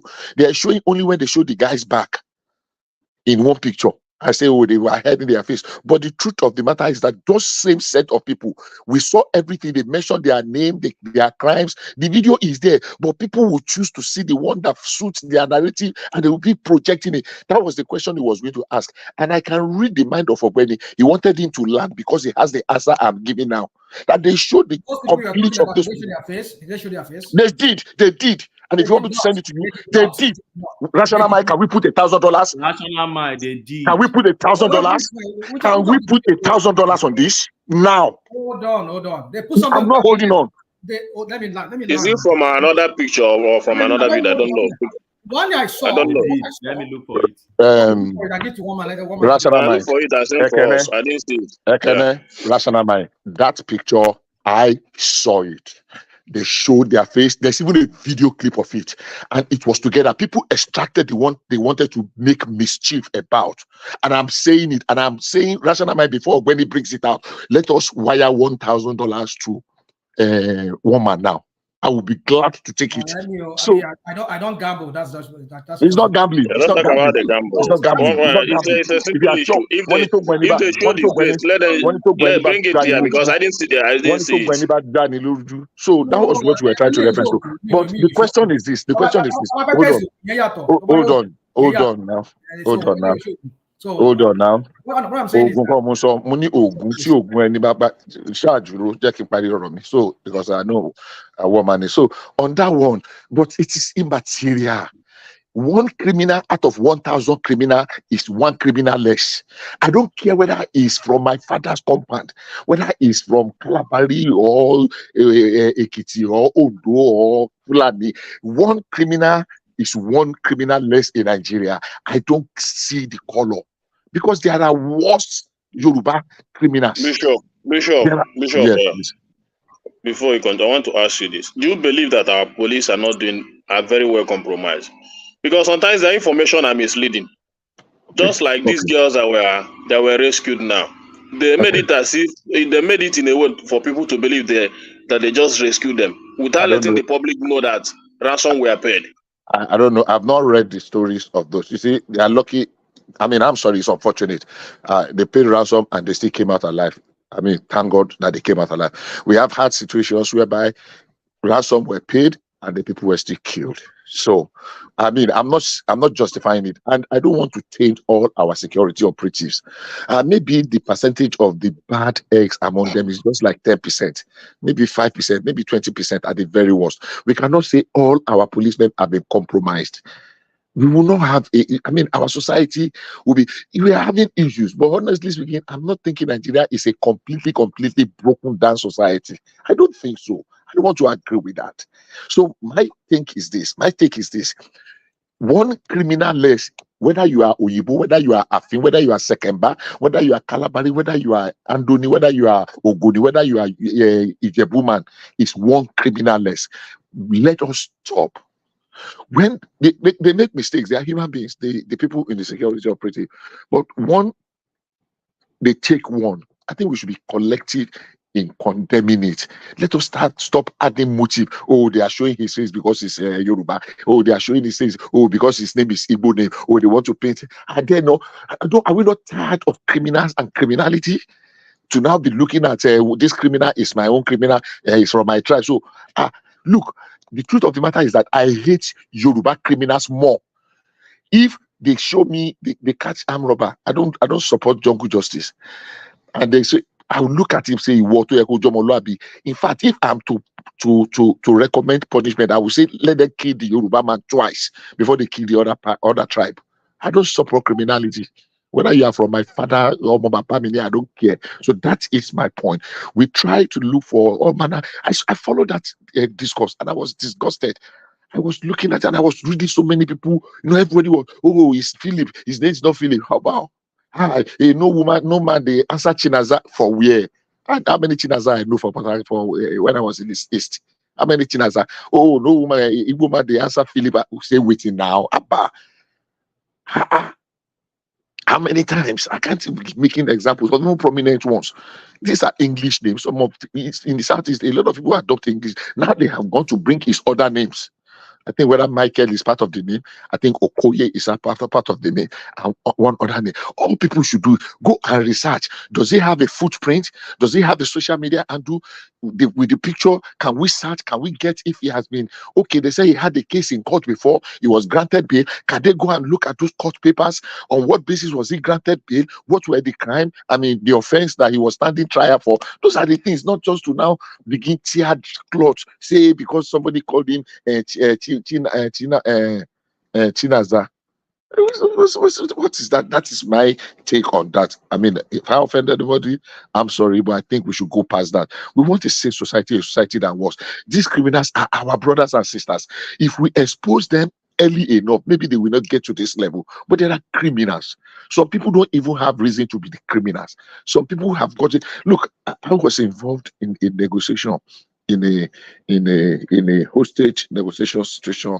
I took charge of it, and I would say I did. I mean, it was well executed somewhere in Delta and Delta North some years ago, and I went a little bit into the working and the operating. Yeah, I got some assistance from the DSS in their office there in Asaba. I got some assistance and I was able to navigate through, and I saw quite a little bit of things. Look, maybe if we have 100 policemen, maybe 20 are compromised, but the remaining 80 are ready to lay down their lives. And they are dying. They die. Sometimes they know the consequences that look, some people, it's a suicide squad, like they are going for a social media because they are so determined to get it, and they lose their lives. Sometimes the way we so brush them aside, even in the memory of their dead. Are you talking about the Nigerian police? The Nigerian police, yes. Yeah, Bishop, you are saying 80% of them are dedicated. Bishop, let me tell you this. Let me say this, Bishop. Please, let me say this. You see, I want to tell you that 99% of Nigerian police are corrupt and compromised. You don't need anybody. You don't even need a magician to tell you that. You understand? Because when you travel, let me finish. No, you don't finish. You have said what you want to say. I've had you. I want to give a proof to what I'm telling you now. I want to give a proof to that. Let it not be that I just make a. Don't give me a percentage. Don't give me a proof. I am saying if 99% of the Nigerian policemen are criminal, like you have just said, you will not go to compromise. They are compromised. That's what you said. You will not go to the southeast and come back in one piece the way you just did during Christmas. Don't let us go there. Yeah, there are bad apples. Yeah, there are, but we will not say. And I did say something the last time I was here. I said, look, if we are saying 99%, that means 99% of Nigerians are criminals. If we say, oh, 99% of police are bad, 99% of politicians are bad, 99% of soldiers are bad, that is 99% of us. So we can as well say all of us are criminals. Let us live in a laissez-faire kingdom, the one they call, what do they call it now? A survival of the fittest. Can you see their face now? So I can see their face. Yeah. So please, that So- your narrative is not so- correct. Is this the only person? Bishop, But there I are still go plenty that back. they read Bishop, there I about. have a question for you. I will see You're another done. one now. So you can go to Yeah. the video and check others. Those are the one I snap. Go ahead. Somebody was saying he has a question. Yeah, so I listened to you and you make some valid points. What I do, one quick thing, I just did some quick research based on the statement I made earlier. So according to the names that were released or that were sent to Nigeria from UAE, the Nigerian government did not release the names. They refused to release the names to the press, nor did they give any information. However, the United States placed 6 of those individuals on their terrorist watch list, and those people can't go to the US. And because the US placed those people on the list, the media in Nigeria was able to get 6 of those names. However, those 6 names don't fully show the total full list. I can read the names out to you. They're all northern names. But my question to you is, Bishop, I understand what you're saying, and I do agree. Criminals are criminals. They should be prosecuted. But what about when we have situations that are clearly letting the water out of the bucket as it relates to the law, right? How do we have a terrorist problem in our nation, considering what we all experienced last year, right? A list is sent to our country. The United Arab Emirates said they didn't want to prosecute. They sent the list to the Nigerian government. We still don't know who these individuals are. I'm looking at 6 names, but these are 6 out of a longer list, right? As terrorism sponsors, right? Names: Abdurrahman Ado Musa, Salihu Yusuf Adamu, Bashir Ali Yusuf, Muhammad Ibrahim Issa, Ibrahim Ali Al-Hassan, Suraj Abubakar Muhammad. Why are these people not behind bars? So I agree with you 100%, but we cannot pick and choose when we decide to prosecute criminals who are committing crimes openly. And that is the issue I have, right? It's either we are deciding to fight this, Okay. or we're deciding to just let Okay. it go. We can't, you understand what I'm saying, right? Okay, I yeah. mean, But let me yeah. quickly tip you something. I don't want to talk about the UAE before deliberately, because I think I've forgotten some things. But that list you were talking about, you are mixing it up. UAE actually tried those 6 persons and they jailed them in UAE. And they now gave Nigeria that there were money transfer to some individuals in Nigeria that was suspected to be for funding terrorism. I'm trying to remember those lists, 6 names that you just read out now were not in Nigeria. They were Nigerians that were arrested in UAE. I can read the full Punch article for you. That's not exactly what it says, but I'll let you finish. Go ahead. Please, I don't know what Punch says about those 6 names, but if you look at it very well, So the let Boko me say this. There were 38 individuals, 38, and 15 entities, right, on the list of organizations supporting terrorism. 6 of them were identified as on the terrorist watch list by the United States, right? And because those 6 were identified by the US, those 6 names were released into the press. However, the 38 or the remaining, 32, we don't have any idea. You turned what I said around. I said those. No, 6 I'm names telling you were what jailed. is being reported in the press. This isn't me saying this. I'm saying what is being reported according to what UAE passed to us was a full list of 38 individuals. 6 of them were put on the terrorist watch list by the United States. Where are not those the 6? UAE. Where are those 6 people? No. They're Hold Nigerian. on. Were those 6 people tried in UAE? No, they Will were take it not. to court? No, that means you don't have your facts correct. Go and check. Please go onto the internet. By the time I finish, bring it back. I'm using my phone now, unfortunately.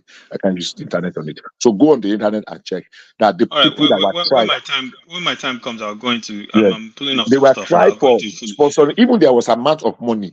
Those people were raising money to sponsor terrorism in Nigeria, and they were arrested in UAE and tried. I can't remember. It's sketchy now. It's just now I'm trying to They were just. But sentenced for life imprisonment now. we are In in In UAE. I'll look UAE, for it. Exactly. Yes, in UAE, yeah. and they were Exactly. never returned to Nigeria. Is what you're saying? No, they were Life never returned to imprisonment. Nigeria. Now they are UAE till Let today. me look for the news. Please look for it. I'm trying to. So Please sometimes we look for it. just distort some things. Because So but I'm looking and I can read what I'm looking at. This is from the Punch. That's my source. I can give you the okay. breakdown of everything. So we don't Okay. say this isn't anything anyone is Okay. Okay. manufacturing, Anyhow, right? let's continue when we get Okay, other go facts ahead. about it. So for Yeah. me, we are in a dilemma. We are in a serious crisis situation. It is how to reduce criminals and criminality, and maybe kinetic something is not solving it. Maybe we should look at the social aspect. Why are more people getting into crimes? Why are more people, young people, getting into Sorry, Yahoo Yahoo? I've sent it to one man, both Thank you. private God chat bless you. and the general chat on Thank you. Sarah report. So just I sometimes when I see things and I'm not too sure, I won't make comment on them. And that's why, but I remember very faintly just because you brought it up. So what I'm saying is this. I mean, maybe if I still have 2 minutes more or one more thing to talk about. We are in a very serious situation. These criminals will not come and say look, I saw a video, a very gory video somewhere in the southeast where some elders, that time they kidnapped some elders. Look at the way young people were treating 70-year-old people. Look at the way they are Igbos now. They are the same tribe, probably from the same village. Ekene told us something a few minutes ago. He said the driver that I took him said that he was crying because you know those boys, they are boys in this community. So if they could treat him that way, then what are we defending from the same place? So I don't subscribe to that. Putting ethnic coloration, ethnic something. A criminal is a criminal. I beg deal with them. In fact, I would say the president should just say, shoot them aside. Of course, some people will still cry and say, oh, you want to kill our children, fundamental human rights, oh, human rights violation, United Nations, blah, blah, blah. I would just say, President, Pastor just said, when if what's his name? Gani Adams will not give himself up to be arrested. Pastor just said, shoot him aside. He says so. So if he were to be an Igbo man, he says so to all an Hausa man, we will have given it correlation. When the pastor says so, we clap for him. Because we hate the menace of what those OPC were turning to that time. They were turning to criminality. So it is, if we come to some of these things in good time, it will not become a monster that some of them are becoming. So let them deal with criminals, bandits. Let them shoot them aside, kidnappers. Because, sorry, did I trigger anything? No. Carry on. I want you to land, and then I want to take you to another topic. Yes, please go ahead. Bring it One on. man, is this a reporter thing I posted? Yeah, no, I flashed it up, which speaks to what. But one man, it's not 10 minutes now. It's not 10 minutes.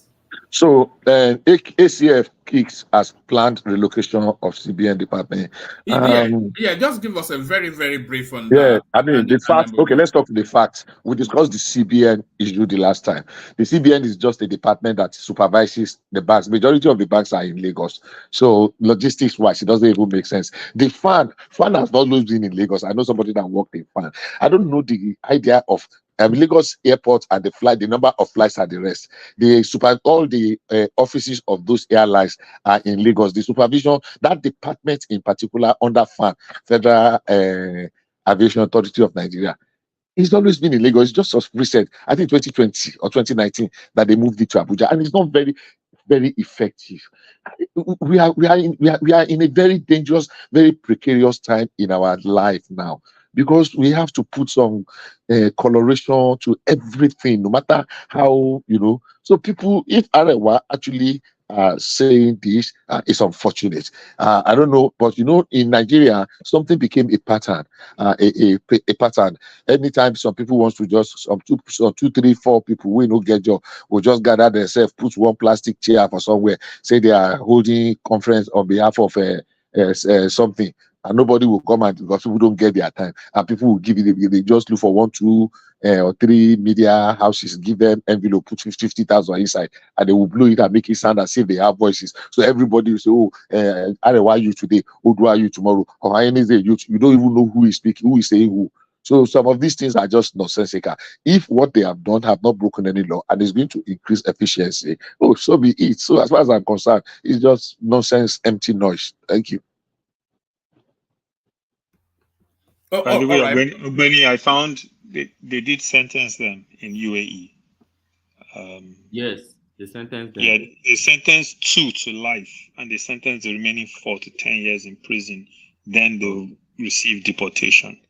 So they were found and prosecuted for trying to send $782,000 from Dubai to Nigeria to fund Boko Haram.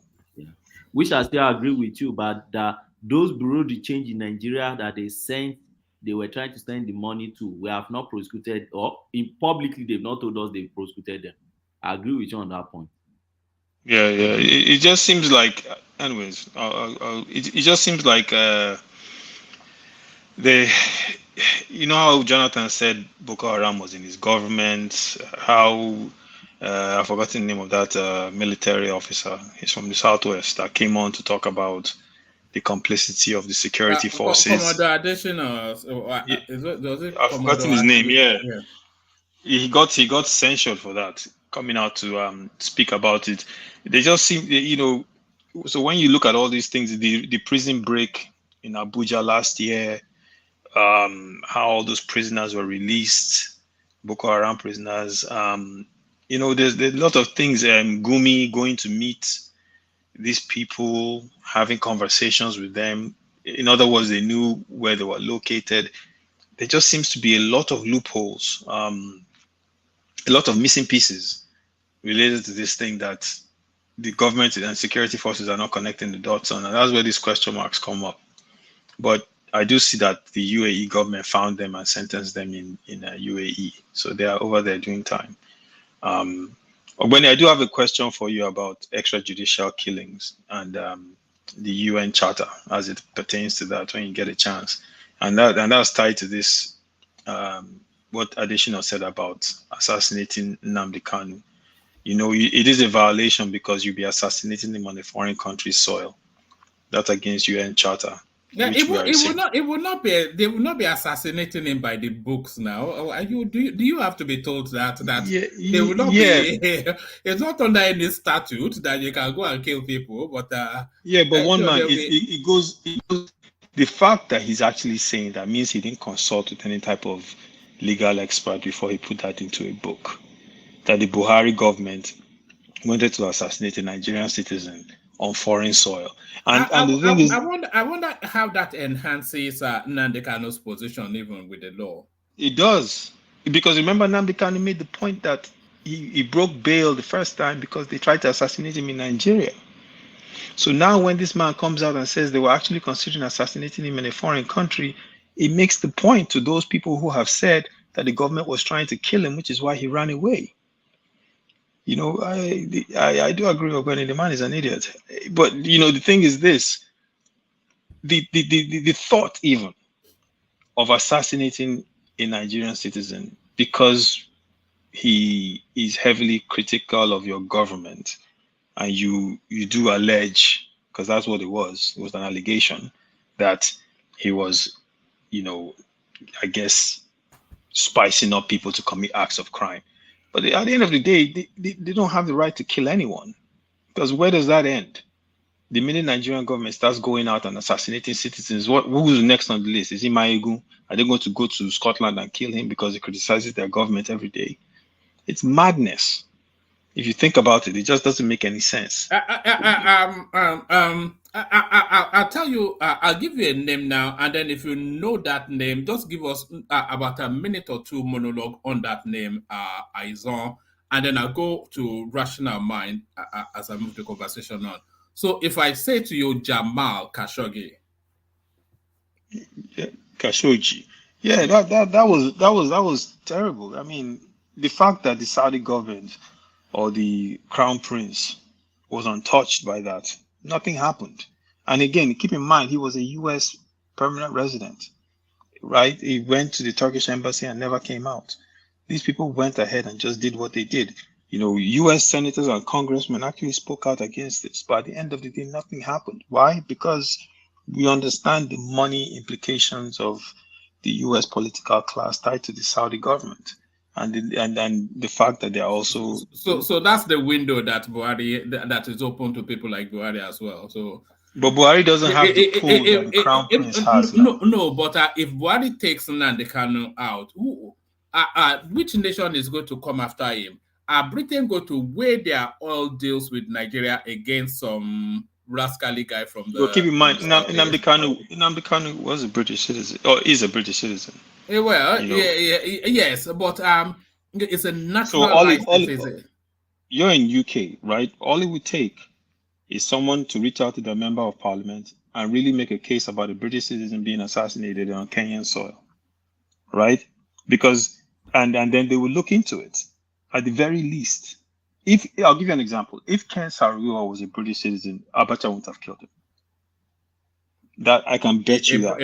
You know, there are different layers. There's who's this girl? Something Begin. There's this girl. I think she actually Mama Begin. Yeah, she was actually born that here. lady was they revoked in a heartbeat. They stripped her. Was she born here or was she? She was born here. No, but there you are. There you are. She's the third generation here. Born but here, what man? Here, and she was accused of ISIS. She went to join ISIS. That's different. She went to join ISIS. That's different. Did they assassinate her? They did not assassinate her. They brought her back. They stripped her of her citizenship. What they did is more than assassinating. Yeah, but rational mind. The point was rational mind. The point.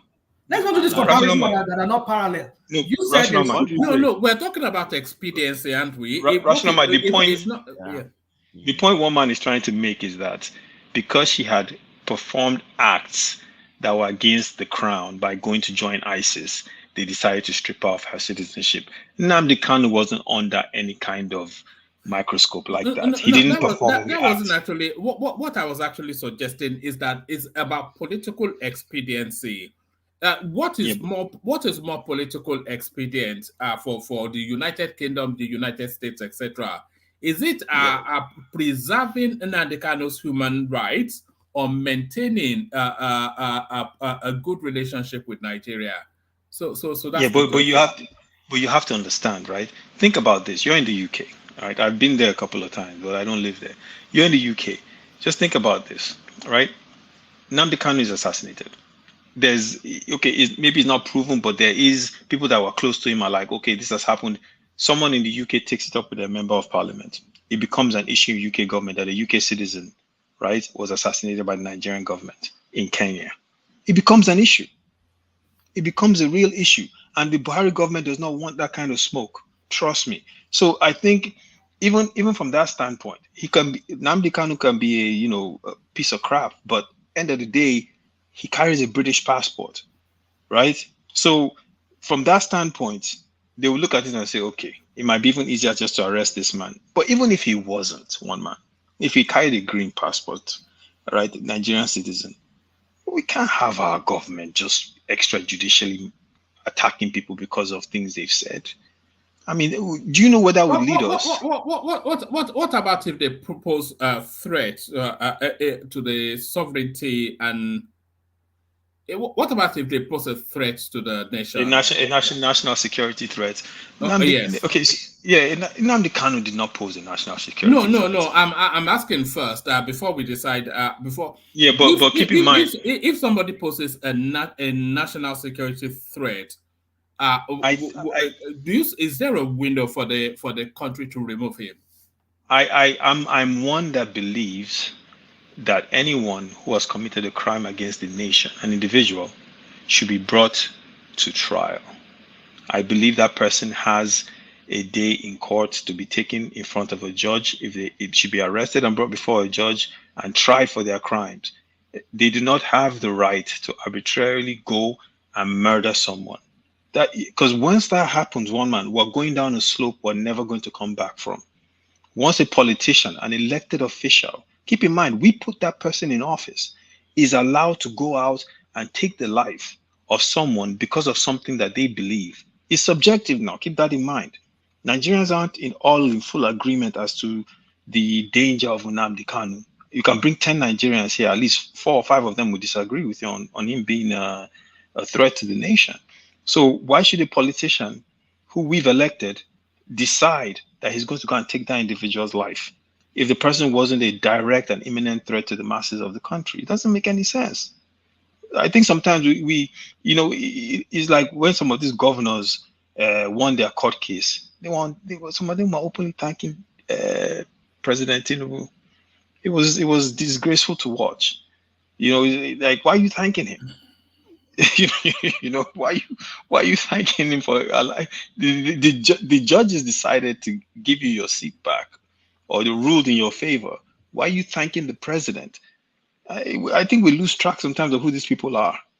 We elected you. He has no right to kill Nnamdi Kanu. He didn't even have a right to rendition him back to Nigeria. That's against the law, by the way, as well. It's against international law, and that's why they said they should release him. So so it's a couple of things that you think about. I would like to get Ogbeni's thoughts on whether or not habeas corpus is even tied to something like this. All right. Before you get too technical, let's hear from Rational Mind, and then we'll navigate the conversation towards that. Rational Mind. I'll be bouncing soon too. Yes, I had the sense. Yeah. So anyway, thanks, woman, and thanks everybody. So some things I wanted to take Ogbeni and our Ibadan man, Bishop. Yeah, something I wanted to take him on. Anyway, so but then I think I can't remember because I'm pressed for my head is just doing. Anyway, let me just go straight to the point. So you're pressed of time, so you just want to say a little something. Yeah, and then just go. Yeah. So talking about U.S. sanctions 6 Nigerian convicted. Is that the one we're talking about now? No, it's not actually. It was part of the.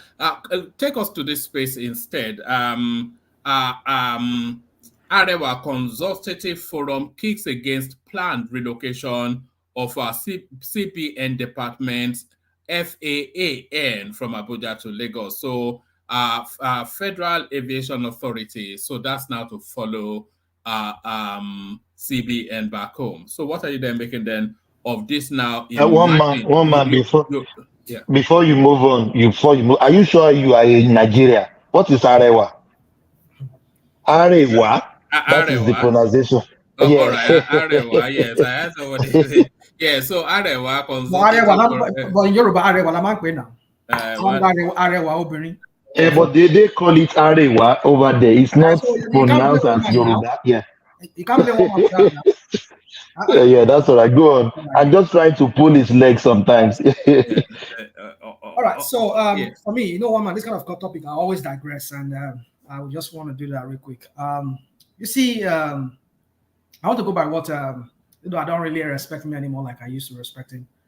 Our former is it the chairman of the NBA, Olisa Bakoba. I used to respect that man, but I no longer really. He doesn't have that respect that I used to have for him, just like Shoinka. For me, he said something. I listened to him recently when he had interviews on Arise and on I think channels. You see, this thing that Tinubu is trying to do, we've been seeing this back and forth every time between presidents. Because if Tinubu moves it to Lagos, it doesn't mean that's he might as well just move the Federal Capital Territory back to Lagos, and then another northern that gets in there. It's only a matter of time. Instead, we'll move it back to Abuja, and we keep wasting money on moving government workers and paying their movement and everything. You see, it's just now it takes me to what Olisa Bakuba said. You see, he said he's not expecting Tinubu to do any magic if nothing is done with the restructuring of Nigeria. If we do not redo that constitution, we're not going anywhere. That is the reason why we're having this issue. Now, he said something. He said, what was it? What does he say? First of all, we need to ask a question. Is Nigeria a nation, a country, a state, or what? he asked another question. Do we want to be together? If we can answer these questions, at least one of those questions, do we want to be together? Then we know where to move forward, how to move forward from there.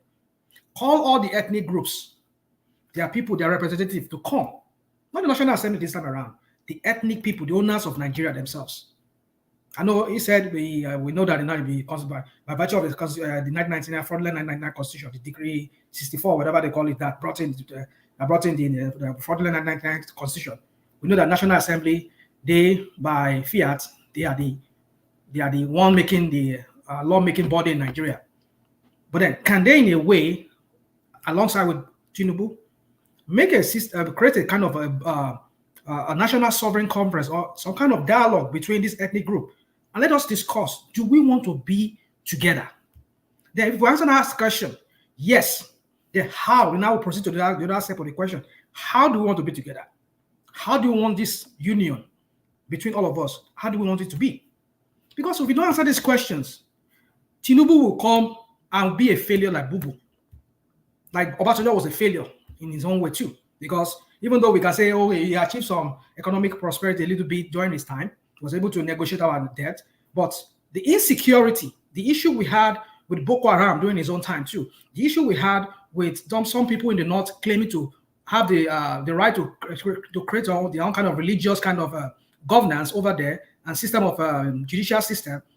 We saw how that played out, how it resulted in loss of so many lives during Obasanjo time. We hear of the plateau crisis that even led to Dariye being suspended as a governor. So all of these things, we need to start discussing. How do we want to be together?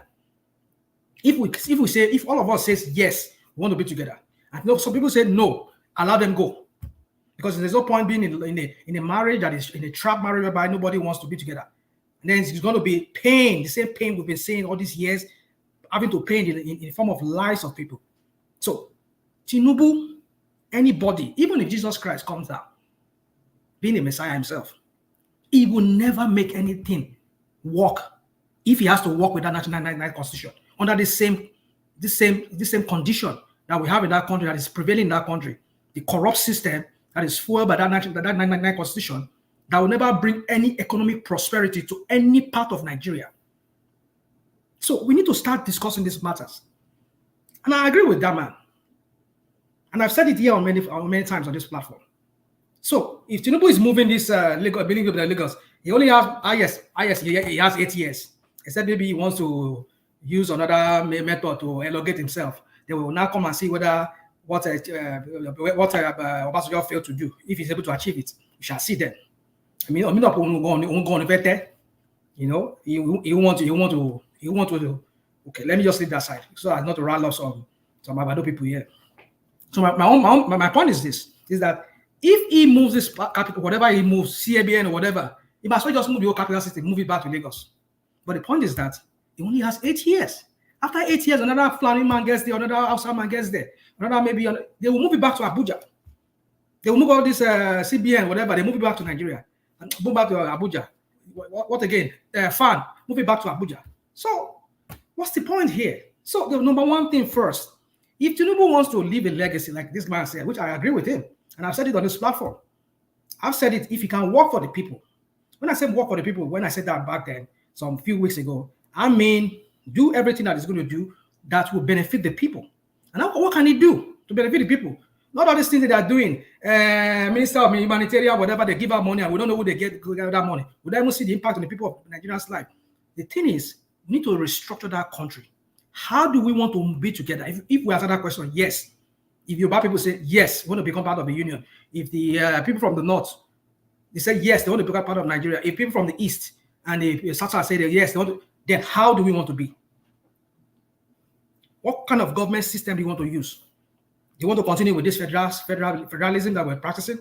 Or do you want to go to by parliament, or want to go regional?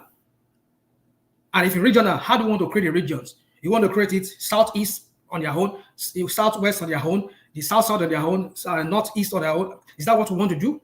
6 geographical zone. Is that what we want to do? Then we can talk about that. Then every part of Nigeria or sub-region of Nigeria or regions, how do they want to be?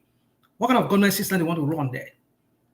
Let them discuss that among themselves. So the point is that if we do not start talking about this, nothing Tinubu can achieve. Tinubu will come, he will do more worse than Dubu.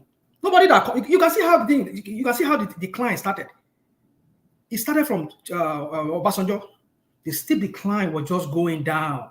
Then we saw Yadua. Then Jonathan. Then Bubu. Then what are we seeing? We're seeing that steep decline. I was having a conversation with a friend over the weekend. We're talking about the CIFA in 1989 when I was in Benin. I think I changed, we call it MIFRON. That is 1,000 francs. How much was it? 60? Was it 16 naira then? I changed it. Or 160? I can't remember too well. I think around 16 naira. How much is 1,000 francs? France. Oh, right. Well, 1,000 francs. 2 naira now. Oh my goodness. When the person was telling me, he said, I think he was saying like, you need to have like 2,000 naira to have a 1,000 francs. I don't know, maybe something like that. I was like, whoa. Imagine. So what am I trying to say is that just imagine from that time of Babangida time when I went to Benin Republic then, how it was just declining. The naira was just falling. That even in France now, this the West African francs by the West African countries that are using in France, the CFA, is more than Nigerian naira now. How did we get here? Nigerians now are running to these francophone countries to go and work to get money so that they can come and exchange it in Nigeria and go. It is we that they run to our own place, come and make our money and take it to their own country and go and change it and become big money in their own country. It's the reverse. That's to tell you how on the steep decline we are going. So my point is this, one man. I'm not surprised if the Arewa or whatever, ACF, whatever they call themselves, are doing what they are doing. That they are telling that you cannot move it. Because we have not negotiated that country proper. If the agreement is that no, any head office of the government agency that were determined to be in Abuja must remain in Abuja. If that's what we have agreed on, let it stay that way. No president comes in and change it. He cannot even do that. We even make it so difficult for him to do it. That is part of the new constitution or the new draft kind of constitution they're going to make, not even draft, a new constitution that will be enacted into law by the people themselves, not by some group of people who just goes inside one room, we don't even know who they are, and they just cook up something and they just use Decree 24 or whatever decree they are and just bring it into being. We don't want that. So the point is this, that whatever Tinubu is doing right now, even though he forces his way out, he gets it done. It's going to be temporary. He only has 8 years there. Yes, what's his name? Shetima gets there. I've been a Rufai, I've been another Northern Fulani gets it there. He will reverse it back. So one man, I leave it at that.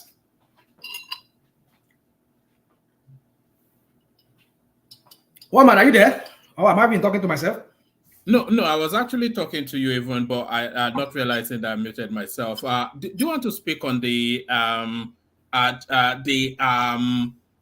kidnapper allegedly that people are having? Yeah, or do you want to speak to these girls being rescued? Whether they paid the ransom or not, at least I will combine everything together. For me, woman, you see, I've said it here when I was having this. We were having discussion with Ogbeni and maybe Bishop. Criminality does not know tribe. Both the perpetrator and the victims of them, they are all victims. They are all perpetrators. If that idiot, let me not call me an idiot right now because it's still an accused.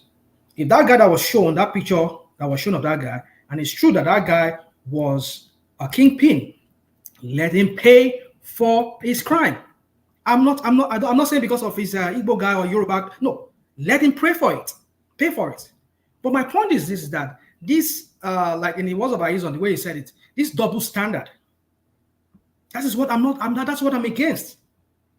When it's a southerner or somebody from the southeast or whatever, and then we have to blow it out of proportion. Like, I mean, we had other people, there's other people that were shown, their face was shown, but at what level did we see their name being published on? I mean, not even the really one that was just released of the guy recently. We had this picture, and then we have another. We have just look at the insolent way they treated that guy. I mean, everybody, even though all of those people were on the Rice TV, I watched the clip of the police officer giving the account. apart from this guy, the rest of them were Danladi, something or the other, and they were all, in fact, they were all interviewed. That they were asking them to give account of how they got into. I think I saw that one. I just saw it when you guys were talking about when that was. I mean, when he was saying that no, that yeah, they showed their face, and I went to I think it was on a rise. I saw China's blurred their face, but I think they must have shown their face, but somehow. But anyway, let's just leave that. I agree. I admit that yes, their face was shown. But my point is that let's not do double standards. So I mean, I used to give an example here of the names that were given to Malami. Malami was saying in due time they will release their name. Till they left their post, we never heard back from them. We never heard about these people who they said were that the UAE gave them names of their alleged activities in sponsoring this tea thing in Nigeria. We never heard of them today. But they can go capture Nnamdi Kanu and start speaking in Hausa, say that the Hausa people's, Hausa Fulani people's enemy, and put him on the pedestal, make the whole world know that yes, they have captured the number one terrorist. The number one menace to society in Nigeria, forgetting that they had about the least, and the UAE were able to jail 6 or 5 of them in UAE. But they give them another number of people that okay, they're not within their reach, but maybe they are also part of the funneling of that money to sponsor that thing in Nigeria. And they had to go around there and say, okay, these are the list of people. They're almost like 200 or something. I heard Malami said it that they have it when I think was it Shane Okibalo was questioning him. He says in due time they will release it. See, these idiots they left. They never did one thing. Where are these people? Am I surprised? You see, my point is this. You see, part of that double standard I'm talking about is what I'm talking about when I said recently we had when Tinubu, when some Islamic people were in, and this is what I was saying. This was what I saw. I didn't see all this part. I didn't mean I saw this part that maybe I would have argued that point with these people. And you look at this, they even blurred the face. Not that I say they show the face very clear. It was a blurred face. Look at the ones behind there, you can see their face. But the guy's face was blurred. But let's leave that. My point is this: is that double standard, which we don't want to. This guy's face is not blurred anywhere. Look at it very well. Now, where are you seeing the blurry? Leave him now. His rational mind now. Okay. All right. Okay. All right. Admit that. Yeah. It's not, the face is not blurred. Okay. Yeah. Admit that. Fine. But we're gradually seeing. But then you see, let's not go this route of. I know. I know where you are. I know anyone more. So you're not supposed to be talking bad of you. I know. So I understand that. But you need to understand. No, it's not about that. I don't like ethnic profiling. You don't like, and you come here and you are championing. You are championing. When they mention Igbo, you cry loud. When they mention Yoruba, you cry loud. But everybody can say Aboki and Fulani. That's ethnic profiling. No, I'm not like that. And we are all educated. Listen. That's my issue now. Okay. And I agree with you. That was why when I was talking, I don't want to mention the name of the clan. I said clan. I just say clan. We know who they're talking about. So I don't want to so I don't sound like a bigot. That's what I try to avoid. But the point is this: is that we've seen a consistency in these people, and everybody keep lamenting about these people. What are the people doing? Even their ethnic champion, who was once their president, who was the president of Nigeria, never did anything about it.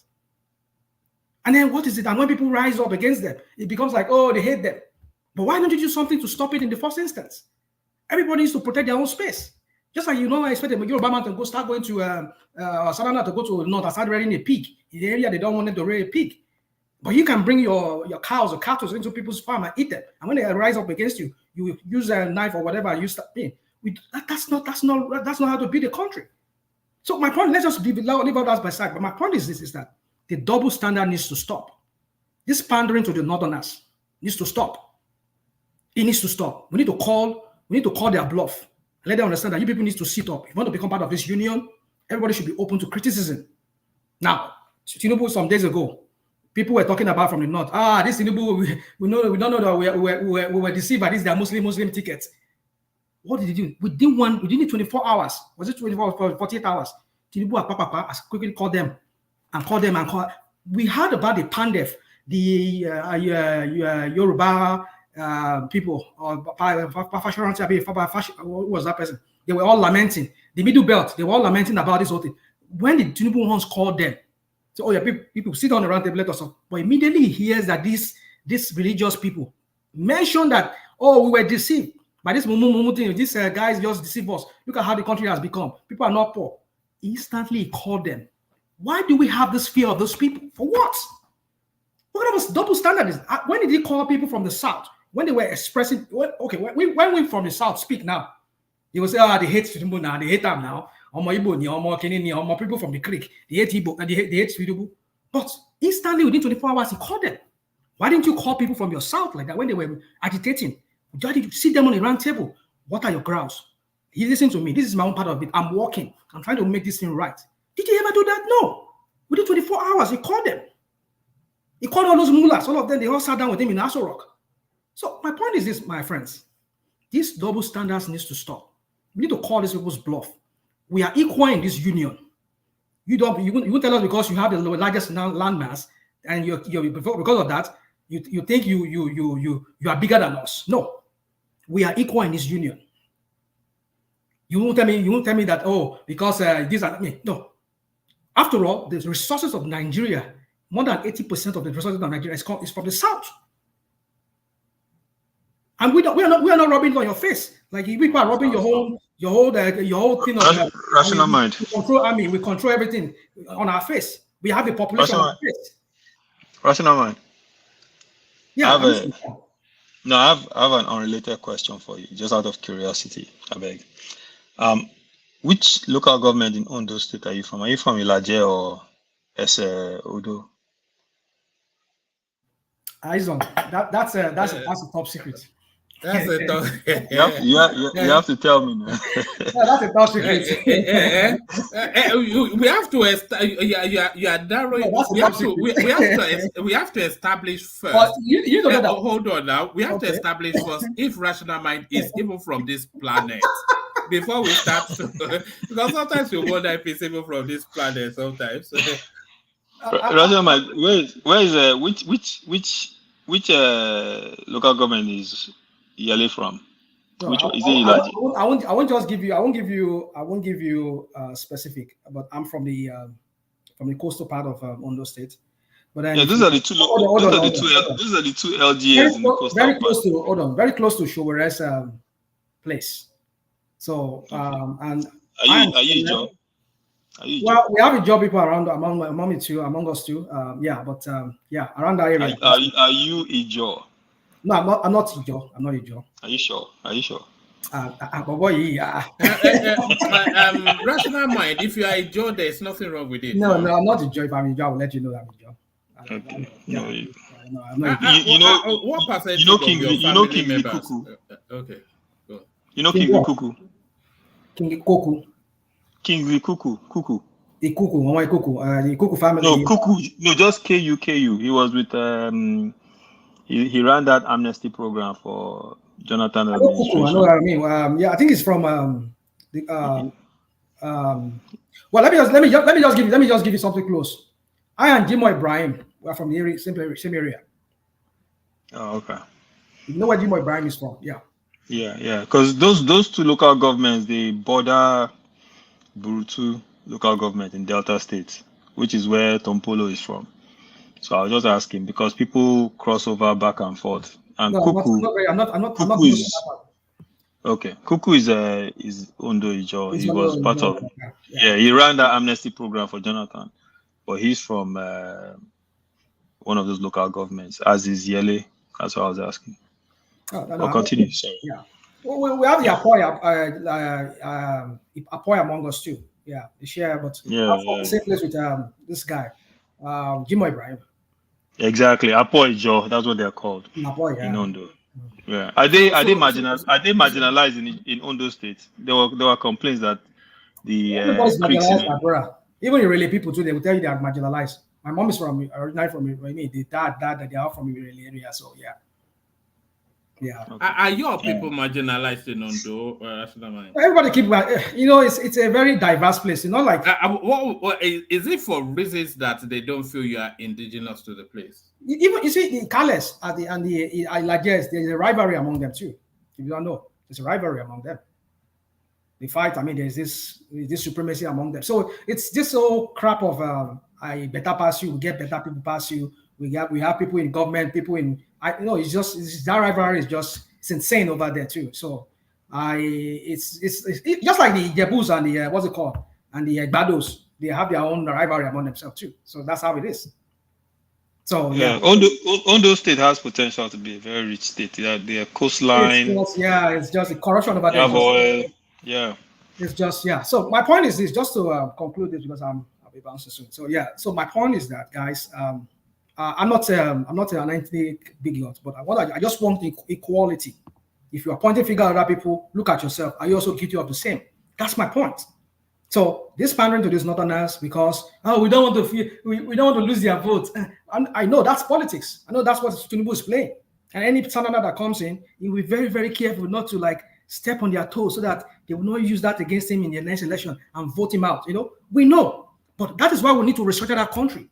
If we get that country restructured, and depending on the kind of what do you call it, the kind of governance system that we want to run, it will not give one region power over the others. It will make it look like there will be alignment and realignment for us to be able to achieve, one party to be able to come dominant at an election. Maybe we should go through that parliamentary system whereby we have a bicameral kind of a parliament, whereby you go one set of people just go to and make the law. And then that way we don't have to pay two set of idiots. And then we're taking our money and then draining all the money that should be going to education, going to health, and making infrastructure. We'll be paying to these idiots who are not productive in any way. All they do is just go and sit down and just bench warm and then collect money and go out and start laughing and start go buy properties abroad in Europe and in Dubai. We don't want that. So there's a way we can come together and talk about this union that we want to be part of. If the Fulanis want to remain part of the Nigeria, we have to define which is their space and where you don't trespass. They did it in Switzerland, and it works for them. But how like Abakoba said, how can we continue like this? Like he said it was like 21. How many years when he said when Nigeria got independence? And over 60 years now, we're just parabolating. We're not moving out of one place. So my point is this, guys. If we have to move forward, if Tinubu has to make any progress, he needs to start talking to himself. He needs to really, really start thinking about kind of a sovereign national conference where the ethnic groups all will come together. All right, so guys, I need to bounce. It's nice talking to you guys. Yeah. All right, brilliant. Thank you, Rational Mind. I'll call you. I'll call you to. Oh, it's gone already. I think you could hear his phone beeping, so I think it was being pushed by somebody. So thank you, Rational Mind. Thank you, everyone. The conversation still carries on, but I'll hand over to Thomas to orchestrate what is left. I think Aizon is up next. The super chatters. The only person that really missed me seems to be Aiko Geame. So that's Aiko Geame right there. And that's Lato Rich. Thank you, Lato Rich. Prince Daddy, of course, with some regularity. So that's Prince Daddy. And Babati dips into the Fort Knox to super chat. So that's it. So thank you, everyone. So thank you, everyone. Hand over to Thomas. I'll see you guys tomorrow. Yeah, thank you, Mama. See you. Yeah. Let's go. Is Aiza there? By the way, Thomas, we're still on red alert, by the way. I'm sure you know what that means. I know that. Yes, I know. Yeah, I know. Yes. All right. No worries. Yeah. Aizon, how are you, brother? Hey, Ozzy. Ozzy, hoi. How's life in down Ozzy, deal. We na sunshine we have now. Now summer they wire us now. Oh boy, you get luck. Where I am is -15 where I am. So God bless your soul. God bless your soul. I wear shorts today. Short sleeve, short pants. Yeah. How are you? How are you doing? Enjoying life, my brother. I'm doing well, man. Yeah, thank you. I didn't leave my house today. Too cold. Oh, wow. Are you in Canada? Yeah, I'm in Canada. Oh, that is well. You guys. Yes, I'm thinking of coming to US and branch in Canada this year. Well, I'll be coming summertime. I'm not coming cold time. Yeah. I'll Wait be till August. coming by August is the best time. August, September, best time to visit. August. Yes, yeah. My sister said come at the summertime. Summer will be Yeah. much better. Yes, yeah. But I want to I haven't really experienced snow. There's snow in Australia, but you have to travel to where there is snow. You know what I mean? Like I live in Yeah. Melbourne. It's snowy in Melbourne, but it's not everywhere in Melbourne. You have to travel to go and see Melbourne, to go and see snow, like 5 hours drive. So it's just Wow. crazy. And my wife and my family don't really like cold. So I haven't been to the, I just see it on TV. I'm thinking of going this year. Yes, if they don't want to go, I will just drive by myself. It's just ridiculous. You know, Iloimbo, you know, every first thing you want to see is snow falling, flooding. Yeah. But I haven't seen snow at all before. Can you imagine? That's crazy, Yeah. man. Now, Australia, I'm sure in Australia you guys have very good roads, Abi. Oh yes, yes. Good. Yeah, good road. Yes, yeah. The good network. You know, there's a lot of land here. Australia is the sixth largest country in land mass, and we have only 25 million people. So there's massive land here. So that is why. No, I'm thinking of singing snow this year. I told my wife if you guys don't want to go, I will go. But you know, if you drive with your family, it's much fun. You will not Yeah. just be only yes, yeah. But you guys, you don't need to go and see snow anywhere. Snow My is brother. down in your domot. Thomas, I've seen enough snow for a lifetime. I'm done. I'm done. Oh my God! It's I saw too some video, my brother. People came out of their house and their cars are man. covered, You haven't seen anything. Where I covered. am, where I am is even better because I'm in Ontario. Like I'm in the same Ontario. Oh area, yeah, yeah. same area with Emeka. But like if you go to Alberta, you know, Hmm. those guys there, over there is like they see -30, -40 easy. You know, Wow. yeah, it doesn't make any sense. When our summer here is -1, I'll be complaining that it's too cold. Our winter rather, if our winter here is -1, everybody will be complaining. It's too cold. Wow. Yeah, she in Australia, you guys have crocodiles. There are a lot of crocodiles there, Abi. Yeah, of course, crocodiles, of And course. Yeah. do, You have do, it. do people eat kangaroos? We eat kangaroo, yes. We eat kangaroos. Are you But serious? you have to get like hunter permit before Mm. you can kill them. Before you can kill them. It's just because kangaroo is just like it's Australia is kangaroo. So if you touch their kangaroo, it's just like you touch the government. They play around the streets. You can't chase them away. They are everywhere. Even they cause a lot of accident as well because they just jump on the road. A lot of accident, but that doesn't stop them to. Kangaroo is Australia. Australia is kangaroo. Everything about Australia is kangaroo. But they Oh, do so when kill you go them. when you go to the supermarket and you buy meat, do you see like packaged kangaroo meat ready to sell?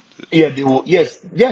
They sell it. They sell it, and they make it more for. They make the meat more for the dog meat, the dog food. Okay. Yeah, because many people don't eat it here because it's not fattening. It's healthy. It's a healthier meat because it's not fattening at all. At all. If you are Okay. looking for a meat that is not fattening at all, that is kangaroo.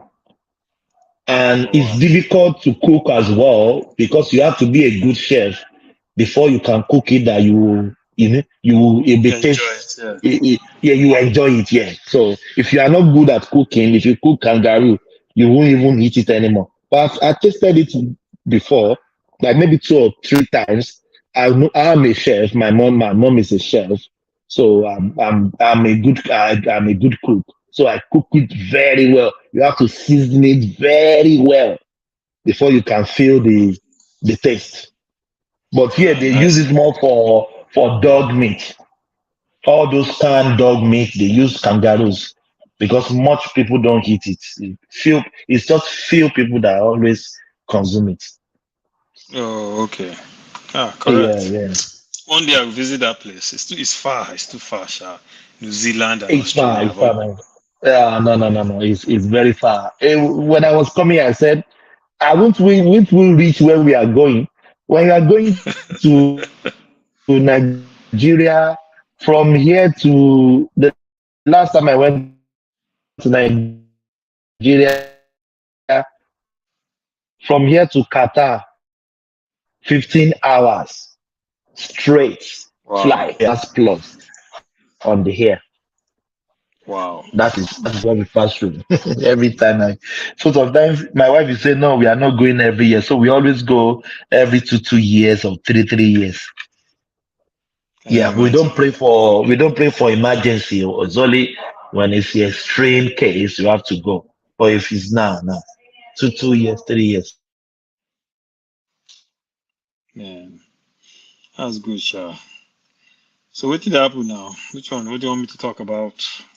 Oh, we are talking about Nnamdi Kanu. Maybe we'll start you from there. You are from there. You are close to them. Yeah, we're close. Additional saying they have the option of eliminating him in Kenya, but they didn't do Yeah, that. So, what do you think about that word? yeah, To me, it sounds ridiculous, my brother. It's supposed not yeah. to come out of additional's mouth. That is just my Exactly. opinion.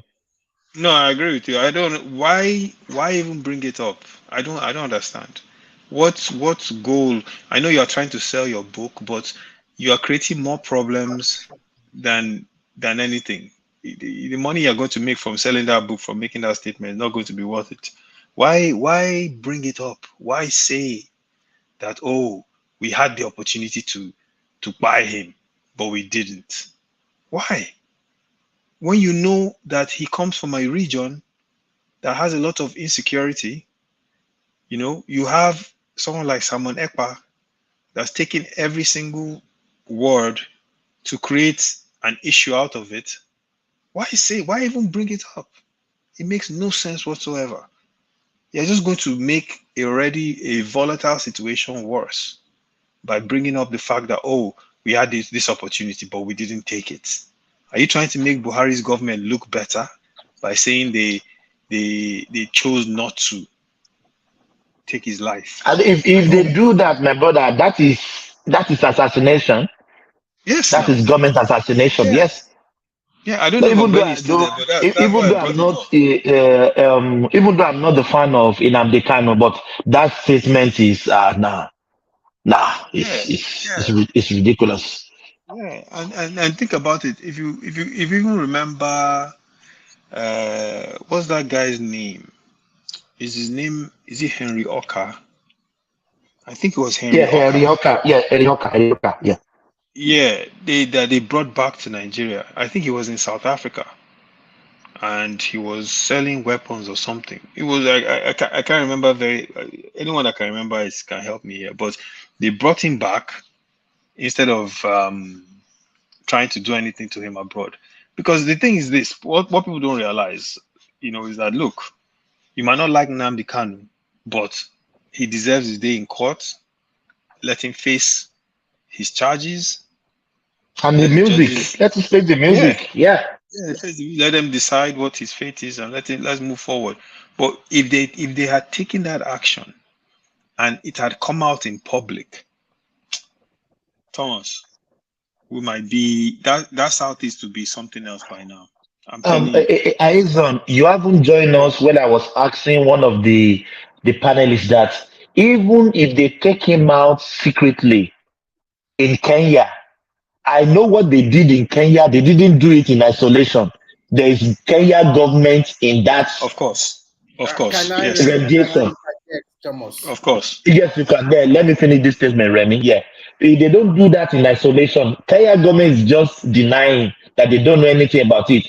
Nigeria will take their flights to Kenya and extradite somebody in their country and they don't know about it. That is a blatant Yeah, lie. of course not. Yes, no, So I agree with if you. they even if they eliminate him, hold on, please. Let me finish this statement, please. Yeah. If they eliminate him in Kenya, one day, someday, somehow, the secrets will still leak to the public that they do eliminate him.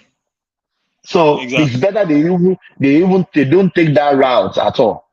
So It's too risky. yeah, it's too risky for them. Yeah. It's too risky. Think about it. It's like, okay, you have a region that's already very, very volatile, a lot of agitation. People are making comments that, oh, they are marginalized. People are making all kinds of things. This guy has come out. He has been talking. He has a lot of followers. He said he jumped bail because the government tried to buy him earlier, so he had to run for his life. And then if they had done that, oh my goodness, you know, that would have been it. Trust me. We'll still be dealing with the insecurity 10 times 10 of what it is today. So it's I good that he's sorry to disagree. Yes, Remy want to interject. Yeah, come in here. How are you? To disagree with you. In international diplomacy and in the eyes of the intelligence, if they want to take him out, they will take him out, and nothing is going to happen. Such an act sometimes also have the backing of the Western world. If they see that it's constituting a nuisance, and this might lead to another problem in Nigeria. So if they take him out, nothing will happen. So all of you so lying, let me ask you this then. can I Which international law supports the extrajudicial what I'm buying trying to what I'm trying of to wait, tell you, let me just ask you the question because you said in international law to be supported. I So did not which say international. international law? I said diplomacy. I did not say international law. Okay, which What I'm trying, international which what I'm international trying what I'm go trying ahead, to go tell ahead. you is this: is very simple. If America can go to any length in this world, so they will hide under terrorism or whatever that they can give, and they can eliminate anybody anywhere in this world by bombing them or assassinate them or something like that, and nothing happening. They will do it. They will do it. Yeah. So people like this guy, like for example, if to say Britain really wants him, they will find a way that the dragon should release him so that they can take him back to UK. They are also fed up of him. They don't want him. Yeah. Okay. So here's what What I I'm was. trying to tell you is that if they have taken that option before, you said something now, which I totally agree with you. Before he was taken from Kenya, the Kenyan government would have known about it.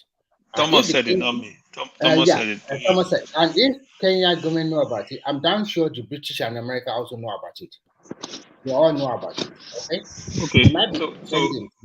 So if they have taken him out, nothing will happen. But to be frank, we must give credit to Buhari for using his for not if it's to be Babangida or Abasha, they will have killed him. Okay, and nothing Well, will happen. let me tell you this right now. Okay, I know you're saying that nothing will happen if it was that if they had done that. The assumption, right, that nothing will happen when you buy a British citizen on Kenyan soil who has the kind of followers this man has in the kind of region he has. That is a very, very, like Americans would say, is a very big leap. Because my brother, look, if anything had happened to that man, that southeast will not be what it will. Of course, they will agitate No, it's not even. Listen, this is not agitation matter, because you have to realize in southeast today, right? You have those who are pro IPOP, pro Biafra, pro Nnamdi Kanu, right? You have a lot of people that are not. In fact, I will go as far as to say the majority of them are not, right? And I know a lot of Southeasters, a very vast amount of them, right?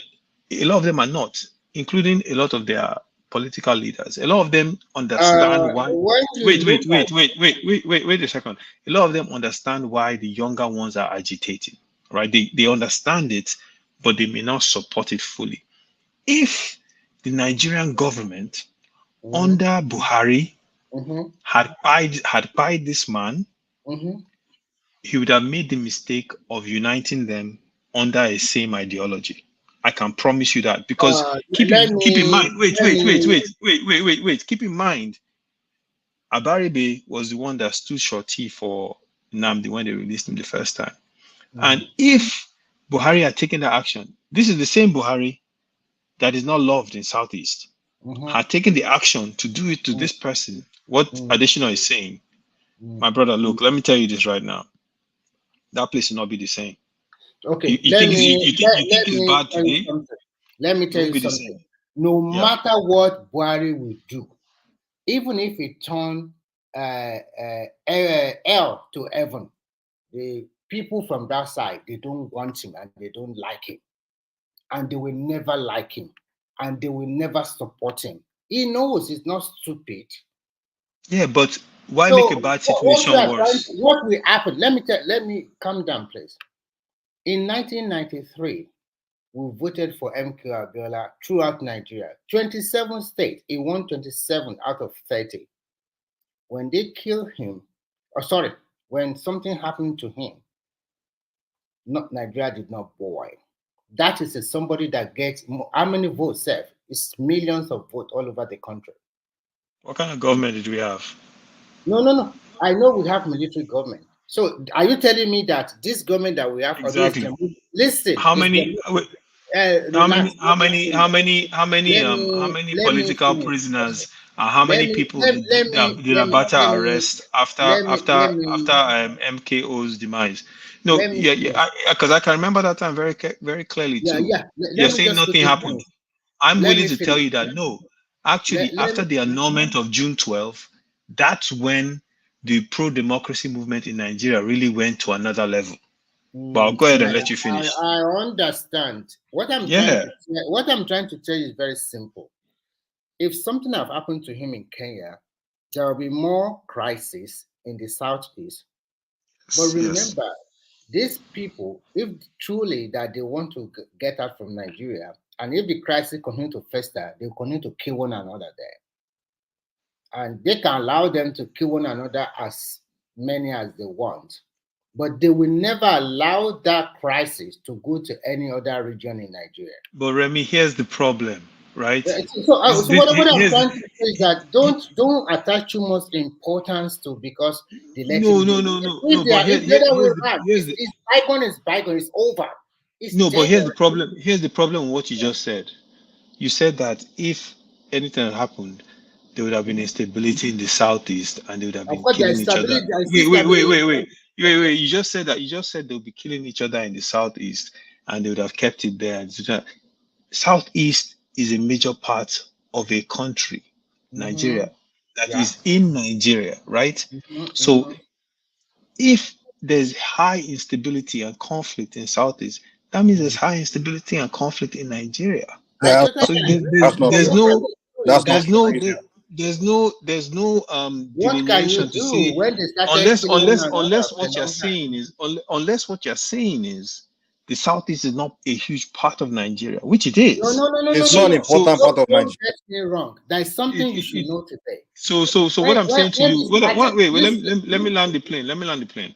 What I'm saying to you is this, right? It doesn't matter whether it's in the northeast, north central, southeast, whatever the case may be. If you have a country that's united under the same umbrella, according to some people, the unity of Nigeria is non-negotiable. If that is the kind of country you're running, and you take an action like that, that takes a whole region of the country into just all kinds of uproar, and you start having independent warlords ruling different parts of a region, you've lost your country.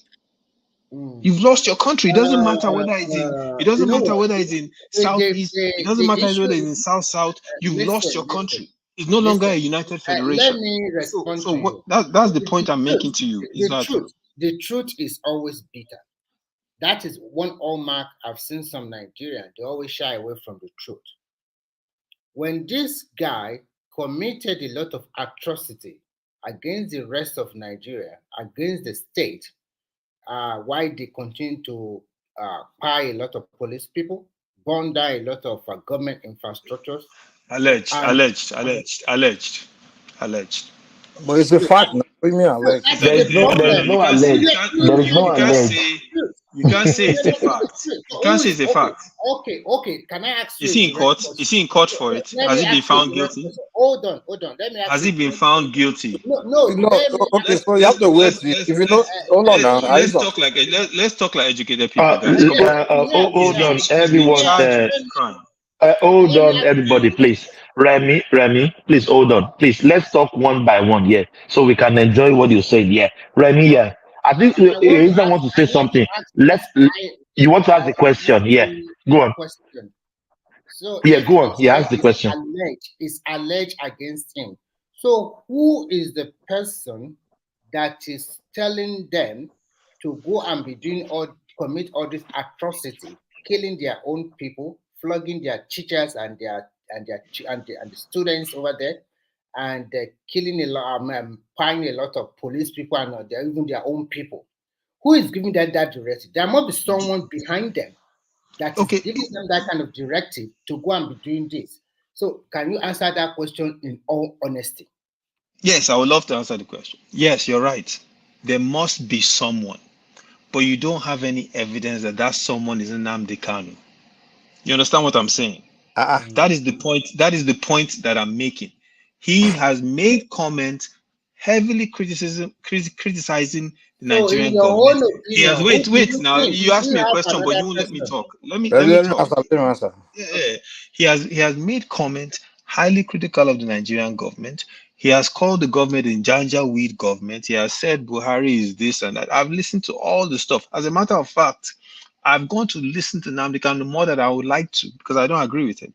I've gone to listen to him more than I would like to just to see what it is that this man did. And Can my I ask you a brother, question? wait, my I guys. know, I'll let you finish. I I'm don't know if hooked. you want I'm me to gonna ask keep you a quiet. question. Yeah, of course you can ask me a question. And what I've found is this. All he did was heavy criticism of Nigerian government. He did not. There is no evidence whatsoever to what you are claiming. Okay. None. Let me ask you now. Maybe this is what Go I'm ahead. thinking. I think Yeah, you go are ahead. listening to enough of his recordings. That's why maybe it could be, or it could be that maybe you heard it, just choose to ignore it.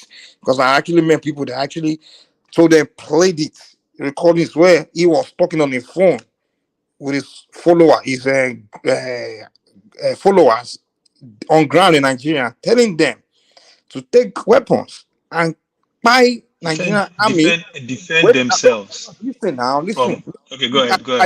Maybe that's why I keep telling. Maybe you didn't listen to the one I'm telling you. Maybe you listen to a different one. But I'm Okay, telling go ahead. you I'm listening. that there are recordings, and I have it. I can find a way to send it where Thomas can play it. Please play it. I want Okay, to hear and it, I'm please. telling you, and for the sake of this conversation, if this recording is true, you still hold the same view you are holding, that he was telling his supporters on the phone to take weapons and buy Nigerian police, buy Nigerian army. There's also recordings during NSAS where he was telling his followers to go and burn down Lagos, burn down Tinubu's hotel, to buy the Lagos State governor, so we'll lose the same. So many recordings where he's giving order to his followers on ground. Literally, some on a telephone where they were talking about responding to him like, okay, yes sir. I haven't Hold heard on, now, those. wait now, wait. I haven't heard those, but go Maybe ahead. I Yeah. had, and that's where I think the problem is. You don't have all the evidence, all these things. Maybe that's But why you Mike, talk like let this. me say this. No, But because I but let went me ask because you, hold on, before you initially. respond. Wait now, wait, before you respond. But if what I just present to you, if it exists, do you still believe that he didn't do anything wrong? No, I mean, if that evidence exists of him telling And people, Aiza, and all those atrocity was carried out as he said they should do it. As he said it. So what do you think? That's the point I'm making. That's what I'm saying. Like, I haven't heard it, and I went to look for it. Right? Maybe I didn't find it because I didn't look in the right place. That's why I said if you have it, present it. Because I didn't hear But we have anything it. like We've that. heard it. I don't know. I haven't heard it. I don't know why it's We've only heard the it thousands supporters of that. times, my brother. Thomas, I you don't know notice. why you don't hear about it. That's what I'm We've saying. heard it Thomas, 2,000 times. Thomas, Yeah. I've gone to look for him actually inciting people into this type of action you're talking about kill military. I haven't. Oh, sorry, buy. I don't want to use that word here, but I haven't heard anything like that from all the things I listened to. What I did hear from him, let me tell you. Wait. What I did hear from him, and by the way, like I said to you, I don't agree with him just because of some things, but at the end of the day, he's entitled to his ability to criticize Nigerian government if he wants to no, call them that criticizing Janja part. weed. See, Aizon, please, hold on. Yeah, Just, I don't know why you guys do this. You, some of these followers, you guys always talking about I'm not. because I'm not his. I'm not his follower. By the okay, way, you but go ahead. supporters or sympathizers, whatever.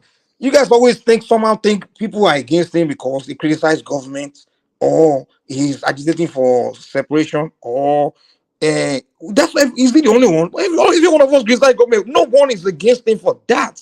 And I don't know why you guys keep saying that. Mike, let's do Yeah, this. Let's do wait, give me a this. second Wait, now. Give wait, me a wait. second. Aizon, please. And when people keep saying the government arrested him because he expressed view about bad government and things like that, do you think if that's the reason, the rest of the country wouldn't have been on the streets agitating for his release? That's not the reason. The reason is because of the actions that he carried out. Yeah, okay. Let me say Come this, on right? now.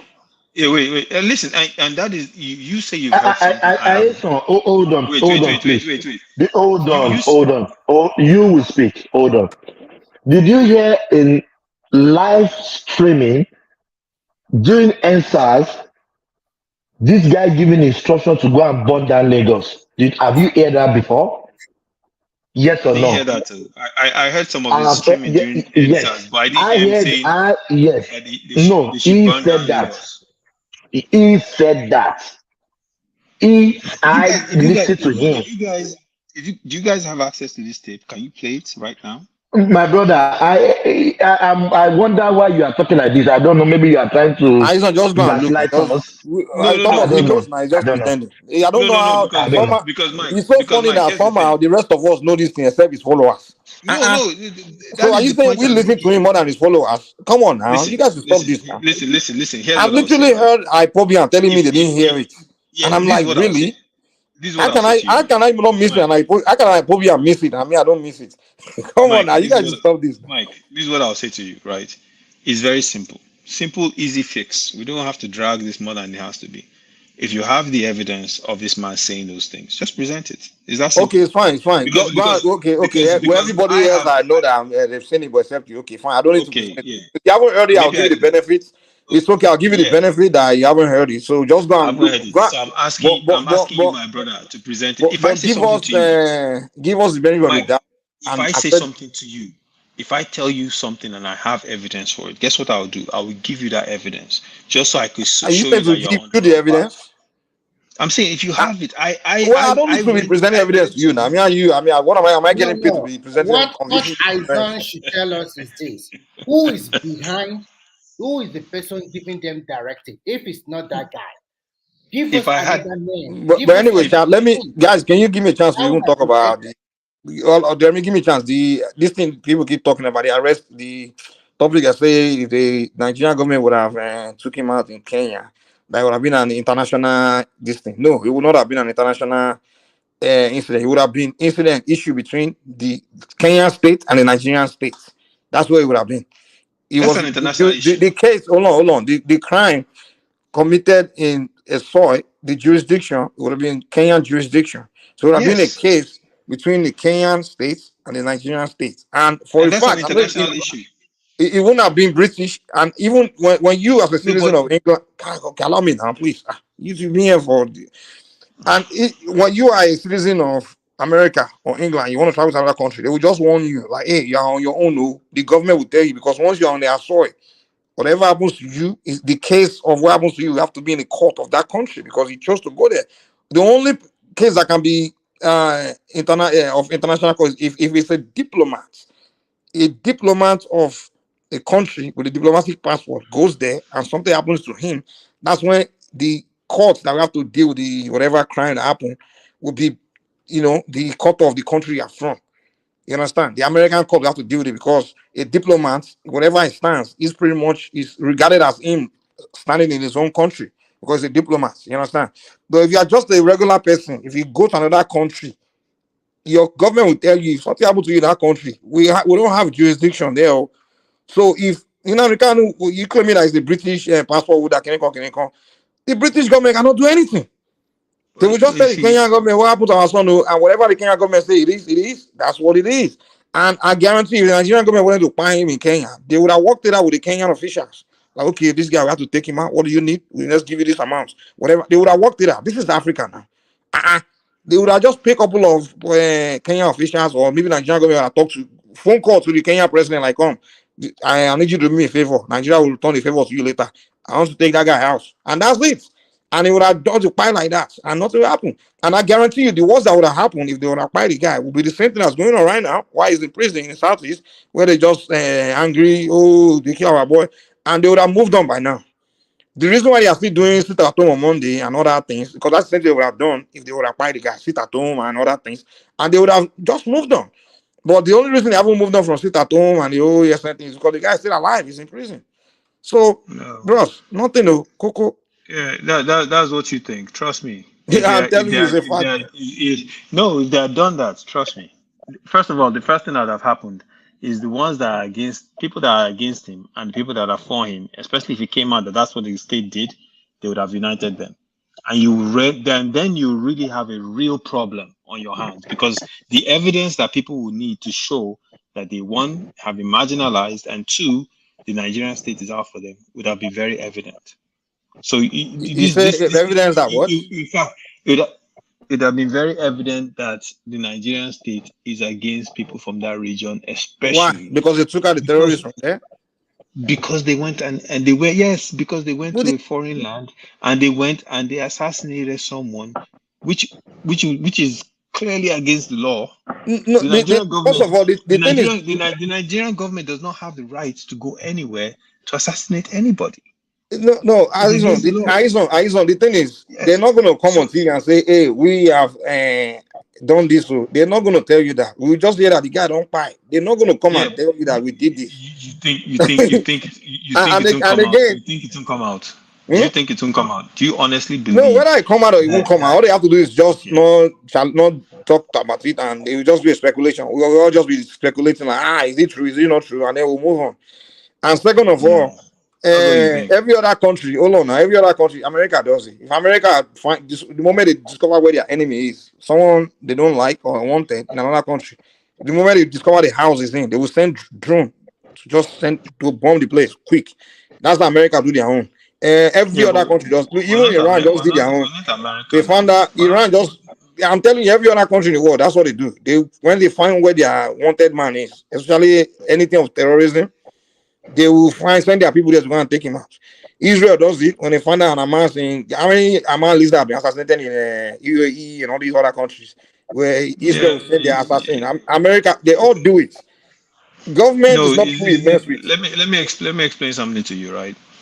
Israel does it to Hamas leaders or whomever who are, first of all, most of those people that they take out they don't live in Israel.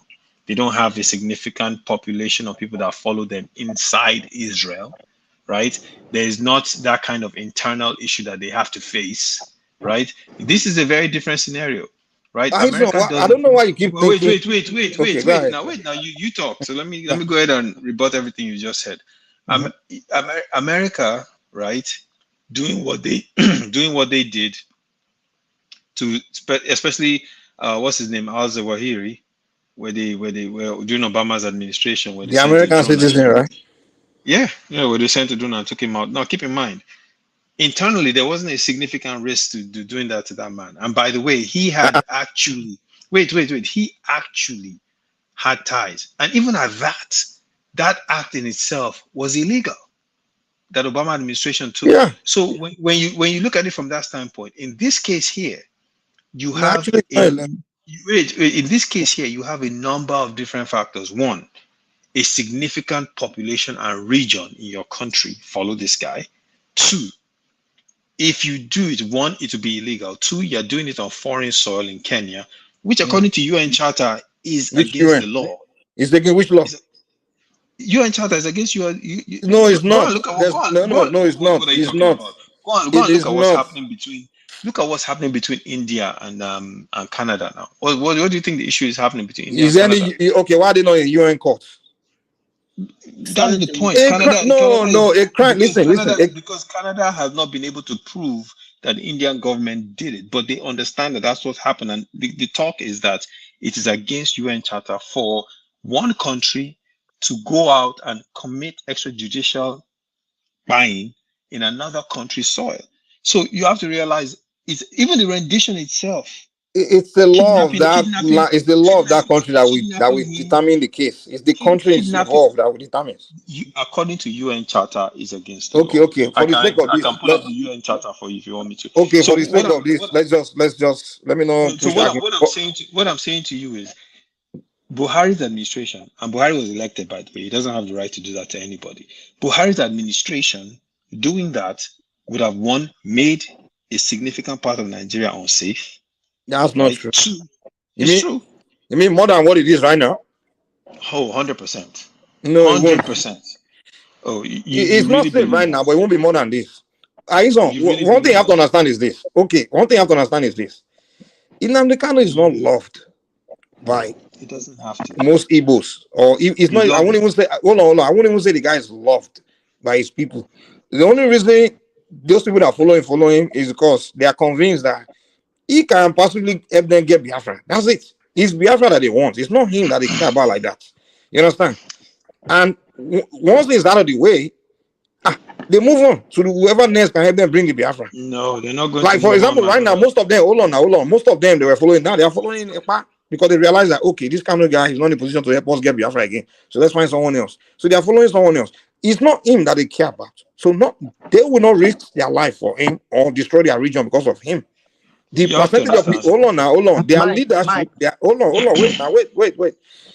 Their leadership, even their population, their people, they will not say they want their region burned down and turn to a disastrous place because of one guy like that. Who's he? What is he? What? They would not. Just like they're doing right now. Listen to what you're saying, right? He's in prison now, right? And his imprisonment is actually causing a level of insecurity. So imagine what would happen if he's actually quiet. If you're really saying this, that means you don't really understand what's going on. Hold on. Okay, I just asked you the reason they are doing their sit at home and their little this thing going on now. What's the demand? They should release him. Well, if the guy was spy, what would they be demanding? They will move on with their life. There's nothing else to be doing that for. No. They won't move on. I can promise you that. They won't move on. Really. Listen. You think they'll just be like, the only reason they are doing what they are doing, and even their leaders are behind it. The one they are doing, the one they are doing right now, their leaders, the Ohanese, they are all behind it because they want it to be released. But if there's no stake, if it doesn't exist anymore, hold on. If the guy doesn't exist anymore, what will Ohanese be doing? Be sponsoring insecurity in our region for? Wait. First of all, bring it back to life. To bring it back to life. You can't say Ohanese is behind the. No, they are all behind it. Just if they want to hand that thing, if they want to hand that thing, wait. If they want to hand that thing going on in the southeast right now, the leadership there, they will hand it. All they have to do is just all they have to do is take over the information going to their people and demonize those guys, really, and the whole community will rise up, and the whole southeast will rise up and just work with the police, work with the army, and they will fish out all those guys. And if they want to end it, they should release him. Right, the same way they took no. The same way they took thousands of Boko Haram fighters and gave them amnesty. They should release him, right? Because first of all, his arrest was a judge said the rendition is illegal, and everyone knows rendition is illegal. They should just release him, let him go. Wait. Let him go back to where he is. This whole mess will stop. I can't believe you're talking like this. The governor of Anambra said the same thing. Yeah, he's a sympathizer now. He's a sympathizer. The governor. Wait. Okay, let me The ask you. governor of Let me ask you this. Okay. So is Soludo a sympathizer? The sympathizer, of course. Of course not. Now, how can you say Soludo is a sympathizer? I'm not listening to Soludo as soon as you release him. But anyway, maybe the first arrest, but this arrest is not. Even if he said it, who cares? Okay, so Soludo said they should listen. SAN on TV. But SAN on TV the other day. Aizon, wait now, wait. Said they should release him. Listen, Okay. this isn't me just saying it. But those guys I'm but they are not worth taking seriously because they are not serious. They are not. That's why the reason we respect those their leadership in that space because. SAN. Hold on. Give me a second. Wait. Agbakoba is not just a leader in that region. He's a Nigerian Bro, leader. just because people Right? read books. Right? But hold on. No. So is Soludo. So, but okay, I'm just fine. But let's not make it about these guys. But let me ask you. See, the point I'm trying to make to you, Mike, hold is on that now. if there is an Hold on. Let Mike land. Yeah, Mike land. Yeah, thank you. You guys always emphasize on some kind of who's you guys? Who's you guys first of all? Well, you just said it. He said repentant militant or Boko Haram or something like that. Repentant. First of all, didn't they give them pepper soup and jollof rice? Okay, give me a second now. Give me a second. You see those like I'm making it up. Give me a second now. You see those. Let him talk now. Then you respond. Wow. Hold on. I know you are a sympathizer. Hold on. Yeah, Mike.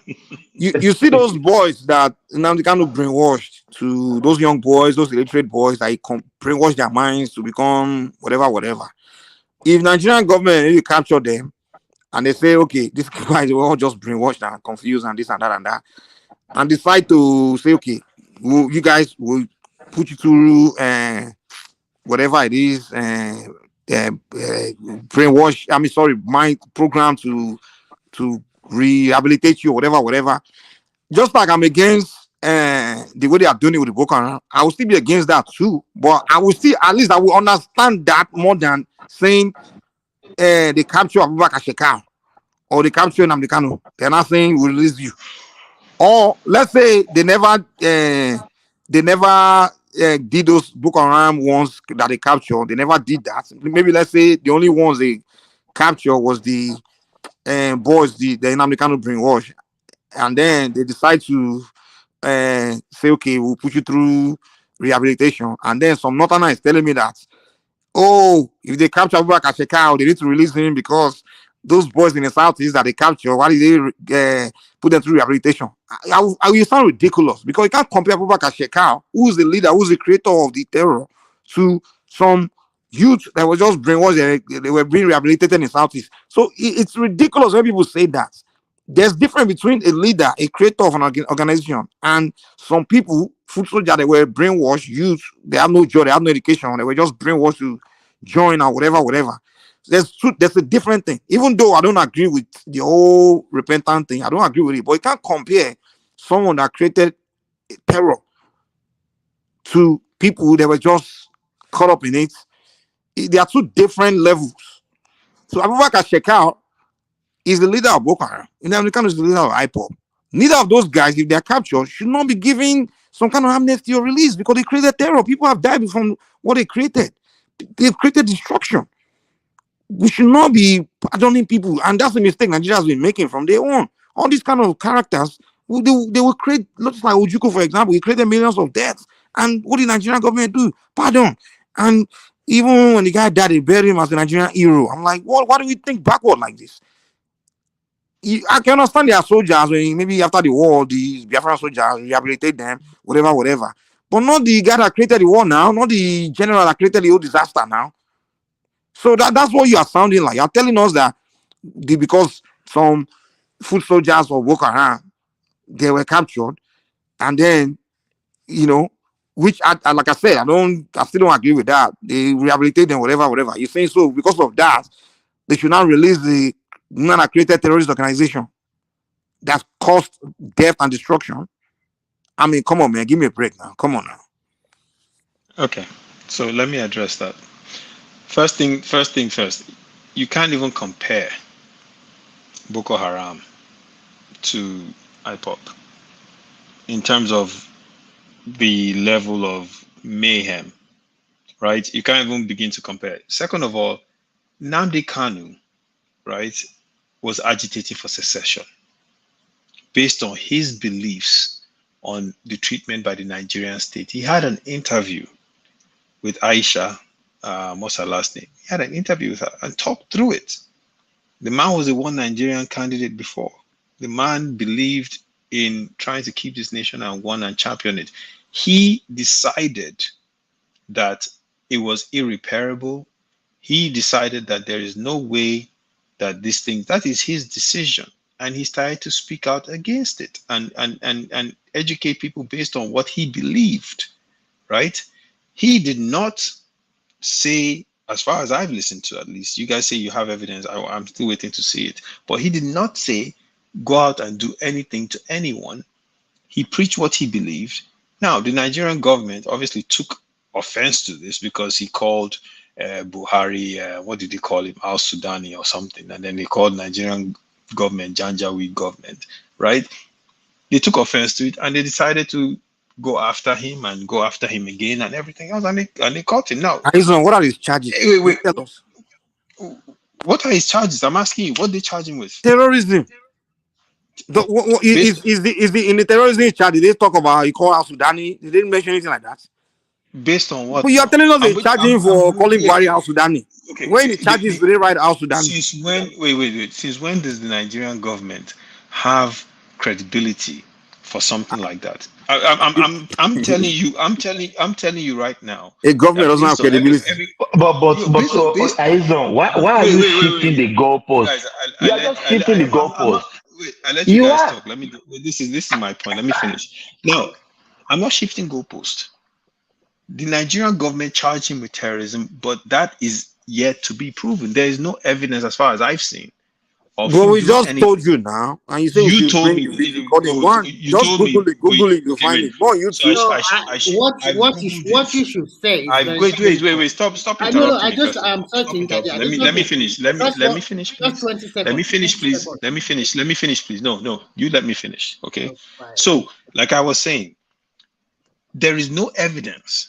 And I've Googled it. I'm Googling it right now as we speak. There is no evidence of Nnamdi Kanu committing the crimes that he's being charged with. When they produce the evidence, I will shut up and concede. And that's why I asked you to produce. Who created ESN? Listen. ESN is not. ESN was a self-defense mechanism for people that were invading their land. Is it legal?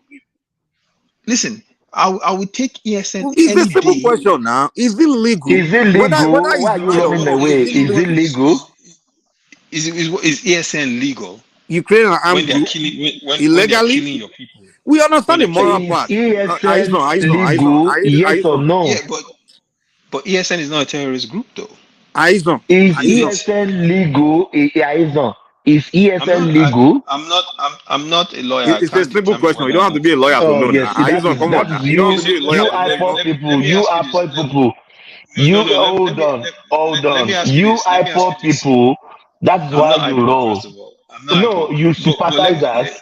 You see, no, I'm not an IPOP sympathizer. I'm simply you are. That's what you're doing. So if Asari Dokubo is walking around parading AR-15s and AK-47s, is that legal? But this thing is legal now. Wait.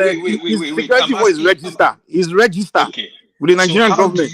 So how do you even know what weapons ESN have? I'm yet to see a video of ESN parading anything. Really? It's like I don't even want to not seen anything, man. Let's move on. No. You have been untruthful, my brother. Hold on. I can mute you. You hold on, please. Because you have been untruthful. No, hold on, please. No, because we have been No, you have to listen. This is a conversation.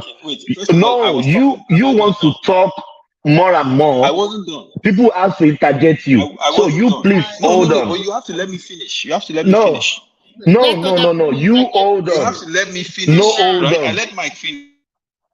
I can take you out. I can mute you.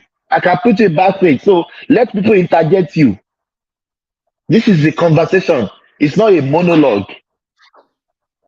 Please, let people interject you. What transpired is very simple. Nnamdi Kanu was taken to court, but the lawyers were fighting for his bail. And that is why the case has been stalled for a long time until they took it to the Supreme Court. Now the Supreme Court has ordered them back to the High Court to start responding to the charges the state have against him. That is one. Two, those people that give directive to people in the Southeast to be beheading their fellow Southeasterner, burning their property, killing, pining a lot of police people and all that kind of stuff. I want this guy to give us a name.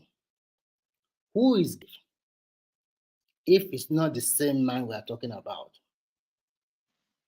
They are charging with. I think I already answered. Wait, first of all, I already answered that question. Thomas, let me say this. Let me say this real quick, Thomas.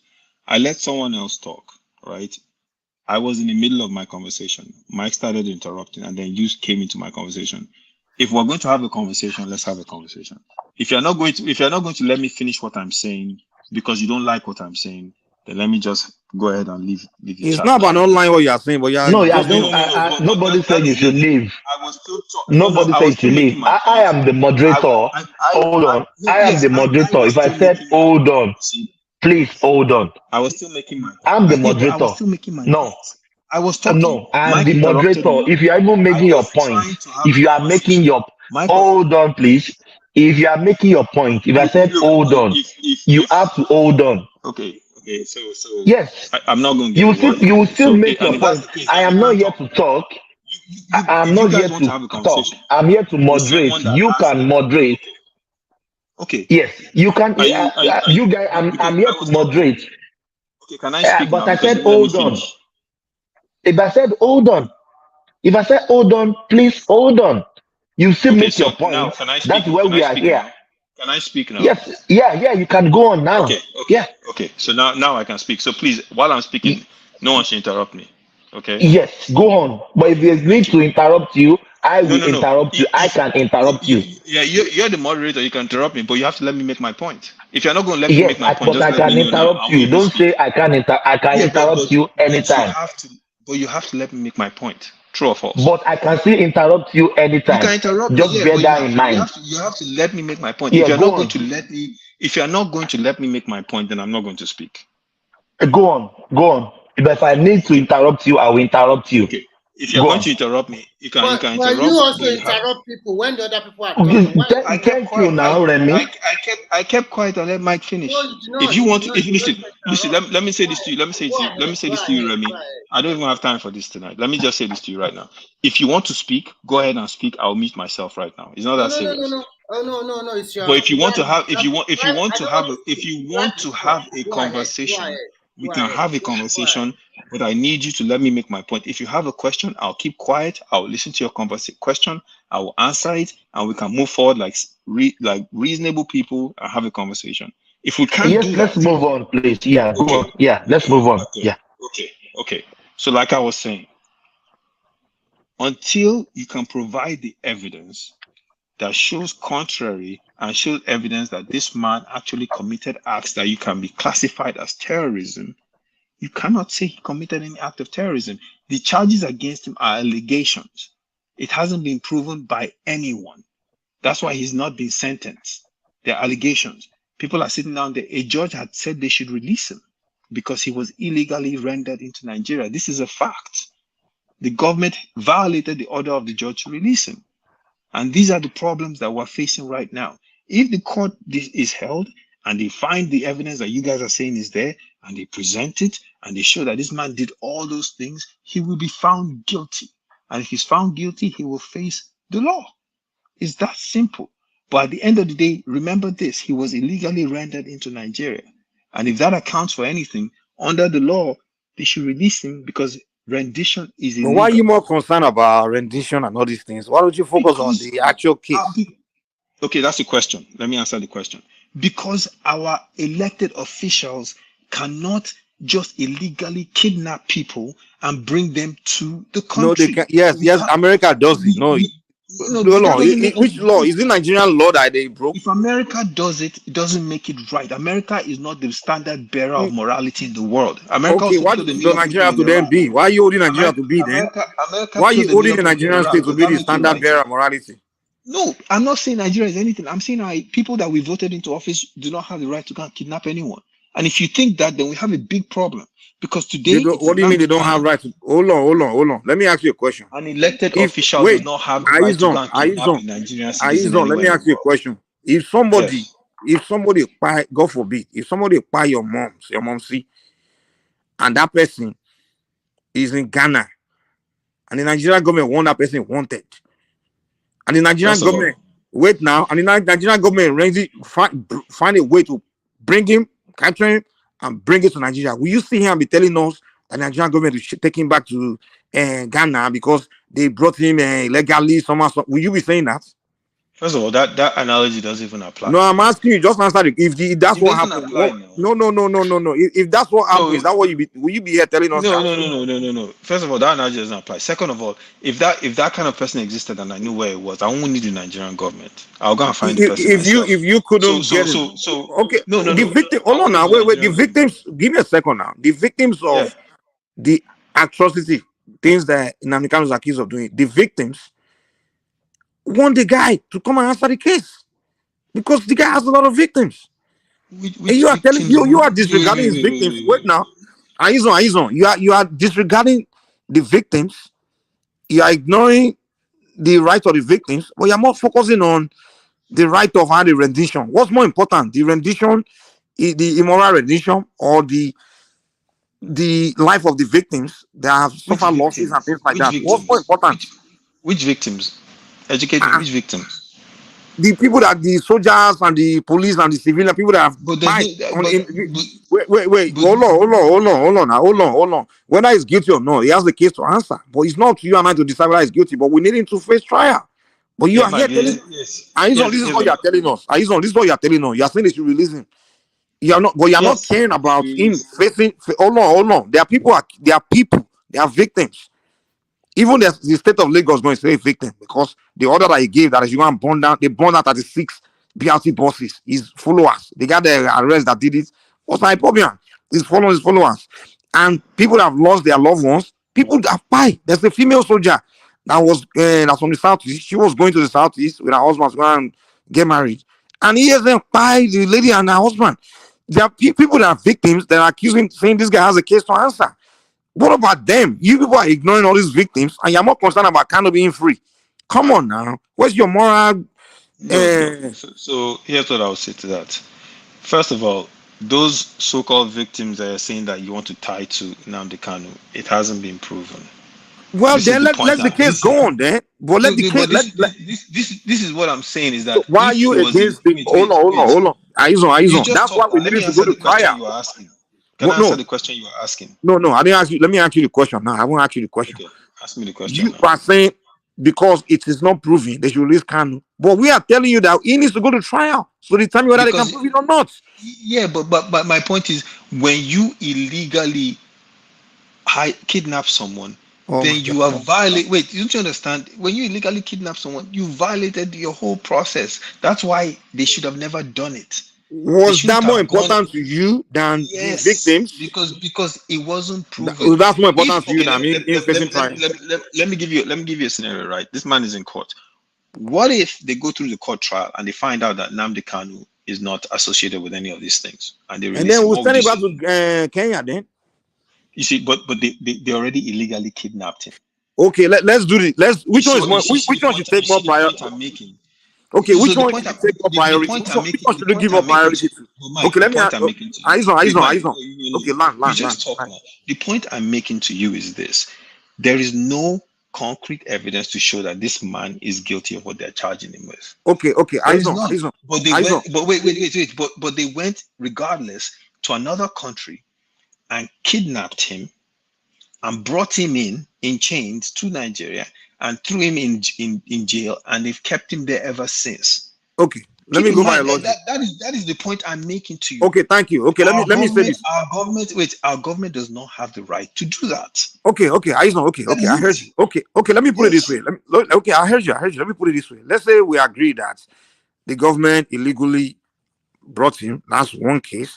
Now, you are saying they don't have concrete evidence, but the prosecutor said they have all the evidence to prove that he did all these things. So now we have to things in our hand now. Trial for them to prove that he did these things, and then we have the case of whether illegal being brought to Nigeria. So which one is more a priority to you? The try, which one would you prefer to deal with first? The trial to prove whether he did what he did, or him being sent back to Kenya? Which one should we take as a more of a more of a priority? To me, I believe, hey, let's deal with the case first, and then after the case, we can determine, hey, whether we can now put the rendition as a something secondary. To me, that's what I believe. And if you are a very patriotic Nigerian, that care about your fellow citizens, I think that's the same way you share the same view. Like, hey, let's do the trial first, and then we can visit the whole how he came to Nigeria second. We can kill two birds with one stone. We can kill two birds with one stone. In this case of wait, if we do the wait, hold on. If we do the trial first, right? And then we now address after the trial, we now address how he came to Nigeria second. We kill both birds with one stone. But if we say we just take him back to Kenya and let him go, all you do is kill one bird with one stone. What about the other bird? The other bird, which is a trial, that was just gonna be hanging, because if we take him back to Kenya now, he's just gonna disappear. He's not gonna come back to Nigeria to face trial. So how about we do the trial first? We kill that bird. He's still around, and then after the trial, we deal with the Kenyan case. Yeah, but the problem is the way they brought him is illegal. Okay, but you still don't care. All you care about is you don't care about the victims. No, the Nigerian government broke the law. Okay, The fine, Nigerian government is not above the law. They broke the law in bringing him the way they did. So because the government break the law now, they should free him. Is that what you're telling us? Yeah, yes, they should free him because So at the end of the day, okay. Let me ask you. Okay, so because no, you've been talking, Mike. Now, can I even respond? Okay, Do go you and want to have talk. a one-on-one conversation? Yeah. Because at the end of the day, when you break the law to bring him in that way, you've already violated everything, including his rights, and that's why the judge said they need to let him go. If we're really a country, What about the right of his victims? Wait. If we're really a country that operates according to a system of law that we want to be or that we claim to be, which I don't think is the case, then then they should release him. But what's more important to you? What's more important to you? The victims. Oh my God! I don't know. I know. I'm arguing. This side for me.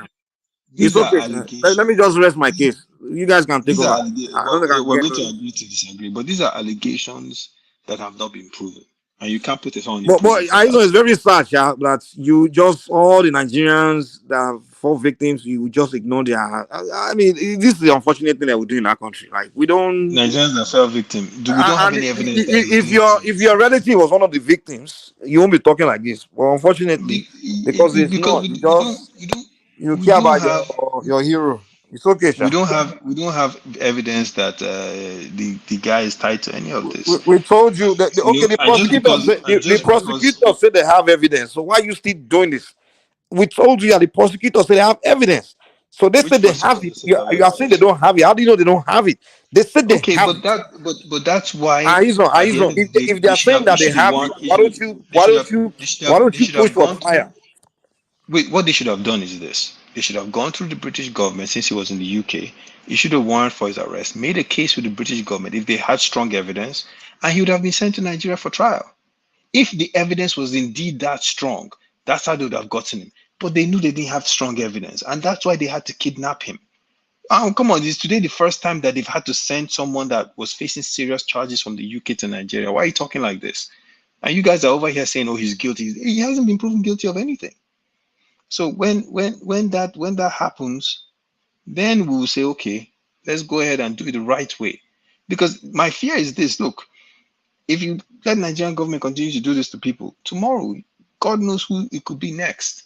That they'll just go and kidnap from somewhere and bring them over. Lord knows what else they could do to them. That's it. I digress. Someone else should talk. Thomas, I've been talking for some time.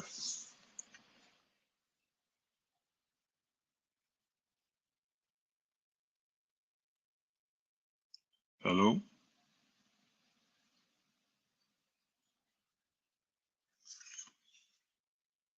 Hello?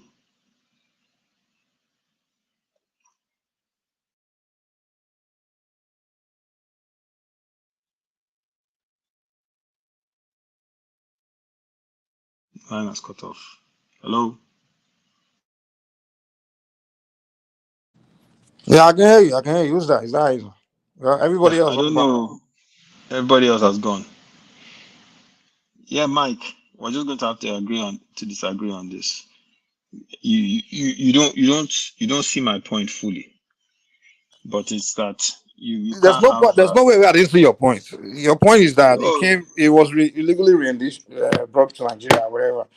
And I'm telling you that okay, let's agree on that. But we also have other issue in our hand. There are people they fell victims to things they did, and yes, I agree with you that okay, they have to prove it in court. And you are telling me I don't have evidence. I'm telling you that the prosecutors say they have evidence. Then you should be supporting a trial. But you rather ignoring, don't care about the trial. You're more concerned about they should send him back to Kenya. We have to deal with the how he was rendition to Nigeria than the actual case. And I'm telling you that then you don't care less about the victims than uh you know Yeah, you Mike, know what let I'm me saying step in is real that quick, if you don't mind. Um, Aizon, or Mike, actually, what was Nnamdi Kanu's status when he was in Kenya? Was he declared already then a terrorist, or the Nigerian government had nothing and had no charge against him? What was his status then? no, the charges against him. He was declared terrorist by Nigerian states. When he was in Kenya? Yeah, while he was yeah, in Kenya. they prescribed IPOB. Yeah, and his But Nigerian state. which he is the leader, right? Yeah, Right. Yeah. Okay. So what right does a terrorist have that the state cannot go after him regardless of if he thinks he's guilty or not? But you Aizon. see, yeah, the thing is this: Nigerian government prescribed IPOB in Nigeria. Nigerian government's prescription does not have any jurisdiction in Kenya. He was in You, Kenya. you, He you wasn't. you have to. If he was in Nigeria, the minute he steps foot in that airport, they arrest him on the spot, right? But he was in a foreign country where their laws Sorry, don't apply. but okay, no. See, you're playing a fast one. So the question No, is it's the law now. There's a unless law, my brother. unless you know the law in entirety, right? I don't think I buy what you're saying. So the question is, does Nigeria and Kenya have any extradition treaty or agreement of any sort that they can go to Kenya and rendition Nnamdi Kanu? Do you know that? No, if you have an extradition treaty with the country, then there won't be the need to rendition anyone because the minute he steps foot in Kenya, the Kenyan authorities will just arrest him, and it will be a formal process. The fact that they had to kidnap him means they couldn't bring him legally. That is the point I am making. I'm not. Uh, I'm not. Listen. it's If a convoluted. country, No. I think it's convoluted. I don't think I abide. But anyway, see, but yes, Michael was saying though. See, you're more concerned, so concerned about Nnamdi Kanu's freedom. You are ignoring his victims, and it's quite Mike laid it clearly. The people that have suffered, including the Southeasterners, it's not an issue of Igbo, Yoruba, Hausa. No, it's about what Nnamdi Kanu has done to many people, his victims, alleged, and it's alleged, only fair. It's alleged, only fair. alleged, But alleged. you know that. Hold on, Isaac. You know that regardless of if let's say I'm not a supporter of the government, be it Tinubu or Buhari in this regard. But if the courts declares some charges against somebody, regardless of if the person is right or wrong or guilty or not, they have the right to confess the charges. That's just the way it works. Is that not the case? Yes. Yeah. Yeah. Okay. Listen, I agree with you, right? And this is what I'm saying, right? Nigeria had charges against him. What they could have done was they should have just gone through the British government. They cooperate with the British government all the time. They did it with Ibori, they did it with Aliamesia, they did it with so many people. They could have just gone with the British government, said, look, we have evidence to show XYZ, and they would have sent him to Nigeria for trial. They knew where he Okay. was. So, but my point is that is my point I'm making to you is that they did not have the evidence they claimed they did. So they went after him. They went after him illegally by just going to kidnap him. You see what I'm Again, I'm not a saying? supporter of the government, but see, there's no. And earlier you said, "What is America the moral authority in the world?" Okay, and Mike asked you, "Is Nigeria the moral authority in the world?" So if both of them are not, then Nigeria can, for the sake of the state, if they find an individual like Nnamdi Kanu dangerous or terrorist, they can go after him. They can go after him. It doesn't matter if it's in UK. It's probably easier. It's probably easier to capture him in Kenya than UK, obviously. So yeah, why stress over UK? Why don't you trace him or track him to a spot whereby you have more leverage, and which was Kenya, and that's exactly what they did. There's nothing strange about that. Yeah, well, here's why it's strange, because you can't rendition people. It's against the law. The reason why people try to use the American example is because, oh, well, America did it. Guess what? It was against the law then. And that's why a lot of people are still today Okay, calling for that maybe give me a administration's few head. seconds. Let me look at the definition of rendition, because you say the word rendition itself inherently suggests that you can go forcefully grab somebody, but you say it's not doable. So I have to look at the definition and see how that works. Unless you're a lawyer, you can break it down. No, please look it up. Rendition is illegal. But look it up. Don't take my word for it. There was a whole hoopla about it during the George W. Bush administration. You can look it up, though. What they did, and that's why the judge in Nigeria asked them to release him. I have a question for you. What do you think UK is thinking about Nnamdi Kanu, legally or illegally, if they are citizens? Why do you think they are not fighting for him? And secondly, have you heard, because if I say this, I will say you haven't heard that before. I didn't hear your first question properly. This same UK that gave him the opportunity to live in their country, it just speak against them. Us them every time. He did what against So them? they're even tired of him. They are done. What They did are he do? tired of him. If as a citizen, they should be fighting for him, isn't it? As an Australian now, if I went to any country and being told maybe legally or illegally, the Australian government still have the right to fight for me as a citizen. I don't think they are not doing that now. That's a question to you, my brother. Yeah, you're asking me why the British government is not fighting to get him back. That is not there? Yeah. Can you hear me? Can anyone hear me? Yeah, I can hear you, Thomas. Can you hear me? Can you hear me?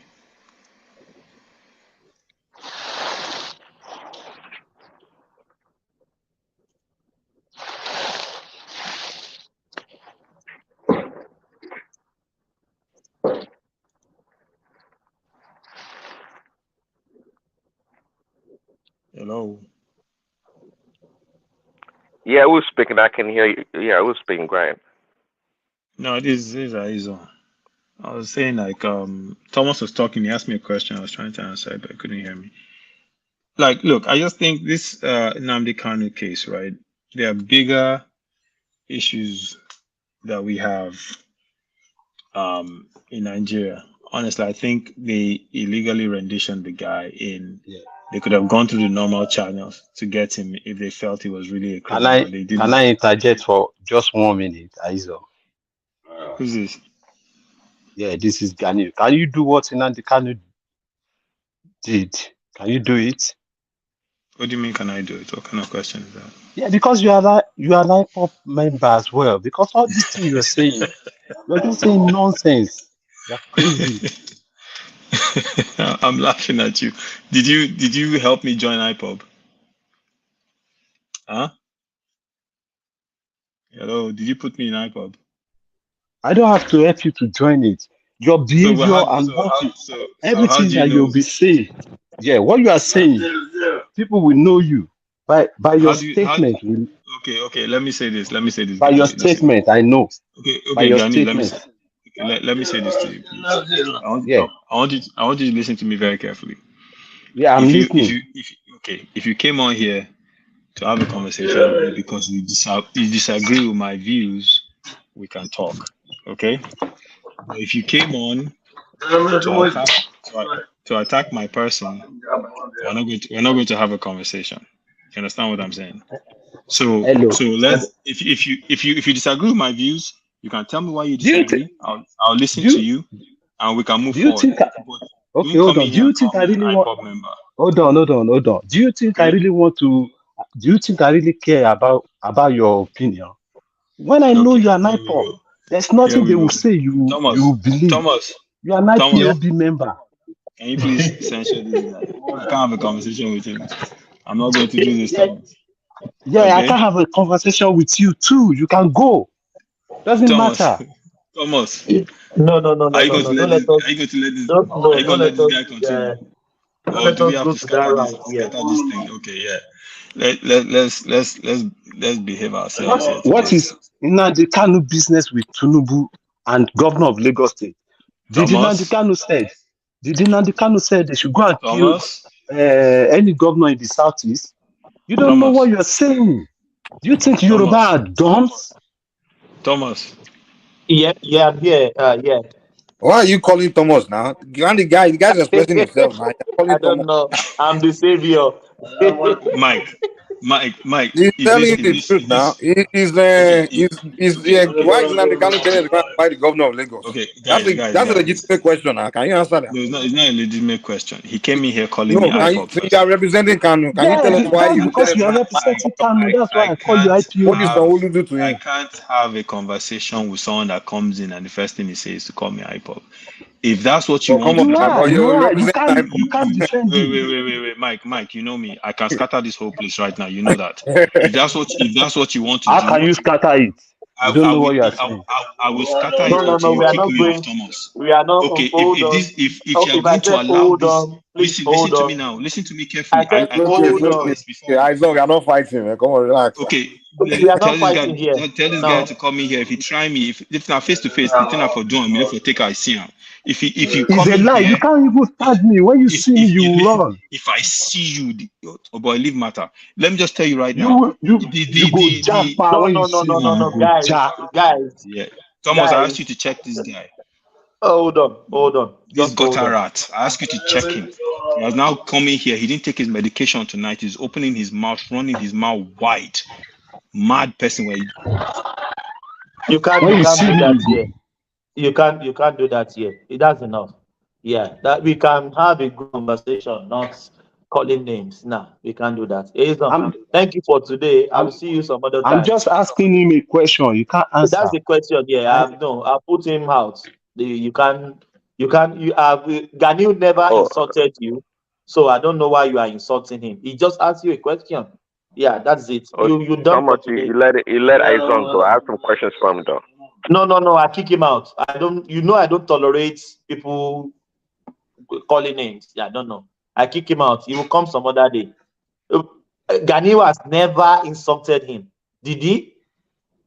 He has not. They are just having conversation, but he can't hold the conversation. No, people hate when people come out and say the truth. They don't want to hear it. IPOB people, they don't want to hear it. They don't want to. If they see anybody holding a strong belief and try to counter them, they don't want to listen. So he has been calling him. I can't withstand that. Yeah, so it's done for today. He said it's not IPOB. He was just making a case for Nnamdi Hello, Kanu. hello, Thomas. Please. Yeah. You know, last maybe what was it Wednesday when one man is doing that show with Rational Mind. Rational Mind called me idiot in presence of. I'm not the platform. It's just Rational Mind and what's his name? Bishop. And he started calling me idiot. And Rational, one man just kept quiet. You see? Because I'm telling No, Rational Mind. I can't withstand any insults. Yeah, because you have never insulted him. Yeah, you have never done that. So when he start calling names, no, I can't withstand that. So I have just to kick him out. He will come some other day. Yeah, it's not by force. We are mature here now. At least all of us talking here, we are above 40 here. At least we should have some decorum. Nah, I can't withstand that. Nah, so if you are listening, I'm sorry. I have to let you go. I have to let you go for today. You can come some other time. Yeah. So I think that is done for that. Yeah. What else? What else here? I think. Did you guys still hear me? Yeah, great. You can I can hear hear me. you. Oh yeah, you can hear me. Yeah. Yeah. What's your take, Prince, about what Additional said, that if they have the option of taking Nnamdi Kanu out in Kenya, but they brought him back to Nigeria to come and answer his case, what do you think? You know, in his book, if that all is said, that wasn't interesting, really. You could have made it more dramatic. Like, you could have made up a whole story how the Nigerian military and the British intelligence and the CIA or whatever planned all this big elaborate plan to go capture Nnamdi Kanu, and eventually Buhari became the savior and said no and cut it off. That would have been more dramatic and interesting than just saying they wanted to catch him or assassinate him and they let him go. I don't know about that, but if that was true, anyways, I'm not sure why. I mean, unless you pose like a real threat, trying to blow up something or do some crazy act, and they assassinated him, that'd be different. But just going there and just tie him like that, I don't know about that. I don't know. No, I disagree. Even that statement is ridiculous to me. So that is my opinion. Nah. That statement is ridiculous. Yeah. If they do that, that is assassination, isn't it? Yeah, that's what they say. Assassinate him. Yeah. Yeah, I don't buy that. Maybe he's just trying to sell his book. I don't know about that. It should have make it much better. You want sometimes. Yeah. Mike wants to say something. Yeah. Actually, I was surprised when I heard that they captured and brought him to Nigeria, because I thought, like, if Nigerian government would have seen him, I was expecting that they would buy him. That's what that was my expectation.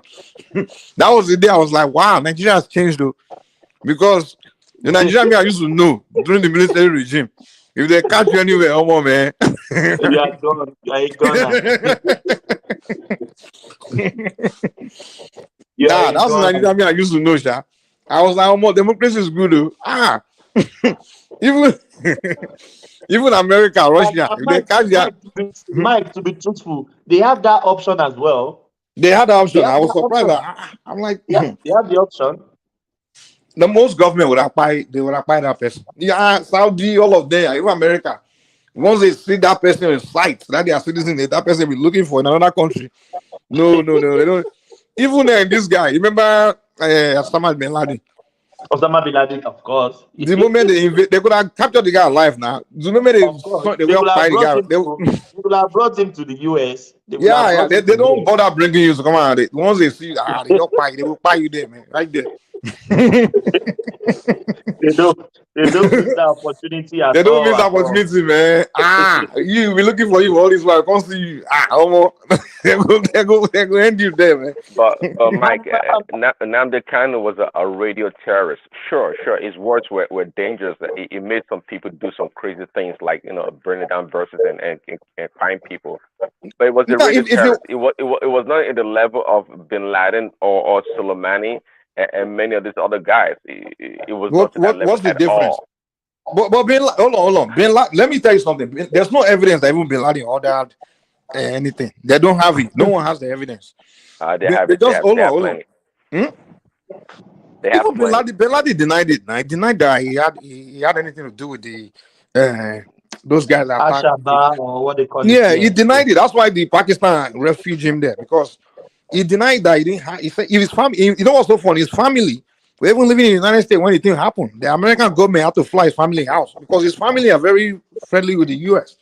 The only reason they went after him is because they saw him as someone that has disagree with the U.S. government, this and that, and that. So they just kind of time to all of them. To Bin Laden was not leader of the Al-Qaeda government. Now. The Taliban were the one ruling Afghanistan, and the Al-Qaeda was organizing. No. So he didn't have. They Al-Shabaab. didn't have evidence that. Hold on. They didn't have evidence that he had hand in the attack or anything.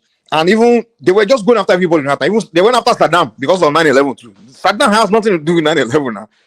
America just went after everybody they didn't like in the Middle East at that time. So you can't say that, you know. No, Bin Laden.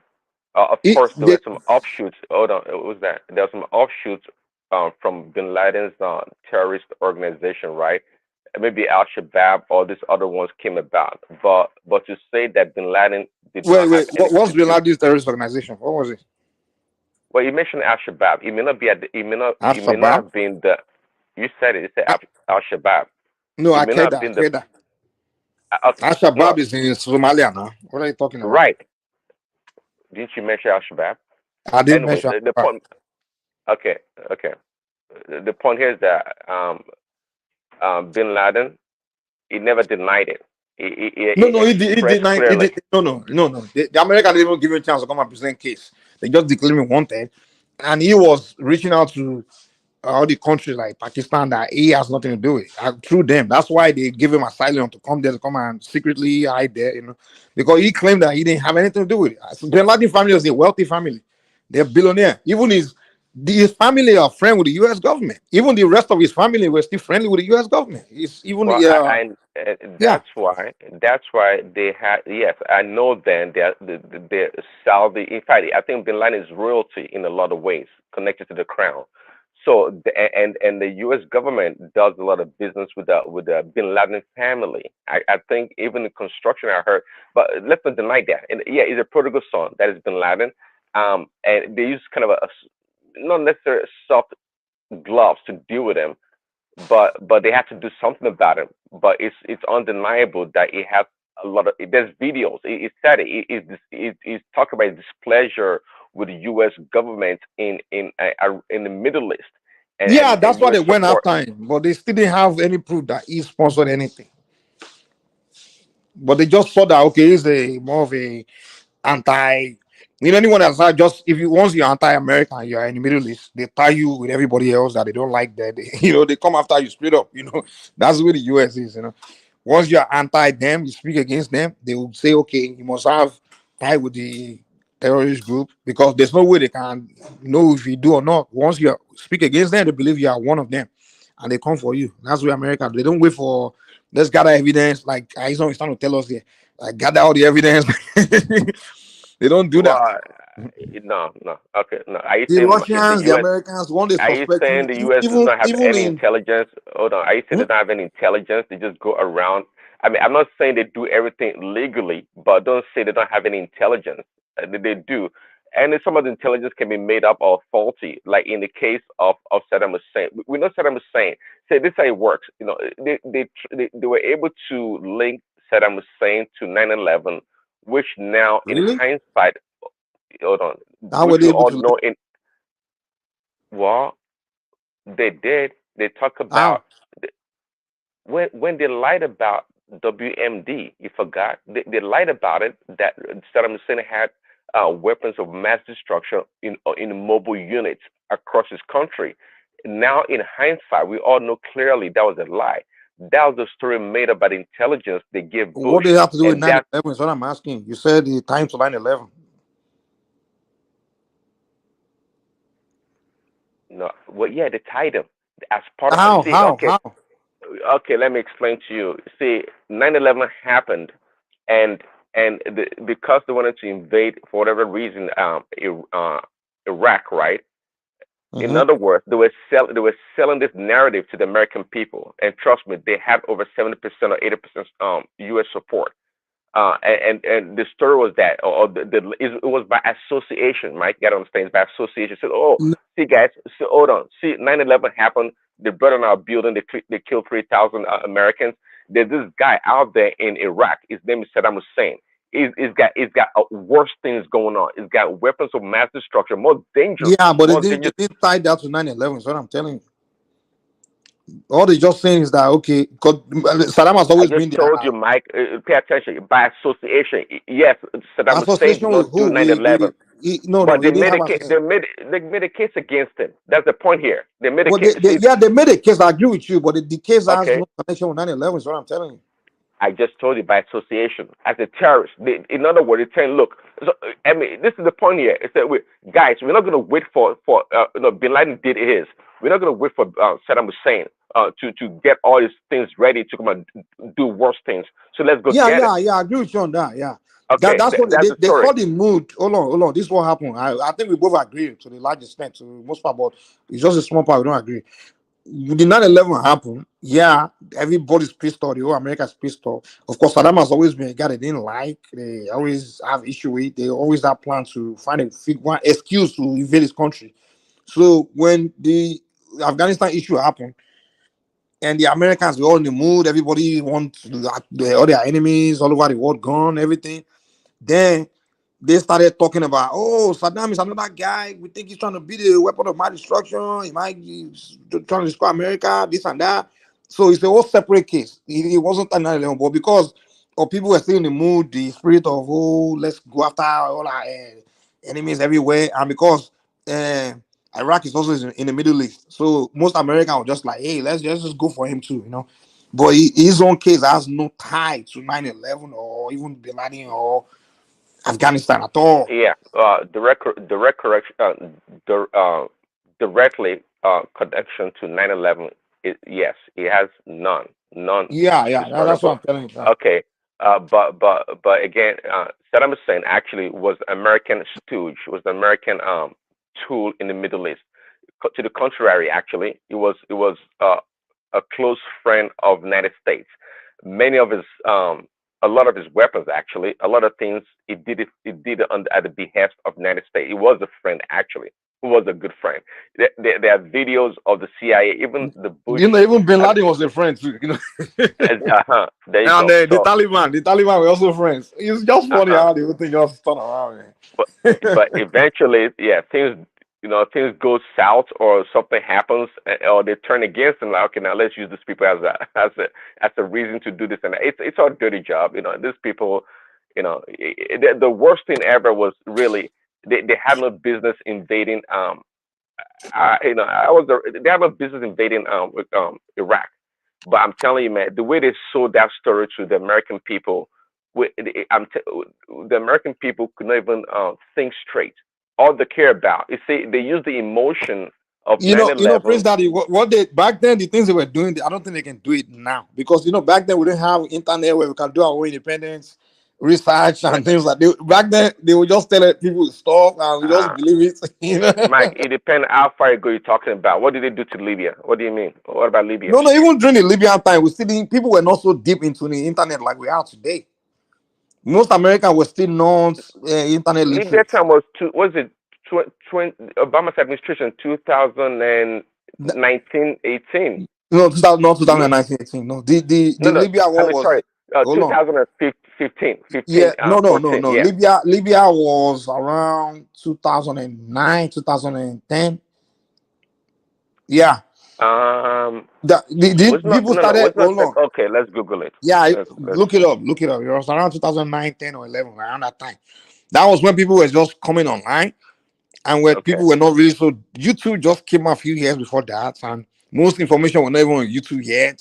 And the millennium was just getting on the internet. Smartphone just started coming out, so people were not. That was just the beginning. So we're not really so deep into, and that generation or the adult generation back then, they were not really they were not used to going on the internet and things like that. So back then, most people were still kind of ignorant. The government just give us news.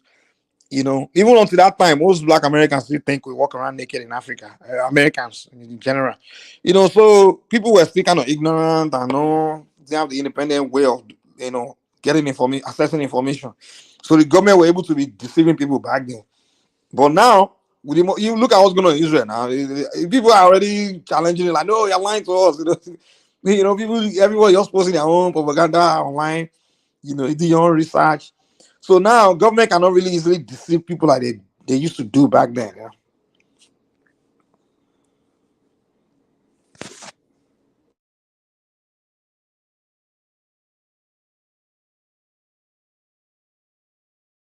Okay, well, maybe that'll be the beginning of it. It said, I just saw this article, Political says Obama approves airstrikes against Libya, March 19, 2011. Okay.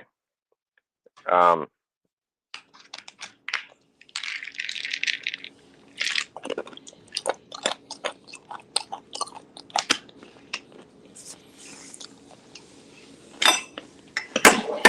You know, another reason they're able to successfully invade Libya was because everybody still experiencing that Obama fever. You know, first black president. You know, so he was able to. You know, everybody gave him a pass because he's a black man. You know, we are still. You know, the things Obama did. If it wasn't him, I think people would have like repelled against it. If it was a white president. So a lot of things he did, especially in what do you mean? Africa. No, Was that what they did to Iraq? What they did no, I'm to saying Afghanistan? with Libya, I understand. I mean, not because it was black. See, if it was a white or black, it don't matter. It was in based on See, their policy, based on the U.S. policy. Then you got to keep in mind, though, from Bush no, to Obama and prior, the only different administration that came about was Trump administration. Guess what? They didn't go to war with I anybody. agree with you. Yeah, Trump is the only one that didn't believe in that war, invasion, and those things. Yeah, no, Exactly. I'm saying like I'm saying with Obama with the Libya one. That's what I'm saying. With the Syrian, he fought Syrian war too. Obama started Syrian war. You know, he started Syria and Libya. So Well, see, the Libya one, I'm saying like the way black like Africans didn't really go against it. Even most African countries didn't really go against him. It's because it's Obama. It was a black man. He just used that blackface to oh, really? So because Obama is a black man, it's allowed to destroy an African country. Is that what you're saying? I mean, so No, I'm saying the it was reason an I didn't say it's a lot. I'm saying the reason a lot of the African world, the African and black world, didn't really push against it was because he's black. If he was a white man invading okay. Africa, everybody would have pushed Allow back me. more now.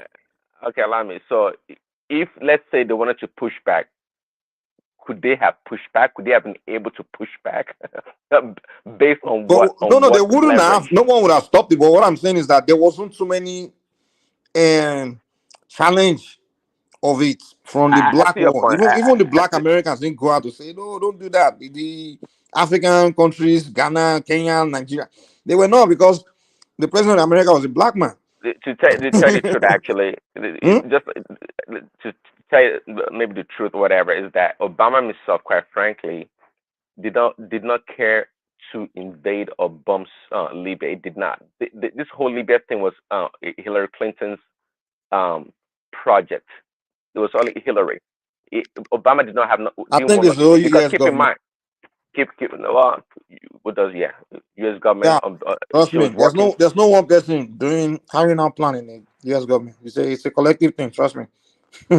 Well, no, you It's can only have Trump. It's only hold Trump on. that want to be his own Okay, man. what happened in Libya? So with Bashar al-Assad, what happened there? Do you remember the red line when Obama said there's a red line in Libya?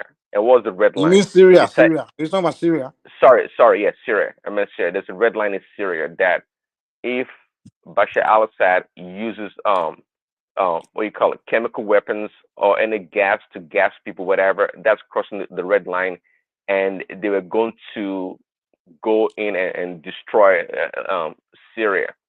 Well, guess what happened? The U.S. military intelligence, they came and they presented a report to Obama. Say, hey, your red line has been crossed. So what do we do? Say You know why he wouldn't do anything. You wouldn't invade Syria what? because Because the Syria has Russians. the yeah, it has the protection of the Chinese and the Russians. You know, there's some countries that have part. You know that No, say protection. even Obama is not my guy, but he realized that the same tactics that he used in the invasion of Iraq, that's the same playbook they were playing. It was a lie because they never Al-Assad they never gassed their own people. They never did. The intelligence was false. It was not true. But again, they were just trying to look for something, a narrative to go invade and cause more war. Obama saw through that. So that's why, if I can recollect right now, that's why he hands off on Libya. Because if you look at Libya, there's no reason for Libya to have been destroyed. There was no grounds for it. Guess what? The year before, if not the same year, actually, that Libya was destroyed. Gaddafi was making a trip across the United States. Do you remember? Gaddafi was in the United States. I mean, I For was, the UN, I was, for the UN summit. yes, something like yes. And I think after the UN, he actually built himself a tent, this No, luxurious that tent or was for the whatever, but that was for the UN now somewhere in. because no one will rent him hotel now, so the business things. But his son was in California making deals his son actually met Hillary Clinton in one of these Yeah, I remember that one. events. Yeah, So it sounded like everything was going on okay. They didn't have no problem with Gaddafi. I know, Gaddafi I came. know, and they It, still it went was after a him. A terror. year later, they went after him. I remember. Yeah, Yeah, but guess it what was they did funny, to man. him? You know what's so funny, Prince Daddy? Gaddafi used to get the protection of the Russians too. So the West convinced him that he should come, he should be neutral. He should, they no longer coming after him. They offer him some deals. So he abandoned the Russians. He started to stand neutral, making it Yeah, powerful. So the Russians he now got left him alone. delusional. He Yeah, got yeah. delusional. They pulled the protection away. So he was Yes, alone. So by the time they came for him, there was no one to and protect that's him. why exactly, and that's why Syria still remains right now because of the Russians. Because Bashar al-Assad said, "Hey, I Syria and negotiate with the Cuba, even Russians." Cuba, Venezuela, it's the Russians protecting them. Exactly. So at the end of the day, it was Gaddafi that lost his touch. Cause he knew better. He knew better, but they roped him in, and he got drunk. He got drunk, and they did him. They did him in. It was unfortunate, but exactly what happened to him. This guy had all the money and wealth in the world. I mean, Libya was the most prosperous country in Africa. I mean, Yeah, yeah. during the war, they were showing us Libya, and all I saw was like nice roads, nice building. Everything was nice. It was like a shanty Do, town, like do you know somewhere. that the citizens they were all getting free, free a lot of welfare and Yeah, they free have a free lot of money, education. Yeah, they had a lot of stuff. Like they were doing well because they don't have that and much population. They're only 2 million, and exactly. then they have a lot of oil wealth. So he took care. You know what's so funny, Prince Daddy? I was following his documentary when he became the president. He told his people that he's gonna live in a tent until every Libya has a home. And the guy was living in tents for a few years until as a president, he was living in a Really, tent. He didn't have his house, no house. He said he's not going to live in a house until every Libyan have a home. And he did it. He made sure every Libyan has a home. And then when no one was homeless, and then that's when he finally built a house for himself. So the guy was like a great leader for his people, man. He took care of his people very well. But it now the did. Libyans they lost everything, man. Dude, with all the, I think at one point in time, Libya was producing more crude oil than Nigeria. I mean, they have so much money. It was crazy. The guy was willing to. But guess what? Population of Libya 2021, 6.735 million people. That's the population of Ajigule. for Yeah, yeah. the Everyone to the for population of the Lagos. three But even six with the point seven. Nigerian wealth, Nigerian oil, it's not really like we get 100% of what we produce. It's more like the oil is more owned by Shell and the multinational oil companies, and we just get certain percentage. We don't get 100% of it, So unfortunately, and I believe most of those deals were made very terrible deals during the our civil war. So the Africans, man, I don't know. Yeah, but I found out that Shell is they're now living in Nigeria now, the mainland now, the main Nigerian soil. The Nigerian government will take over all the oil drilling on the land, and Shell will only continue with the one on the continental shelf in the waters. Yeah, I hope they begin to allow the Africans to control their wealth, man. But Gaddafi, Libyan oil now. Hey, guess what? It's no longer owned by the Libyans. So It's the Europeans, the French and the since Gaddafi has been taking out the French and the Italians, they're taking over the oil.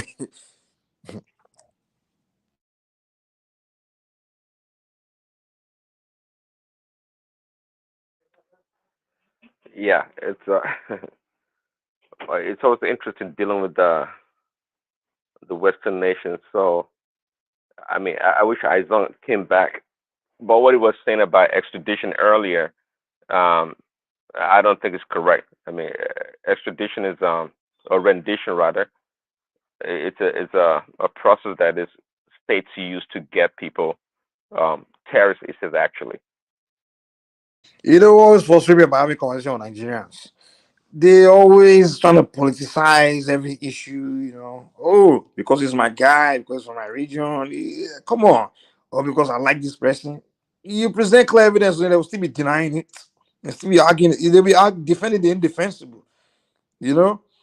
If Sunday Go did, I would say the same thing about him. Whether he's a Yoruba guy, I would say the same thing. If he did the same thing, I would say the same thing. If you call for the applying of police, army, and things, I would say, guy, go and face your case. You have a case. Because even the guy, I turned against the guy because the moment he became, um, especially when they invaded his house and his friend died and you ran away. That's when I turned my back against him. Like, no, no, no, no. Someone died in your move, in your so-called agitation you're doing. You want to be out. Come on, man. You ran away and left your boy to die.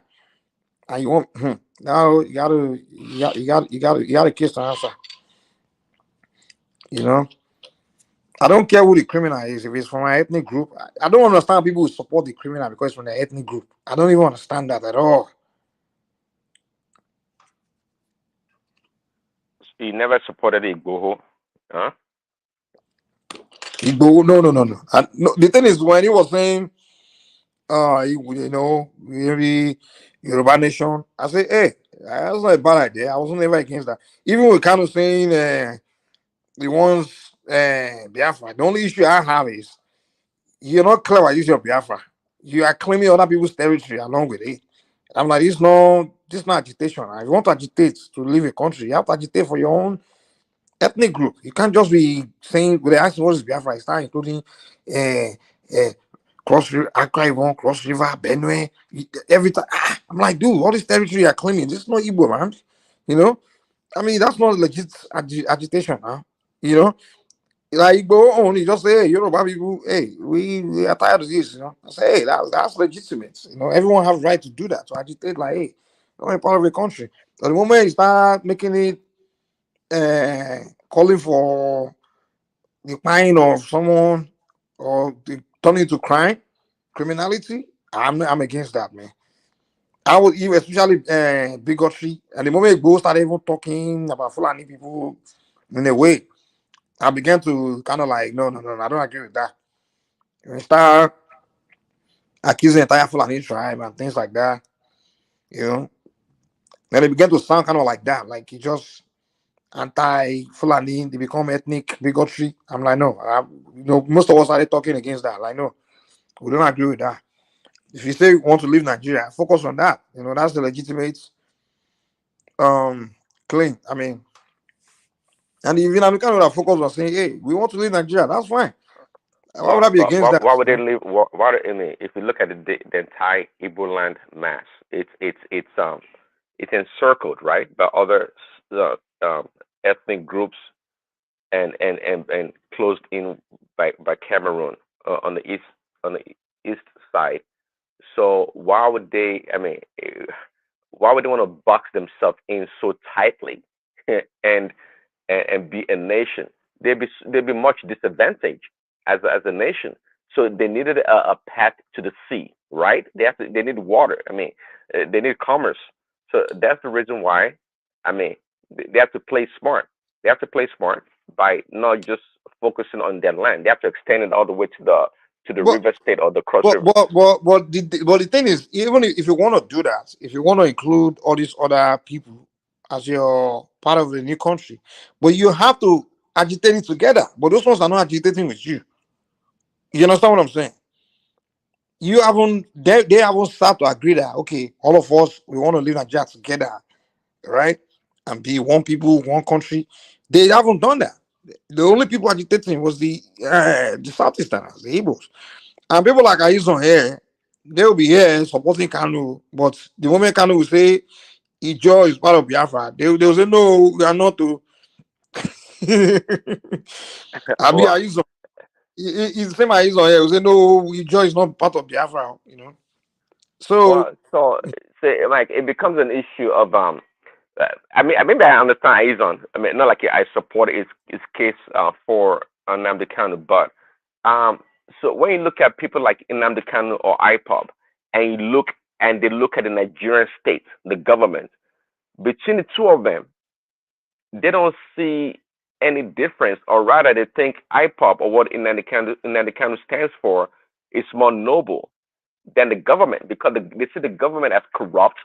They don't do what they need to do. The politicians are they're corrupt. They steal the country's money. They do all kinds of stuff. So how come these politicians have more moral superiority, or they are better people than somebody like Nnamdi Kanu? Is that a case? Do you think that's the case, Mike? no, it will be a case if the government is charging him for offending the government or doing something against the government. Then I would say that makes sense. That hey, you saying corrupt government, you are now accusing a civilian of he's like for example when he said Nnamdi Kanu was calling Buhari names and things like that. If they were arresting me for that reason, I would be against that too. I'm like, the same government. I mean, come on, why do people have right to insult you guys? I mean, you guys are very corrupt. I mean, look what's going on. That would be a case. But what we are talking about is people, fellow citizens, that have been falling victim to this guy's crime.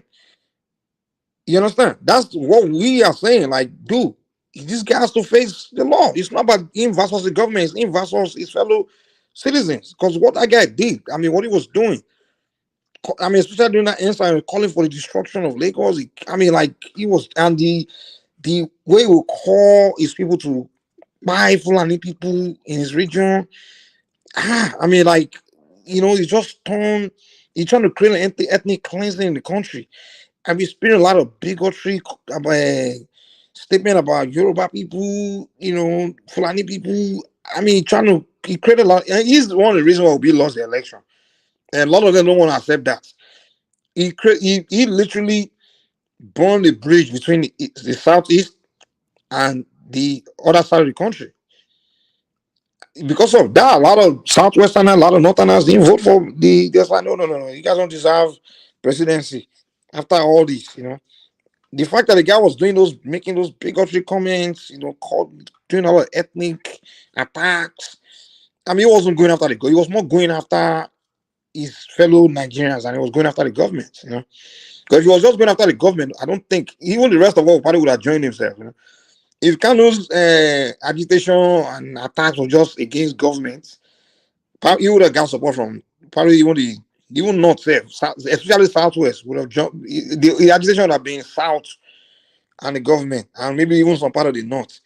Because we need someone to really challenge the government. We need that voice, that person to really go after, challenge the government for all the bad things they are doing, corruption. We need that kind of voice. Because when these guys go after the government, I always enjoy that part of his conversation.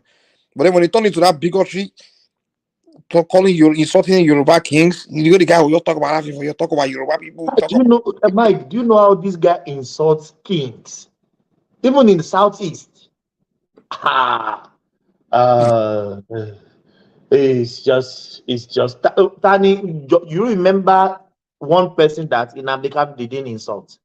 Just remember one person. Can you remember one person? He didn't insult Pa Yoadebanjo because he even said something good about that one. He said that's the only Yoruba man that he respected. Oh, yes. And yeah, because when those ones started doing Yoruba Nation, Yoruba or Afonja, they're doing Yoruba. Yeah. So he wanted to. Those are just tricked him because he thought those ones were trying to they will help him because because those people were saying this, they won't Biafra too. They Yoruba want nation. Biafra, yes, They were tricking him now. They want Igbo president. They want Igbo president. Yeah. The first journey saying they want Biafra and Yoruba nation. So they were supporting him, having all those South and Southeast with Biafra. They didn't challenge him for that. And then they say they want Yoruba nation. So he saw that as a easy route for him, like his support. And the moment that's when the South people started challenging the whole Yoruba nation thing. Because the moment the Yoruba stood up and say, okay, we support Biafra. A lot of those Southsiders, especially they all get angry. Like, what? Because they don't want to be part of that Biafra because they know Igbo will dominate them. But in the beginning, you know what's so funny, right? When Kanu first started the whole agitation, before the Yorubas came out to say, okay, we too, we want to go. The South, they will join him in insulting Yoruba and Fulanis and trying to make everybody think they submit to their Biafrans too. But why did they U-turn later? They now U-turn later. They turn U-turn. The moment the Yorubas go, okay, we too want Yoruba nation, they realize that almost this Biafra is about to happen. But some people always take us for fool that people don't know what is going on. You knew what is going on. Even if I'm not living in Nigeria, there is nothing going on in Nigeria that I don't know. It can't be hidden. People, no, we know. There was one Benin guy like that. The guy in the beginning, the guy would be like supporting Kanu. He was doing the Biafra. He be insulting Yoruba people, talking, the Yoruba, the Fulani. The guy will be talking rubbish. The moment the Yorubas now came and said, okay, Yoruba nation, the guy now realized that if the Yorubas are doing Yoruba, that means we all fall under Biafra. They will be going with Yoruba. They realize they will be going with Biafra now because the Yorubas are not even, the guy all of a sudden the guy make U-turn. He started attacking Igbo. He started going after the Igbos. Oh my God! The guy started preaching one Nigeria. Mike, if you remember the election time when they were talking about Tinubu bribing some Yoruba nation to vote for him, I said, if you believe in what you believe in, Tinubu can't bribe you to his. You understand what I mean? He can't bribe you to his side. You will own that Yoruba nation for 100 years. You will still be shouting that Yoruba nation. But Tinubu can vote you to his own side as a Yoruba nation person. That means your ideology is nonsense. It's total nonsense. Oh my God. Oh my God. Nah, it's just ridiculous. This guy, some people say Tinubu coming, they are going to release him. I said that nobody is going to release him. Court will decide his fate. Even political something, they will not release him politically. The court will decide. Yes. Yeah, you see one thing. Yeah, you see this 2023 election. It makes me so happy. You know why? You see, we Yoruba, we are so liberal to an extent that we don't care about. I hate that word, my brother. I hate it because we are so liberal. Yeah, but we don't think I never. You see me like this now. You just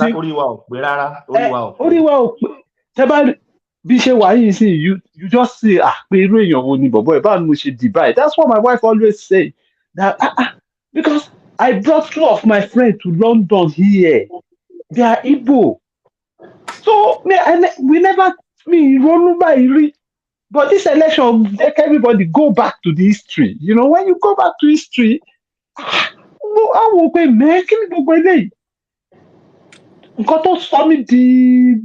animal everybody can just be thinking, why is boy become a daru? I'm a very gentle person. But can share you really awake so many people up? Ganil, this election really no. It opens my eyes wide. Now I know Exactly. some Nigerians. I know what Nigerians are capable of doing. Nah. Exactly. Nah. Ini anti-Yoruba, which is why that I grew up around mostly Southeast, South people now. So that anti-Yoruba thing is always been a thing among them.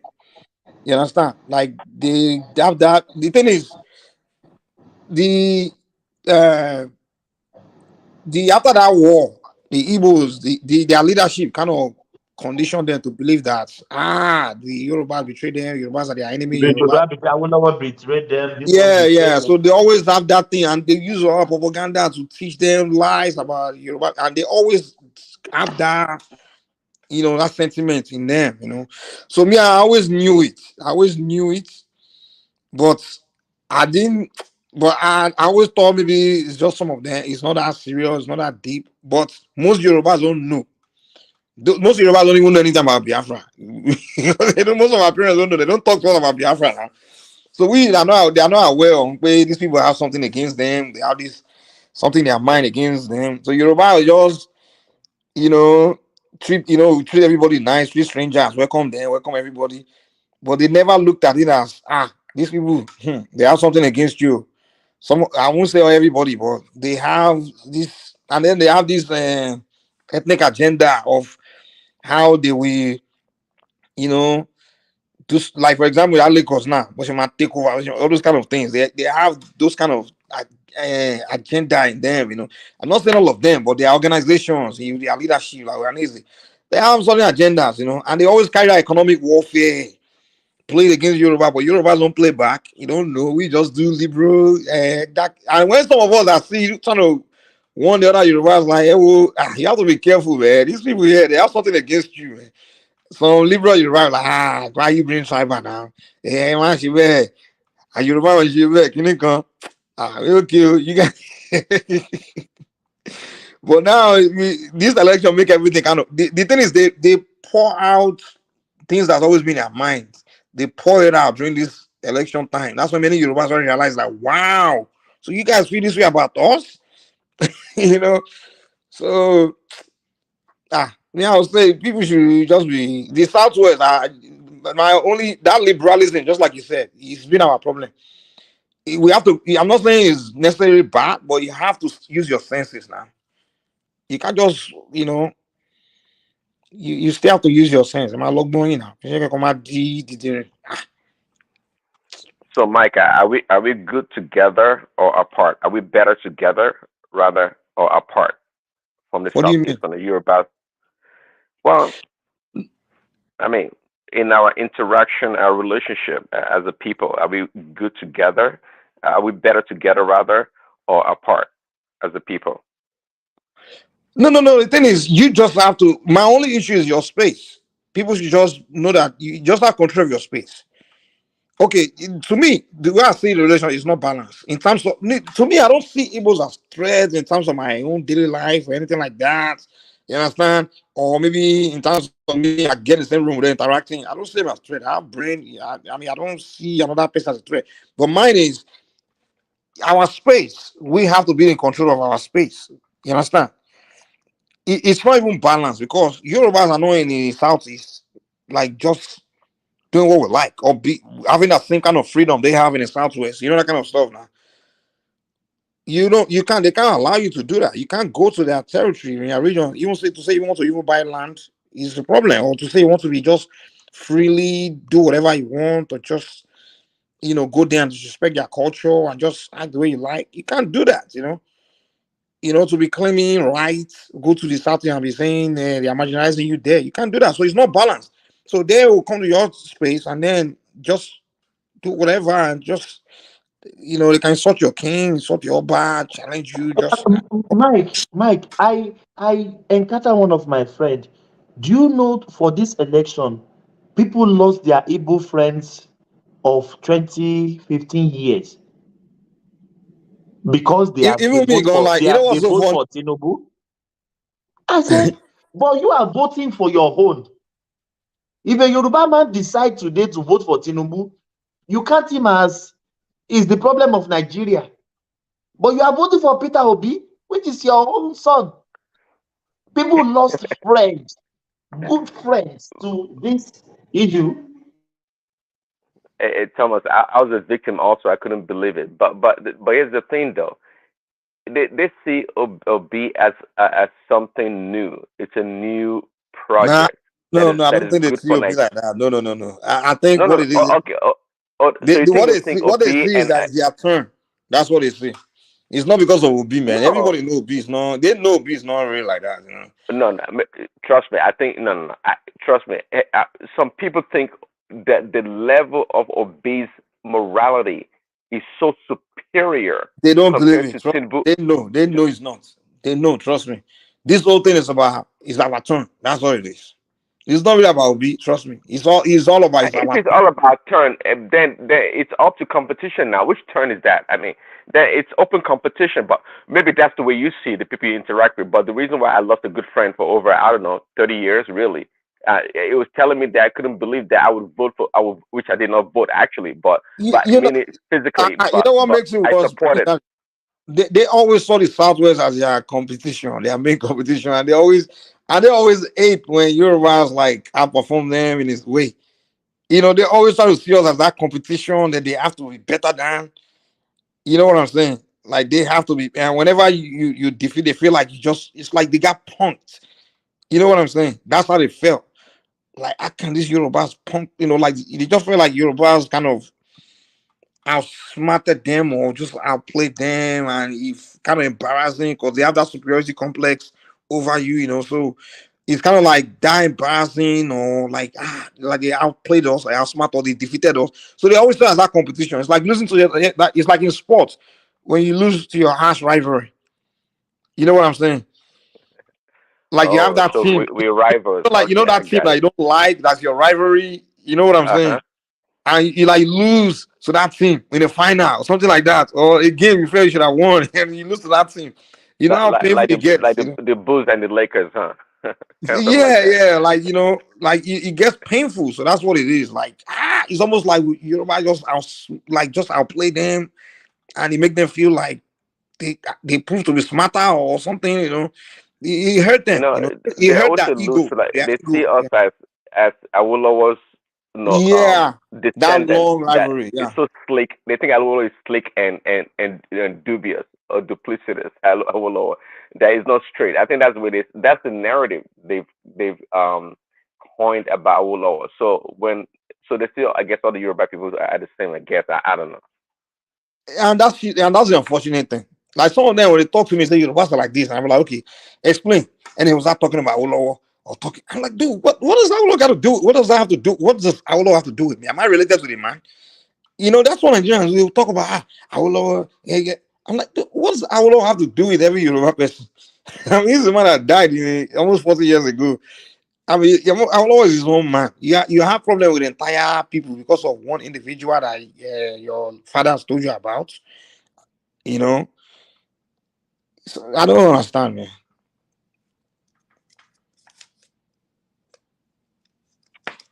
Yeah, but it's unfortunate. But if you ask me, I think in Igbos and Yorubas can.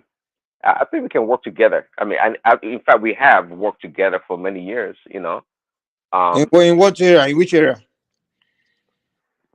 well, by just interacting, you know, in the environment in which they are, because You're they not have working good together. qualities. You're just meeting people, and that's it, man.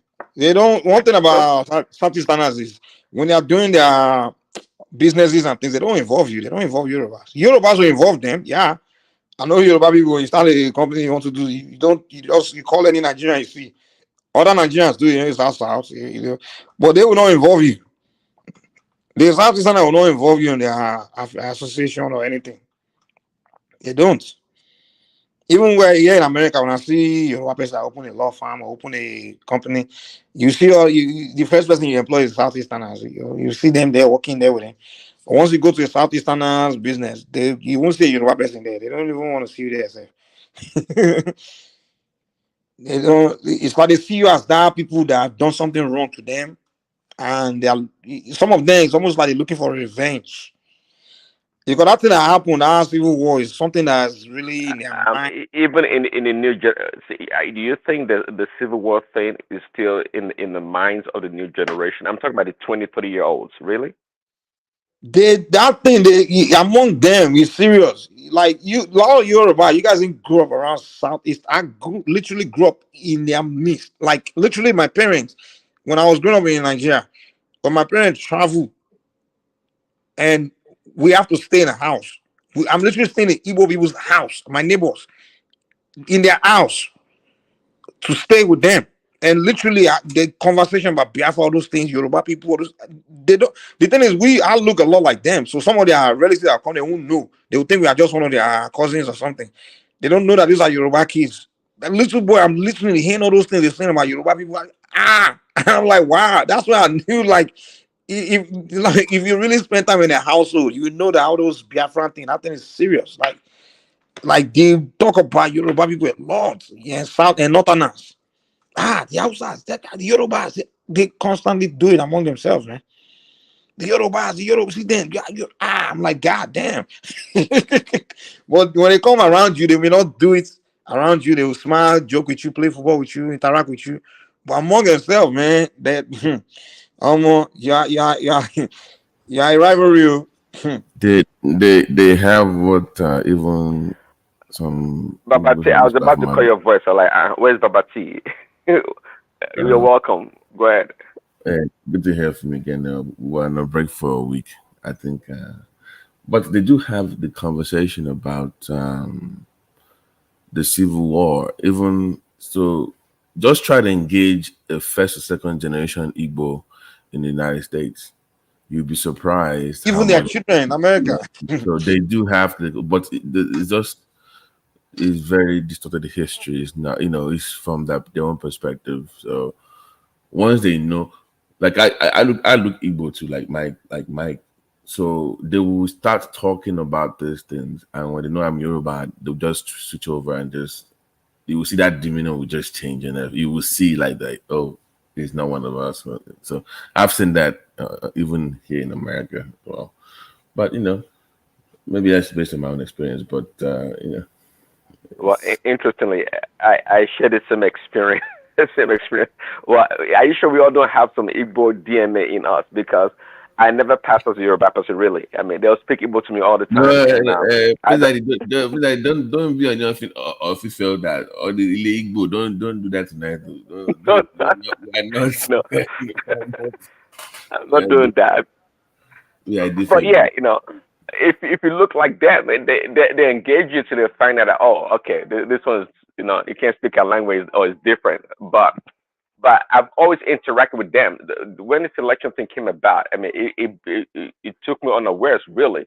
'Cause I had my close friends. I went to school with them. Good. So this election really brought out a lot of ugly stuff, quite frankly. Yeah, I've always been close friends. We do things together. I never saw the difference really, especially growing up in Lagos. So it's kind of tough.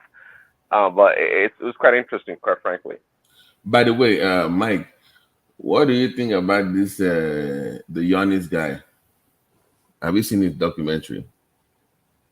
The basketball player. Ugo, it's called nah. Oh, I think someone was telling me yesterday. This guy. Is actually Tokumbo. That is his last name. That last name was like a spelling error in Greece when their parents moved over there. No, the Greek, they don't pronounce there's two letter in our name that they don't that's what they will write it in their own in their they say the letter D is written as TE or something. NT. Hold on.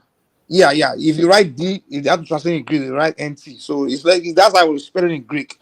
You understand? It's like the letter D doesn't exist in their own alphabet. And then the other part of it they also mess up. They say it's the alphabet. So they explain it. Yeah, but the young man established an Igbo speaking center in Lagos. I'm like, Yeah, he beat a school now to learn Igbo in Lagos. I'm like, wait a minute. In Lagos? Yeah, that's so that, and you know, his dad is actually from a royal family. He's from a royal family. The Yoruba prince because I had to go look up some document. You know, this is the second documentary he's making. He made one first where he talked about he's from a royal family, he's supposed to go back to the village with his dad to do his royal rights, whatever, blah blah blah. But once the dad died, I don't know what changed between the Yeah, once the guy died, the guy belongs to the mother's family. But it said something interesting though. It said something interesting. I didn't watch the documentary, but it said when he was growing up, when he speaks Yoruba, the mom would be upset, and when it speaks Igbo, the dad would be upset. So I didn't know why there was a dichotomy in the family regarding the language he spoke. You can tell that obviously the mom and the dad side, they don't really. You can tell that something is Yeah, off. something is off. Yeah. Because I think it looks like the parents. I think they met in Greece, the two. So it's kind of like, typically when Nigerians can find in Nigeria, everybody wants to marry people from their tribe. So abroad, sometimes they can't find someone from their tribe, so you just marry a Nigerian. So I think what happened is she just fled and she's in Europe, and she can't find. Of course, you want to marry a man now, so you say you want to look for Igbo man. It may be difficult. So the guy just happened to be the man available to, and Nigerian men, he just like to, maybe he just felt that she was pretty and everything. So Yoruba men, so they just marry each other. So it was kind of like marriage out of necessity, kind of, in a sense, but they never embraced each other's tribe like that. So. Yeah, but this is where I was telling my Igbo friends, because I know they were poking at me with that. I said, even in your own culture, the child belongs to the man. The child belongs to the man, exactly. So I say you can be building schools, but I'm like, one day in the midst of you guys, they're gonna ask him, go and find your father. Where's your father's house? They will ask him one day. The only reason they are setting us it was because the guy is the superstar. If he was just if the guy was just a regular kid, they would say, no.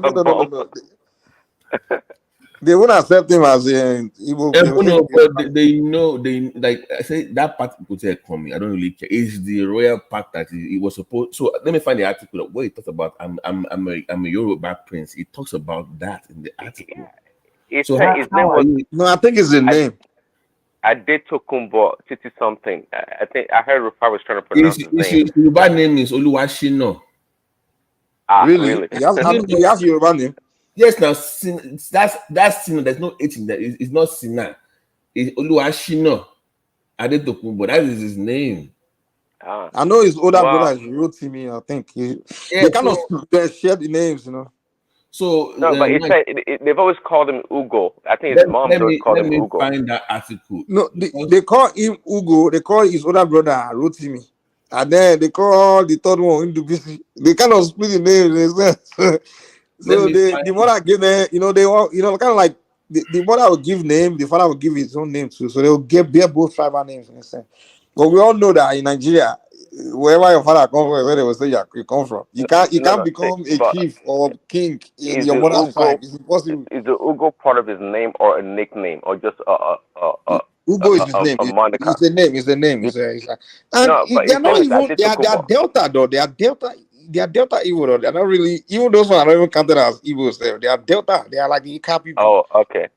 Yeah. So they are more like those. That's why I'm confused. Like that Delta people. They will say they are not Igbo. And most of my Delta friends, Delta Igbos. They bear Igbo names, everything, but they are not Igbo. They are Ika or Anyoma and things like that. Kwame. But then on the other hand, some of them will say, "Oh, we are Igbos," Okay, so I put a link in the private section, Mike, because the way it was sounding, it was trying to explore the spiritual side of Yoruba culture, talking about his royal roots back then, talking about his father. Is the policy not mod? The policy won't allow them to. But somebody now told me something like then to marketing. They said they believe that this thing was to build up his brand, but because the market is America, they can't use his dad side. America, they like that mom story of my mom this and that. So for marketing, Okay, that's a good one. Okay, I can see they that. have to show the mom more. They have to. But I'm like, if he was a regular person, I would not care. But if your name is Adetokubo from a royal household, it's hard for it's like hours to just ignore your. I mean, you can't have a documentary where the only time we see your dad is in one picture. It's that sounds it was. I know that I watched that documentary. They didn't cover his dad's side at all. Yeah, he even went to. I think they went to his mom's village, like a village now, right? How do you establish Igbo State school in Lagos? What are you doing? Like, what is that? Well, it's not like he spent a lot of time with his mom, obviously, and I'm not sure the kind of job that dad This did. will just become Bible 2.2. This is You know what was funny? Like the guy went to Nigeria for the first time. I didn't even see. He didn't visit his dad's family. I'm like, I'm very sure they are.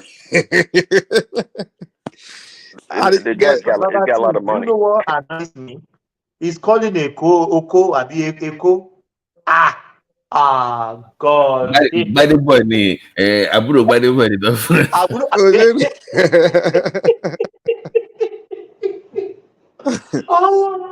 Oh my God. You just laugh and laugh. Nigeria issue. Nigeria problem, no they finish. Did anybody hear from Peter Obi? Is he what is going on? What happened to him? No, it's been quiet in the news. I've been watching the news. Thomas, do you know what I think he will do? That will declare himself as the president and he will be arrested like Abiola. That's what I thought he would do. I think maybe they are he wasn't do that, man. The guy was just he didn't want to let his followers down by just punking out like that. So the guy, he gradually, that's what I thought. The strategy is like, let's gradually accept it, but not like with a with an instant, just like slowly let it go. So that's what he did. The guy slowly let the whole thing go, man. So I think the guy is going back to PDP. That's what I think, because that's his party. If he's going to, if he plans to win elections, 2027, yeah, he has to go to PDP, man. But Mike, hold on. No. If he goes back to the PDP, then I want to hear from the obedient. Then one day I thought they were busy PDP and Atiku. So if he goes back, I want to hear. They will forgive him. They will forgive him, man. Trust me. Those guys don't have those guys. They don't have brain. They don't have brain. They will forgive him. No. But see, I already posed that question to Jill of Nashville about if Peter Big went back to PDP. I think he said, yeah, it's going to become a different party. Therefore, in other words, they'll move back to PDP. So I think a lot of them. So they've always been PDP. Then that's what they are always PDP. Of course, they've always been a PDP. It's quite clear. Peter Obi never built anything. We all knew that, right? Come on, he never built the Labour Party from scratch. 90%. I mean, 90% of his followers or his supporters came from PDP or new people that just got into the election. They invited him to that Labour Party. He was running on that PDP, but then this what's his name? Patu Tommy, all those guys.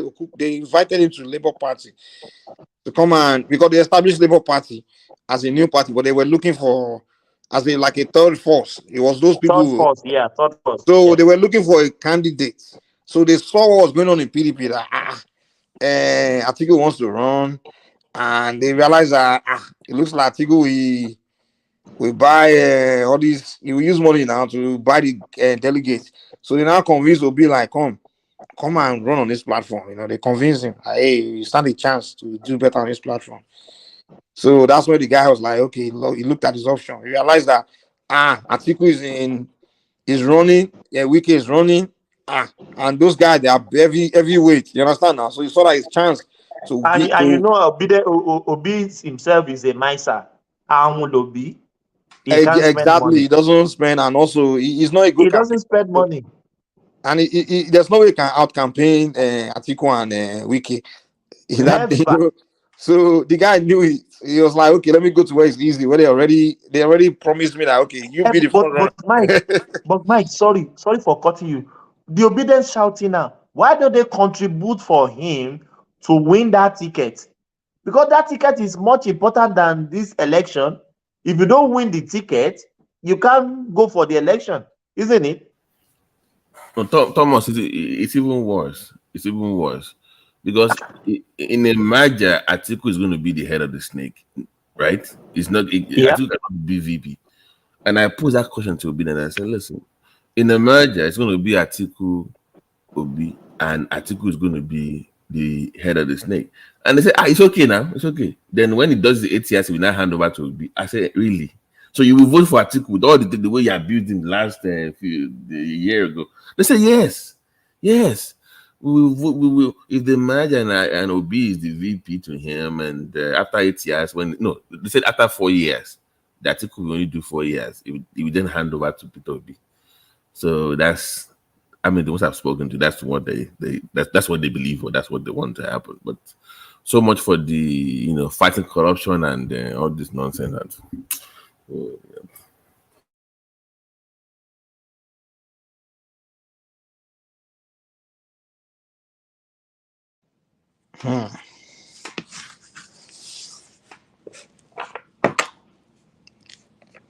The the Southeast and their politics, man. They have to learn to play politics, man, I think.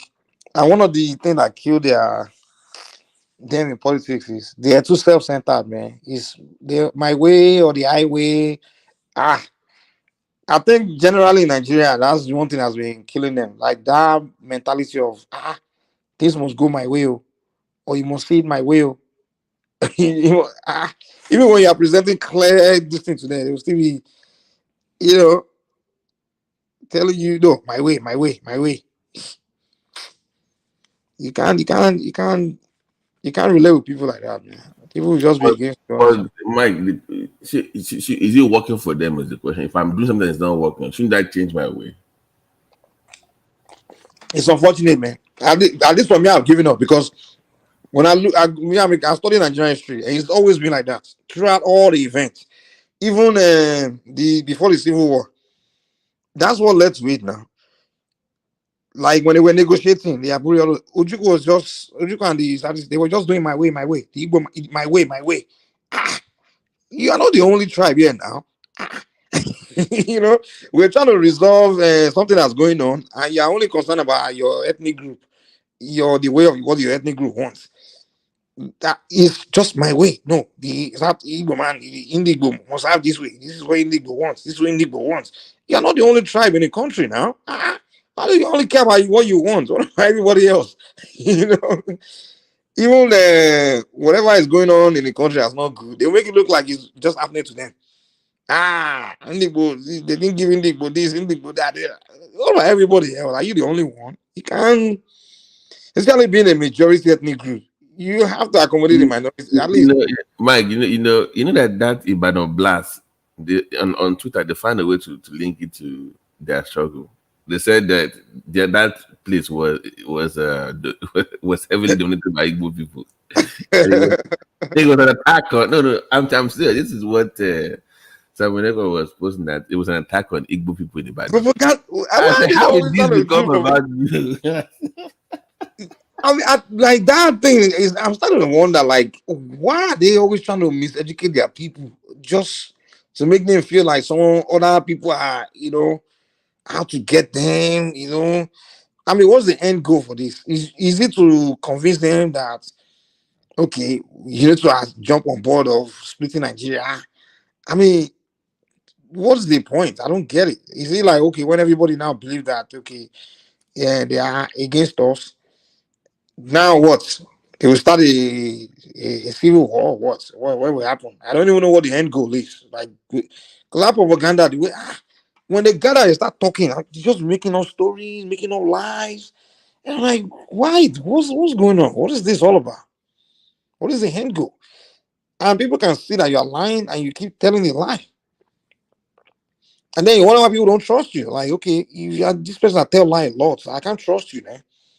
I can't trust anything you say or tell me. Oh man. My people. Hey, Baba T. Yeah, I'm here. Excerpt from the article said when dad was here, he was in charge of the whole village, and my mom is the chief masseuse of the village. There you go. So meaning they met in Nigeria first before they went to Greece. That's what I'm saying. That, no, they were their firstborn was born. No, That's true. That's true. You know his second born. The firstborn was actually born in Nigeria. I think that's what they call Francis, right? No, Theanis. Theanis was born. Tenasis? Yeah, Tenasis. No. They had the first son in Nigeria. His name was Francis. That's Tenasis now. No, it's not Tenasis. Tenasis is second born. But there's one that is older than Yanis. There's the older one. Yeah. Tenasis is older than Yanis. But before Tenasis, they had a son in Nigeria. That one we never heard about that one. Yeah. His name is Francis. I think I saw the picture of him too. The one that played soccer. He plays football. Well, he didn't play professionally. Or we all play football. We play football, boys. He didn't make it, but he was trying to play soccer. Even all of them were trying to play soccer. Now, even Giannis was trying. You know, soccer is what made Giannis really good in basketball. The footwork, Yeah, the footwork. Everybody that plays, anyone that plays soccer, they're always good in basketball. I try to have my nephew, because the guy is going to be. They say he's projected to be about 6'7", 6'8", because his dad is tall, and the guy is like growing very tall. The guy was taller than every kid in the class, but almost a foot. So I'm like, this guy will be tall. So I try to get him to play soccer now, to learn so he can develop footwork at the early age. But the mama, our Nigerian people say when they brought children here, they don't want them to associate. They want them to be Americans, and they don't allow you to play soccer. I say,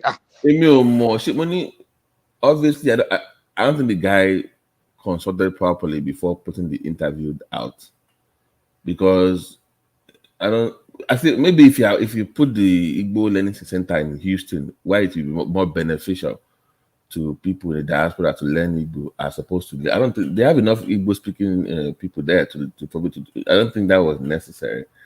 And we're in Lagos.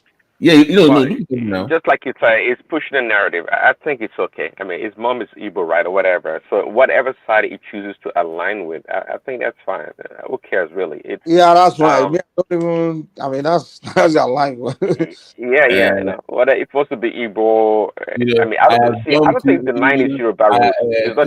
I have dumped him as my favorite player. I have chosen a different. You dumped him. My new one is now Bamade Adebayo. Really? That one is Bamade. So from one, Abi, that hand. Babati, why is it that the guys that do well in basketball are usually guys with Yoruba names, and then the guys that do well in soccer are usually Igbo names? I don't understand. Bam is half Yoruba, half American. At least that one. I once said it though, Mike, that because basketball is more of a skillful game than grab. No comment. No. That's my take. I'm just saying. No. If you look at it, you know this guy too. He played for the Miami Heat also. Victor Ladipo. I know. Every guy that doing NBA. That boy was good though. Before he had injuries, though, he was really good. Yeah, the guy was in college. I remember when he was in Indiana. The guy, they thought he was going to be next. And so far, the best basketball player, bar or none, the most skillful, talented leg work basketball player is still Akim Olajuwon. Undeniable. Go watch the videos. Yeah, Akim was still Akim. He's still one of the greatest. They even rank him top. The people always rank him top 5, top 10. Yeah, Akim was good, man. That was good. Hakim is top 10 in assist. For a center, that's crazy. He's top 10 in assists. He's number 1 in blocks. He's top 11 in scoring. He's top 10 in rebounds. Field percent. I mean, his record is insane. Akeem is the most skillful big man that ever played the game of basketball. It was a good. I mean, they have some Nigerians playing in the. But you're right. In the NFL, it's a lot of Igbo people in NFL, man. NFL, Yeah. But you'd be surprised. Also, there's some Yorubas there, like Kamaru. I mean, I've seen some Yoruba guys they're playing. They're pretty big too. But I think the Igbos are maybe much better, especially by the way, Joshua is fighting in Ghana. So who are you picking? I saw Ghana will destroy Joshua. No,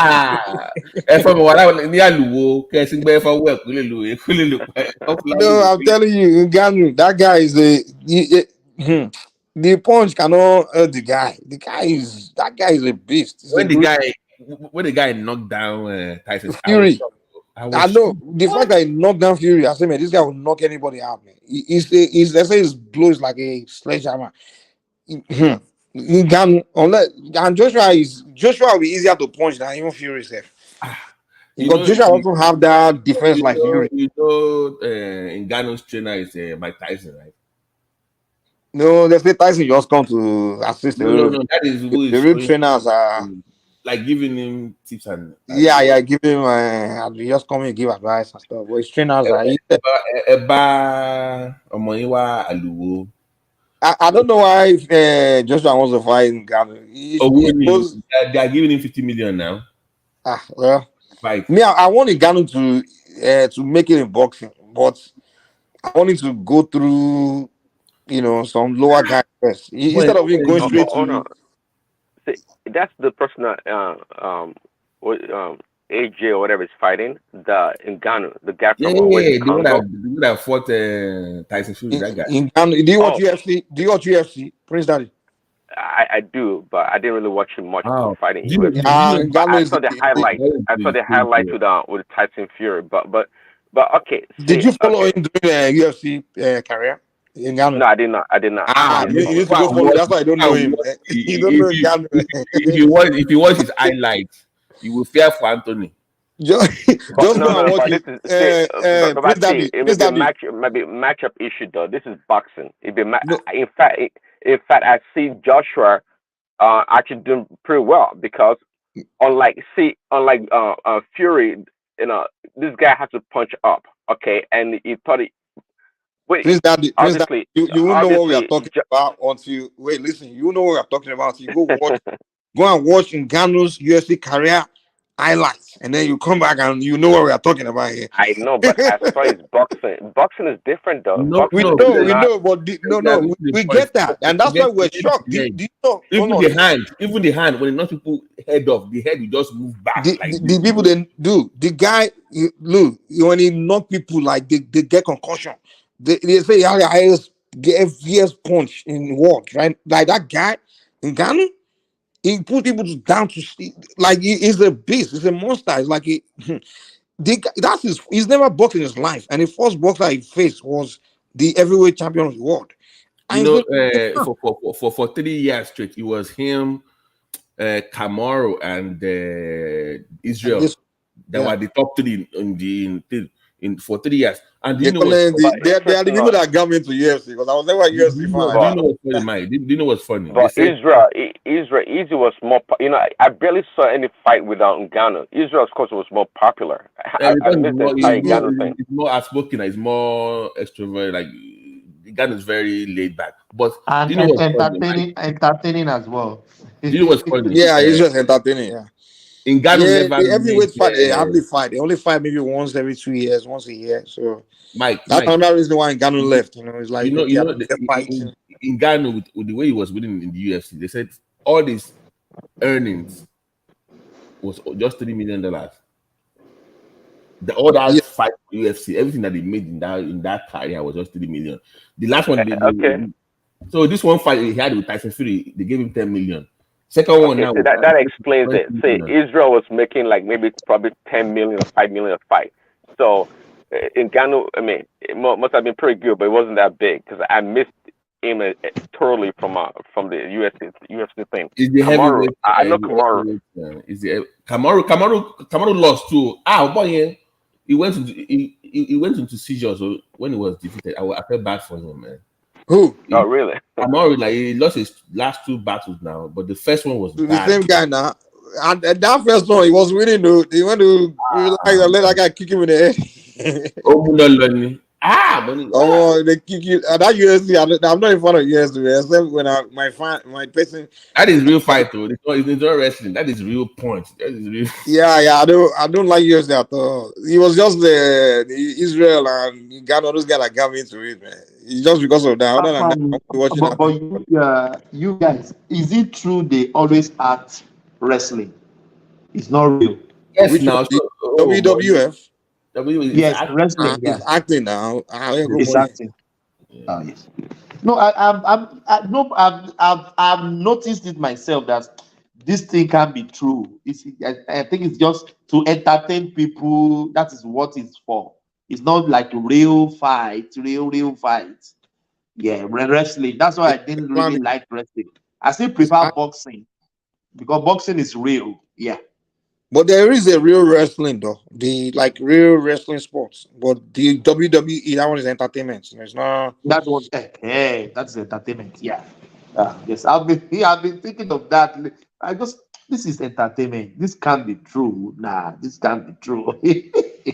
But I like there's no way those guys will just be that coming one down. is dangerous, man.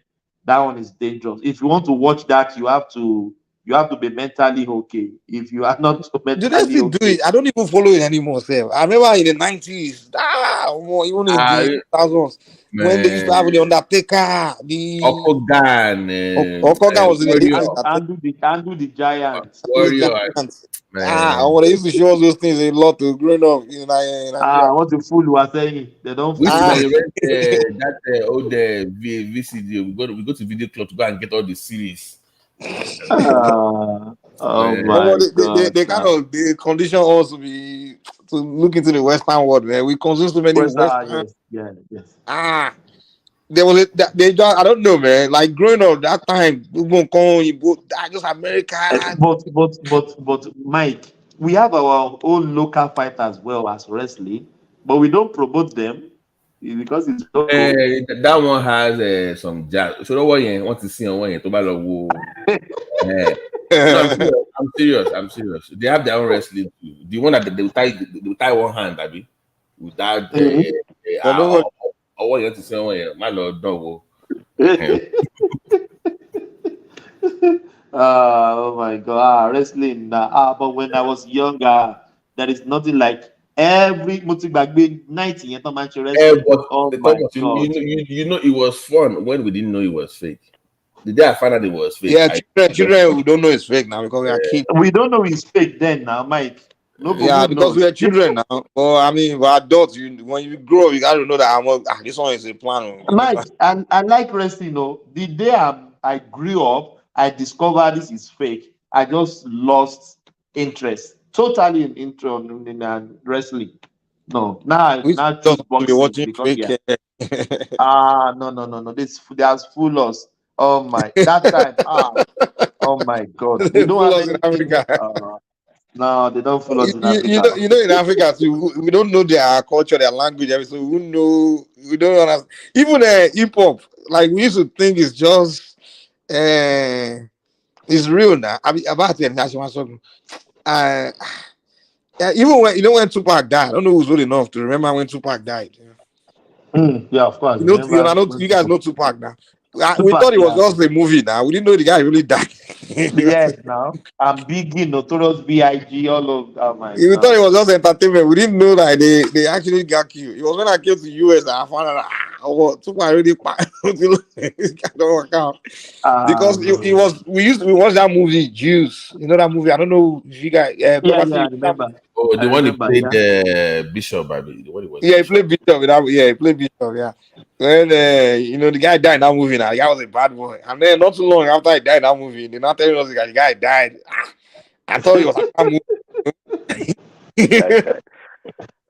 If you ask me, man, Juice is probably Tupac's best. I mean, him and Omar Epps in that movie. I thought it was one of his probably best movies, really, ever. It was a good movie.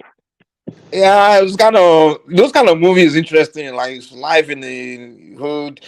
I like the Black American movie about Life in the Hood in New York. Those ones are more entertaining than those ones from LA. Those ones are just annoying.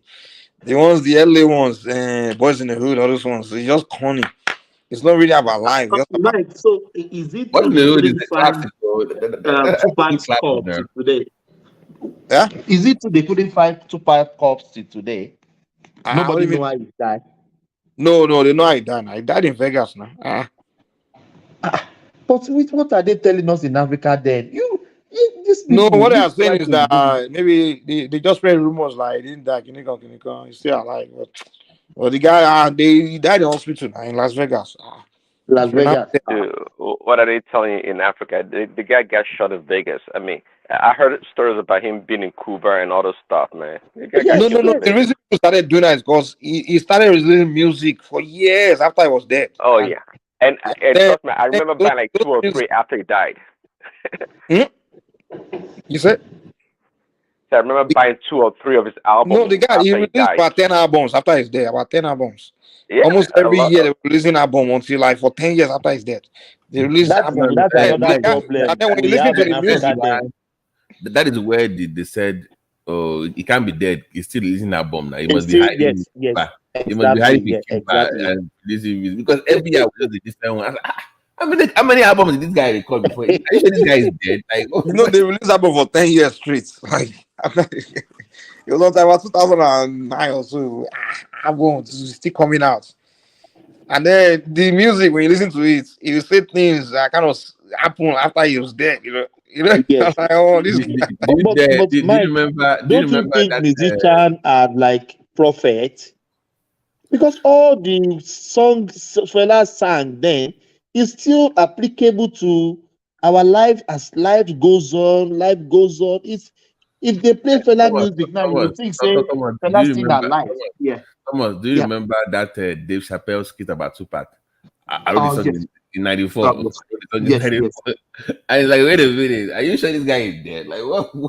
How do you know what's going on right now? And you wrote the song in 94. Like, that's what it's like the Fela, it's like the American version of Fela. It's the American version of Fela. Because sometimes I would just listen to Fela. I just say, this guy is not this guy is a genius because the song will just rhyme with what is going on, even in the present time, with the song he has sang for donkey years back. Nah, that guy, even though he smoke his Igbo, but no, the brain they there. Maybe that the Igbo self they give him inspiration. By the way, Thomas, your Eagles are playing tomorrow. They are playing this. You know what I'm feeling like. I think they will go very far in this tournament. I have instinct that they might even win. Are you sure? Wait now, whenever Thomas, don't. So Mike, buy if we. Do you know why? Do you know why I said so? Do you know what I said so? Don't have that hope, Michael. Don't have that hope. Do you know what I said so? I watched other teams, all the teams, all of them were playing bad, man. All the teams in the tournaments, they were playing. Only Senegal is playing good, and the way I see the Super Eagles, those guys, in fact, they are the only ones I saw. They are like, as far as in football, they watch your touches. They are touching the ball better, but they are just not performing as far as finishing. And so what I see is that they may build chemistry along the way. In the tournament, something will start very rough, and they will start building chemistry. They look better in the second game than the first one. So what I'm saying is that they will along as they go along, they may start building that chemistry. Because what I'm seeing them is that they are not clicking. By the way, Mike said by the way, I heard Victor Siemens, the guy speaks fluent Yoruba, the Eko Yoruba. I'm like, wow, it was Lagos boy. And you find me money, okay, I was born and raised in Izagege. But yeah. But my guy is a Boniface, but he got injured. So Boniface was not able to play. But I wish them the best though. What can we do? We wish them the best. That's what we can do. We wish them the best. Yeah, but don't trust them. Don't put For Nigeria, your. man, we can't even produce a superstar. Like, what is wrong with us, man? Oh, Woni. There's this. Do you remember this guy? He was supposed to play in the midfield. One, they said he was injured. Then he goes back to his Belgium team, and the guy is playing right now. But the guy's not a superstar now. No, but that's my point. The club said that they can change it. It was a bruise. Apparently, No, you didn't get my question. I'm saying we as a country, why can't we produce superstars? Producing We have superstar is not by playing abroad now. No mistake, I'm mentioning, but we are waiting for the superstar. Go and we don't understand that. But you don't wait, you make it. Mike, the answer to your question, Mike, is that we're waiting for the Englishman or the American to come do it for us. Maybe the Chinese now. Exactly, they're waiting for the Chinese man or the Englishman. Oh no. I know, Mike, hold on. Because before we've done it before. Remember all these Kanus, they came from the youth league. That you play on 17, then you go to 21, then you move to national. Guess who was running that program? Coca-Cola. It was Coca-Cola now. He was Coca-Cola Investment in Nigeria. They ran the academy that developed our players in the 90s. And also, at the moment that ended, we haven't done it ourselves.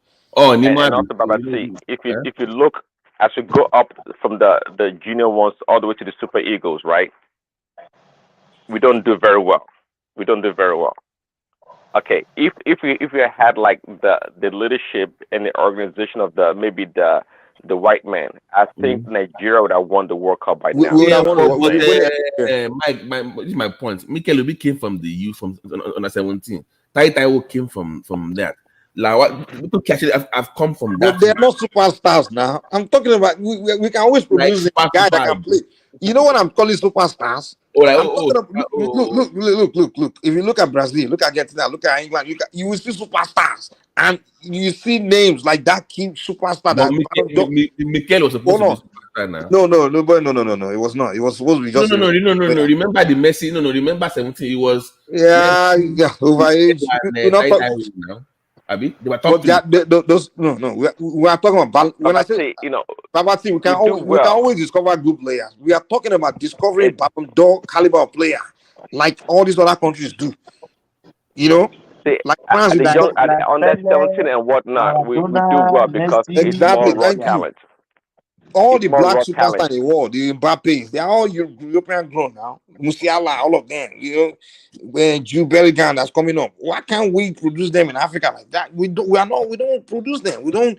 It's because Mike, look at the Mbappe and them guys. Look at the environment which they grew up. Look at the organization. Look at the structure in place. We don't have that. See, the reason why we do so well on the 17 and younger teams is that because the players are still young, they're still raw talent. But when it gets to the point of bringing the best out of them to become a national team, we don't do a good job. And that's why when they go to Europe, they play for the development. That's what it is because it costs money. Nobody want to put their money down. Pretty much, the fact that it's same thing, replica that goes on in our politics or in anything that we do. Everything in Nigeria, we don't want to build anything. Yeah.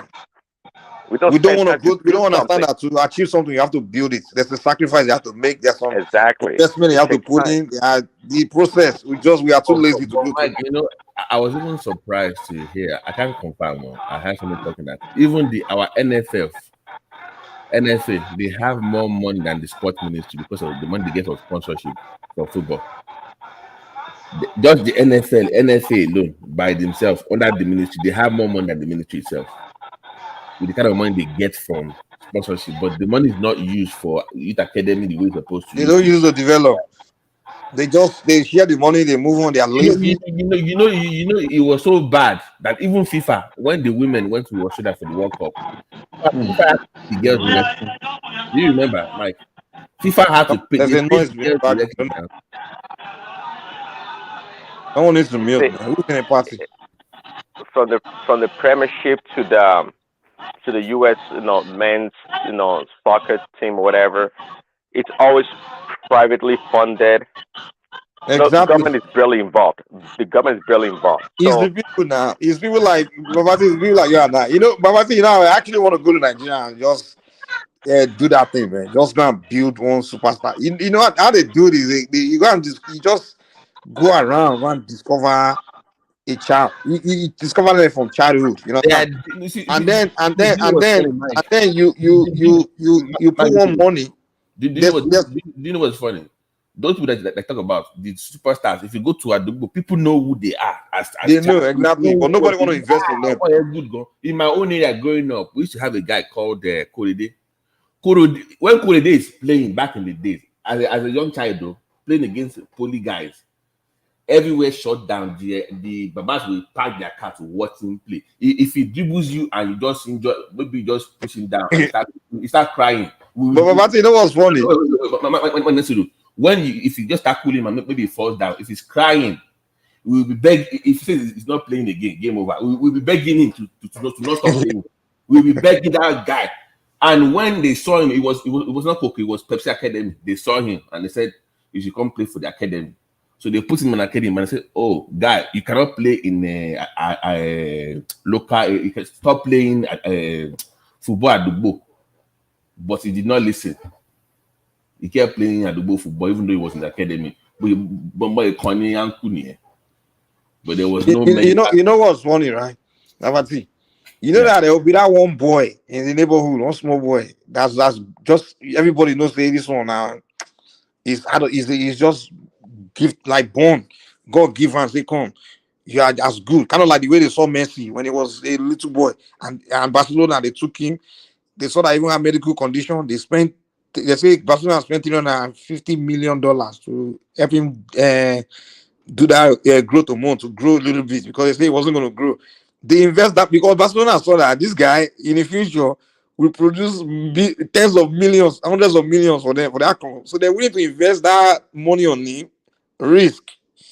Now, what I'm saying is, in Nigeria, in that neighborhood where everybody know that boy you just mentioned, why can't people in the neighborhood say, let us donate money together and push this boy to where he needs to get to?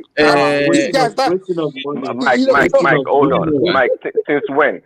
Since when? No. But what I'm trying to say is that if they are smart, if they have highs, the guy can come back to take all of that out of poverty. I know. Mike, and if he doesn't, what about if he did? That area had professors, engineers. It's not like a regular low. It's like a middle or upper class area where there are professors. Yeah, back then it was go and read your books. But they will say because it's not my Peking, it's not my child. No. Back then it was go and read your books, stop playing football. That was the way it was back then. Now things have changed. So back then it was more the very educated. Football, if you play football, really you're serious. If you life a bad football, bad ball. But this guy was at that young age could play football. Mike, he was playing, they call leather football, not felele football. And he was young and he will be playing against poly guys and he'll be dribbling everybody.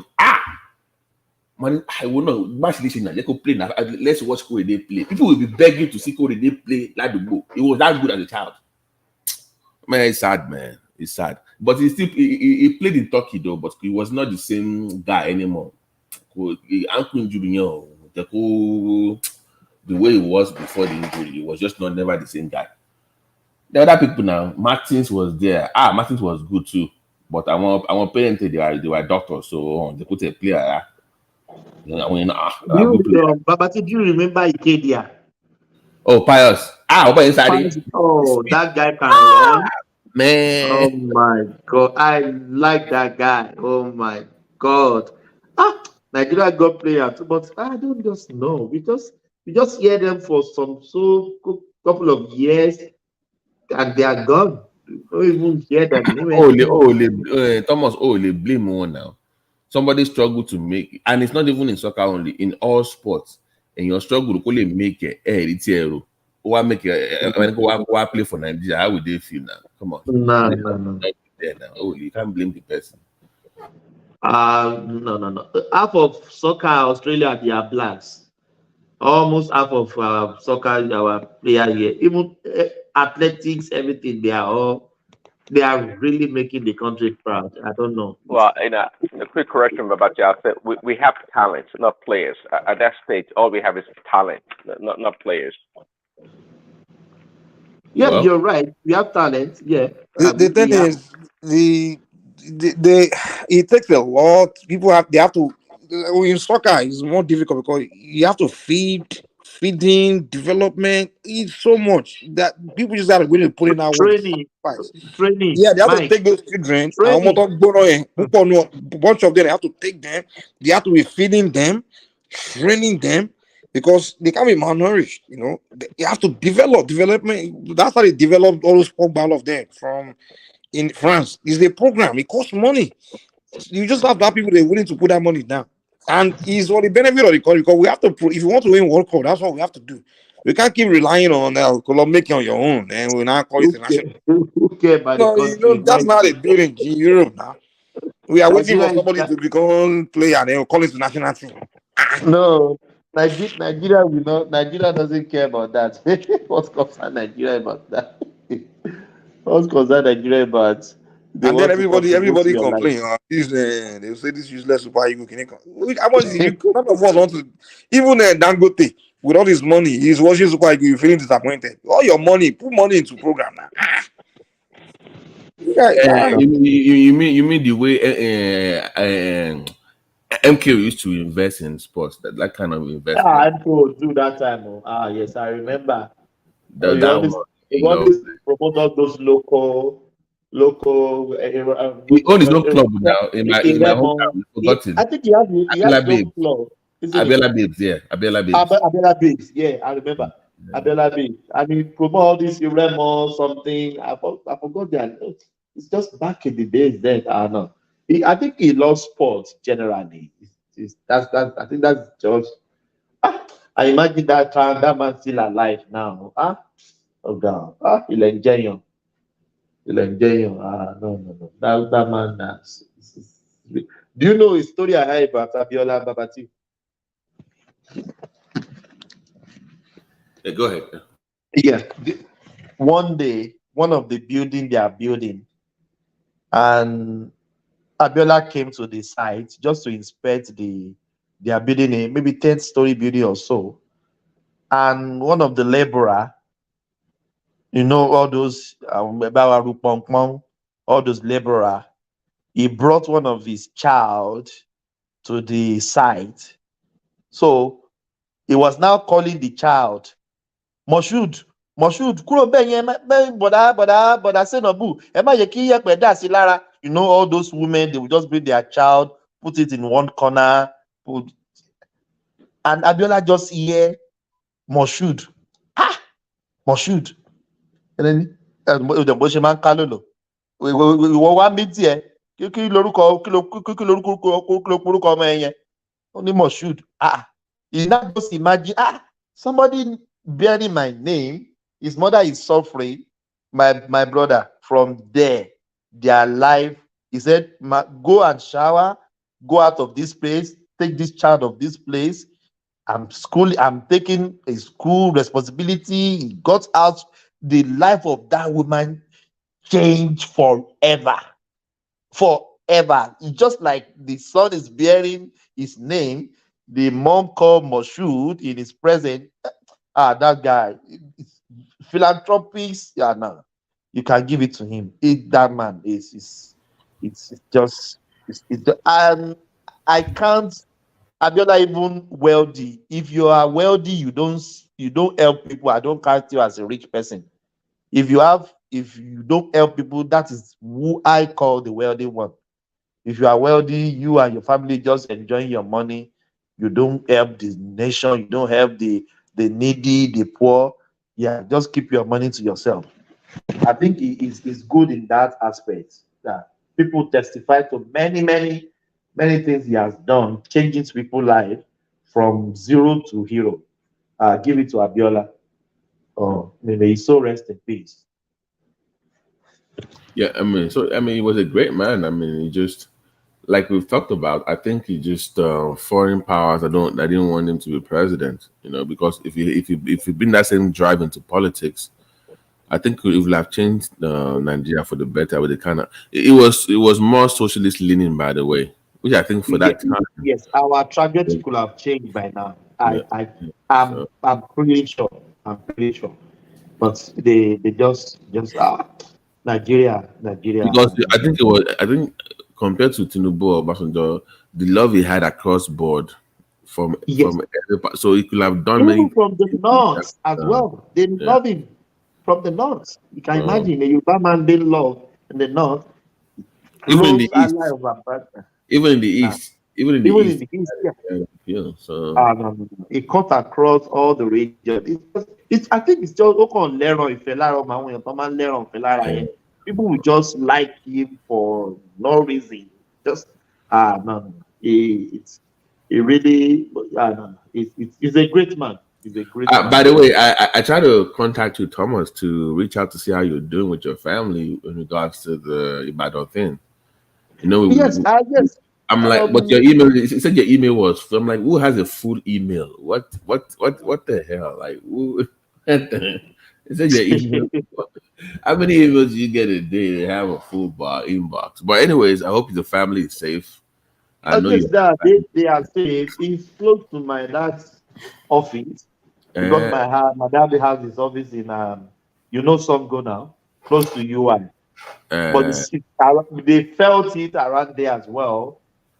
But the people that really suffer it is people living in Bodija side. But even UCA, they felt it almost every environment of what they call it of Bodija. They felt it's Babati. Did you saw the videos? Would it be when you say is this Gaza or what is this? No, it just exactly. It looks like Gaza. That's what I want to say. Mori, Go and watch that video. No, Mori. Somebody did the area shot, like from the sky view of the place. From the sky, from the drone. What the heck? I said, is this Ibadan that I know? Like a desolate area, like a war zone, like Ukraine. Babati, I'm talking of houses.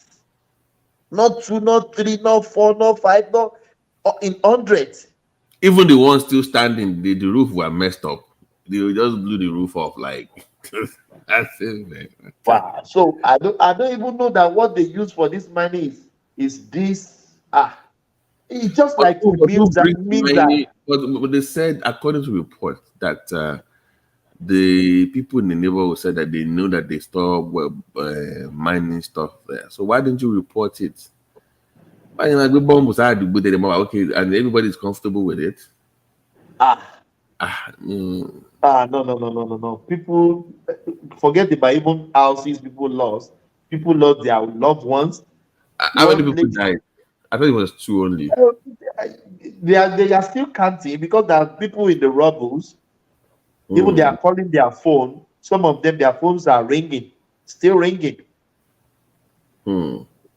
Yes, they are under the rubbles there, until it's just like a missile. It's just like they throw one missile or a bomb. No. It is a disaster. I don't know. Since I'm in my 40s now, I've never heard of any disaster. Maybe Yale or something years ago, but like a big disaster like that, no, I've never seen that. I was born in Ibadan, school in Ibadan. I've never seen a disaster like that. No. That person, I don't know. They're from Mali or something. I think they were foreigners or whatever. Oh my God! When it happens, my dad was at home in challenge, so they didn't really felt it. But people were even they said UCH was shaking. Their louvers broken. Almost many of their louvers, glass. I know that is no. I didn't even know that the mining something is this powerful. Wow. Now I just sympathize with Ibadan people now. And àdúgbò olówó ló tún wá ti ṣẹlẹ̀. Bodija of all places. Even I think it was like only be estates. But yes, Adugbo Olowo ni Benin. You know, if you are talking of like big place in Ibadan, you'll be talking of Bodija, GRA, and co. No, it's a disaster. I hope it won't happen again. And this is the problem we have.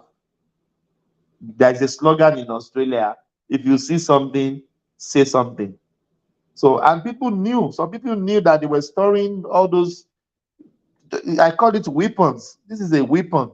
Something that can kill like this, destroy houses, is a weapon. Why can't they alert government? And if they alert government and government didn't do their own part, then we will know it's the fault of the government. No. It's just child attitude. People don't care. Life is not important to people. People just want to make money. They don't care about life. They don't care about they don't. That person supposed those things should be stored somewhere outskirts where people are living. That's how it's supposed to be. It's just like a weapon. It's just like a weapon. No. When I saw the video, I said, wow, is this same Ibadan that I grew? Wow. Because give those people the fortitude to bear the loss.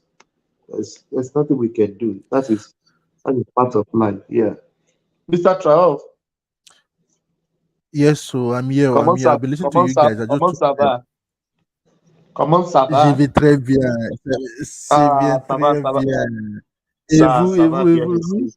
Ça fait longtemps quand même. Ça fait longtemps. Ça fait longtemps. Ça I fait know longtemps. now small here. You don't scatter ground.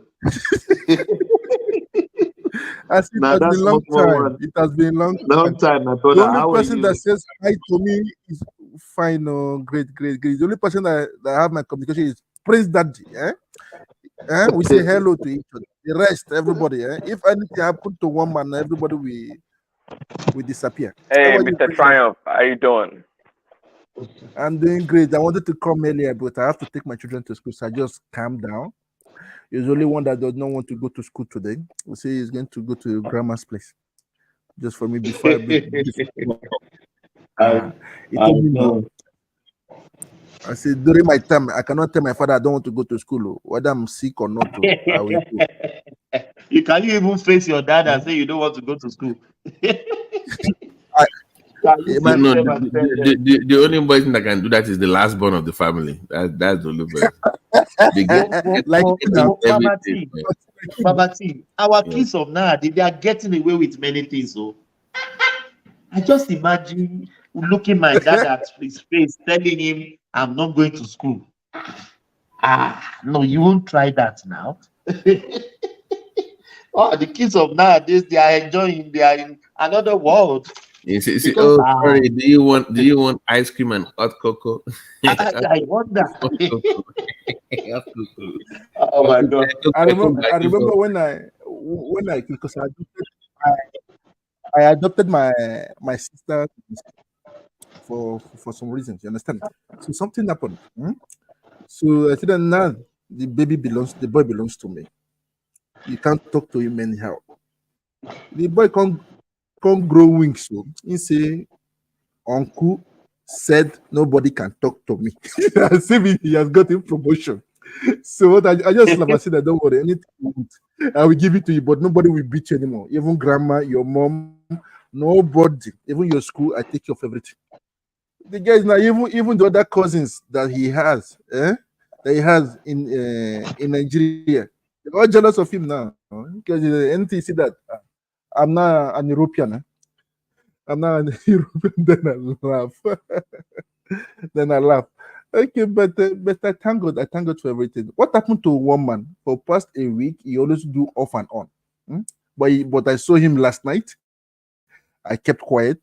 I saw that it was throughout the night, and I heard everybody speaking, but I was tired and I have to sleep because I'm going to have a very good and long a favorable day today. So that's it. But I'm happy to see you guys. I'm happy to see you guys. So I decided to come in. Yeah, Mama was here earlier. He started the show. then later hand over to me. Yes. Yes. Was he sick? Was he sick? Was he sick? No, nothing. We just decide to have a break. Okay, break for the Yes, year. just not Okay, everything is fine. Yeah. that's good. That's good. We were Okay, talking earlier on about okay, okay, Nnamdi okay. No Kanu. problem. Now,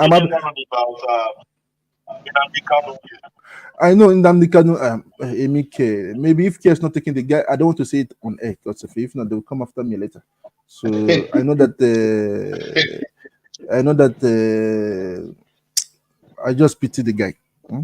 It is his people that are after him. It's not. It is people that doesn't want him to come out. We know that it is there on the internet now. They say it out now.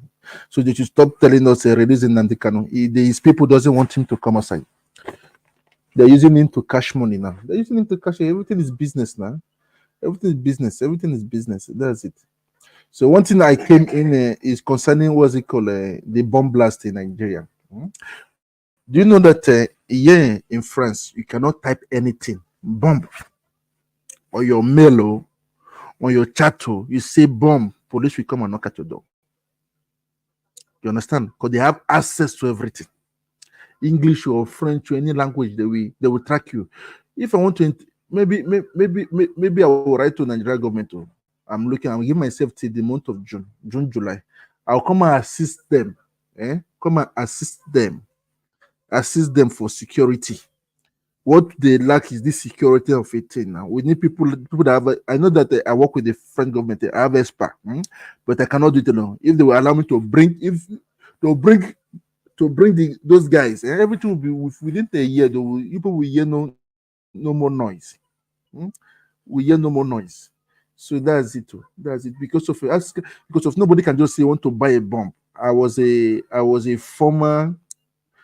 I know. Let me put it in. I know how to create bomb and I know how to detonate bomb. You understand? That was my former job. That was yes in France. Yeah, I have the license, so I'm not doing a hide and seek. I know how to do it and how to. So that's it. That's it because you cannot order some chemicals without the police knowing about it. Now they should give the police total authorization. I'm speaking French. Total authority for them to do their work. Whether from the athlete, anybody, whether you're a minister, you mess up, we come and take you out. They come and take you out, arrest you. Nobody's above the law except the president. Finish. And the minister of justice and that's it, and the IG, Inspector General of Police. So that's it. Because of we have to make this country great for everyone. Great. Whether they like it or not. That's it. Because of people cannot be dying like cockroach. Like cockroach, people are dying like cockroach. Because of money. The money they were not even enjoying it now. We say that's blood. That's the real what we call blood money. They just want to make money.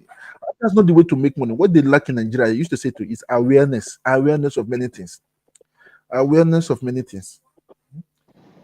So one thing, when people shout corruption, I tell people that first of all, let a poor man, those poor farmers have food on their table first. When you have food to eat, nobody will go and steal now.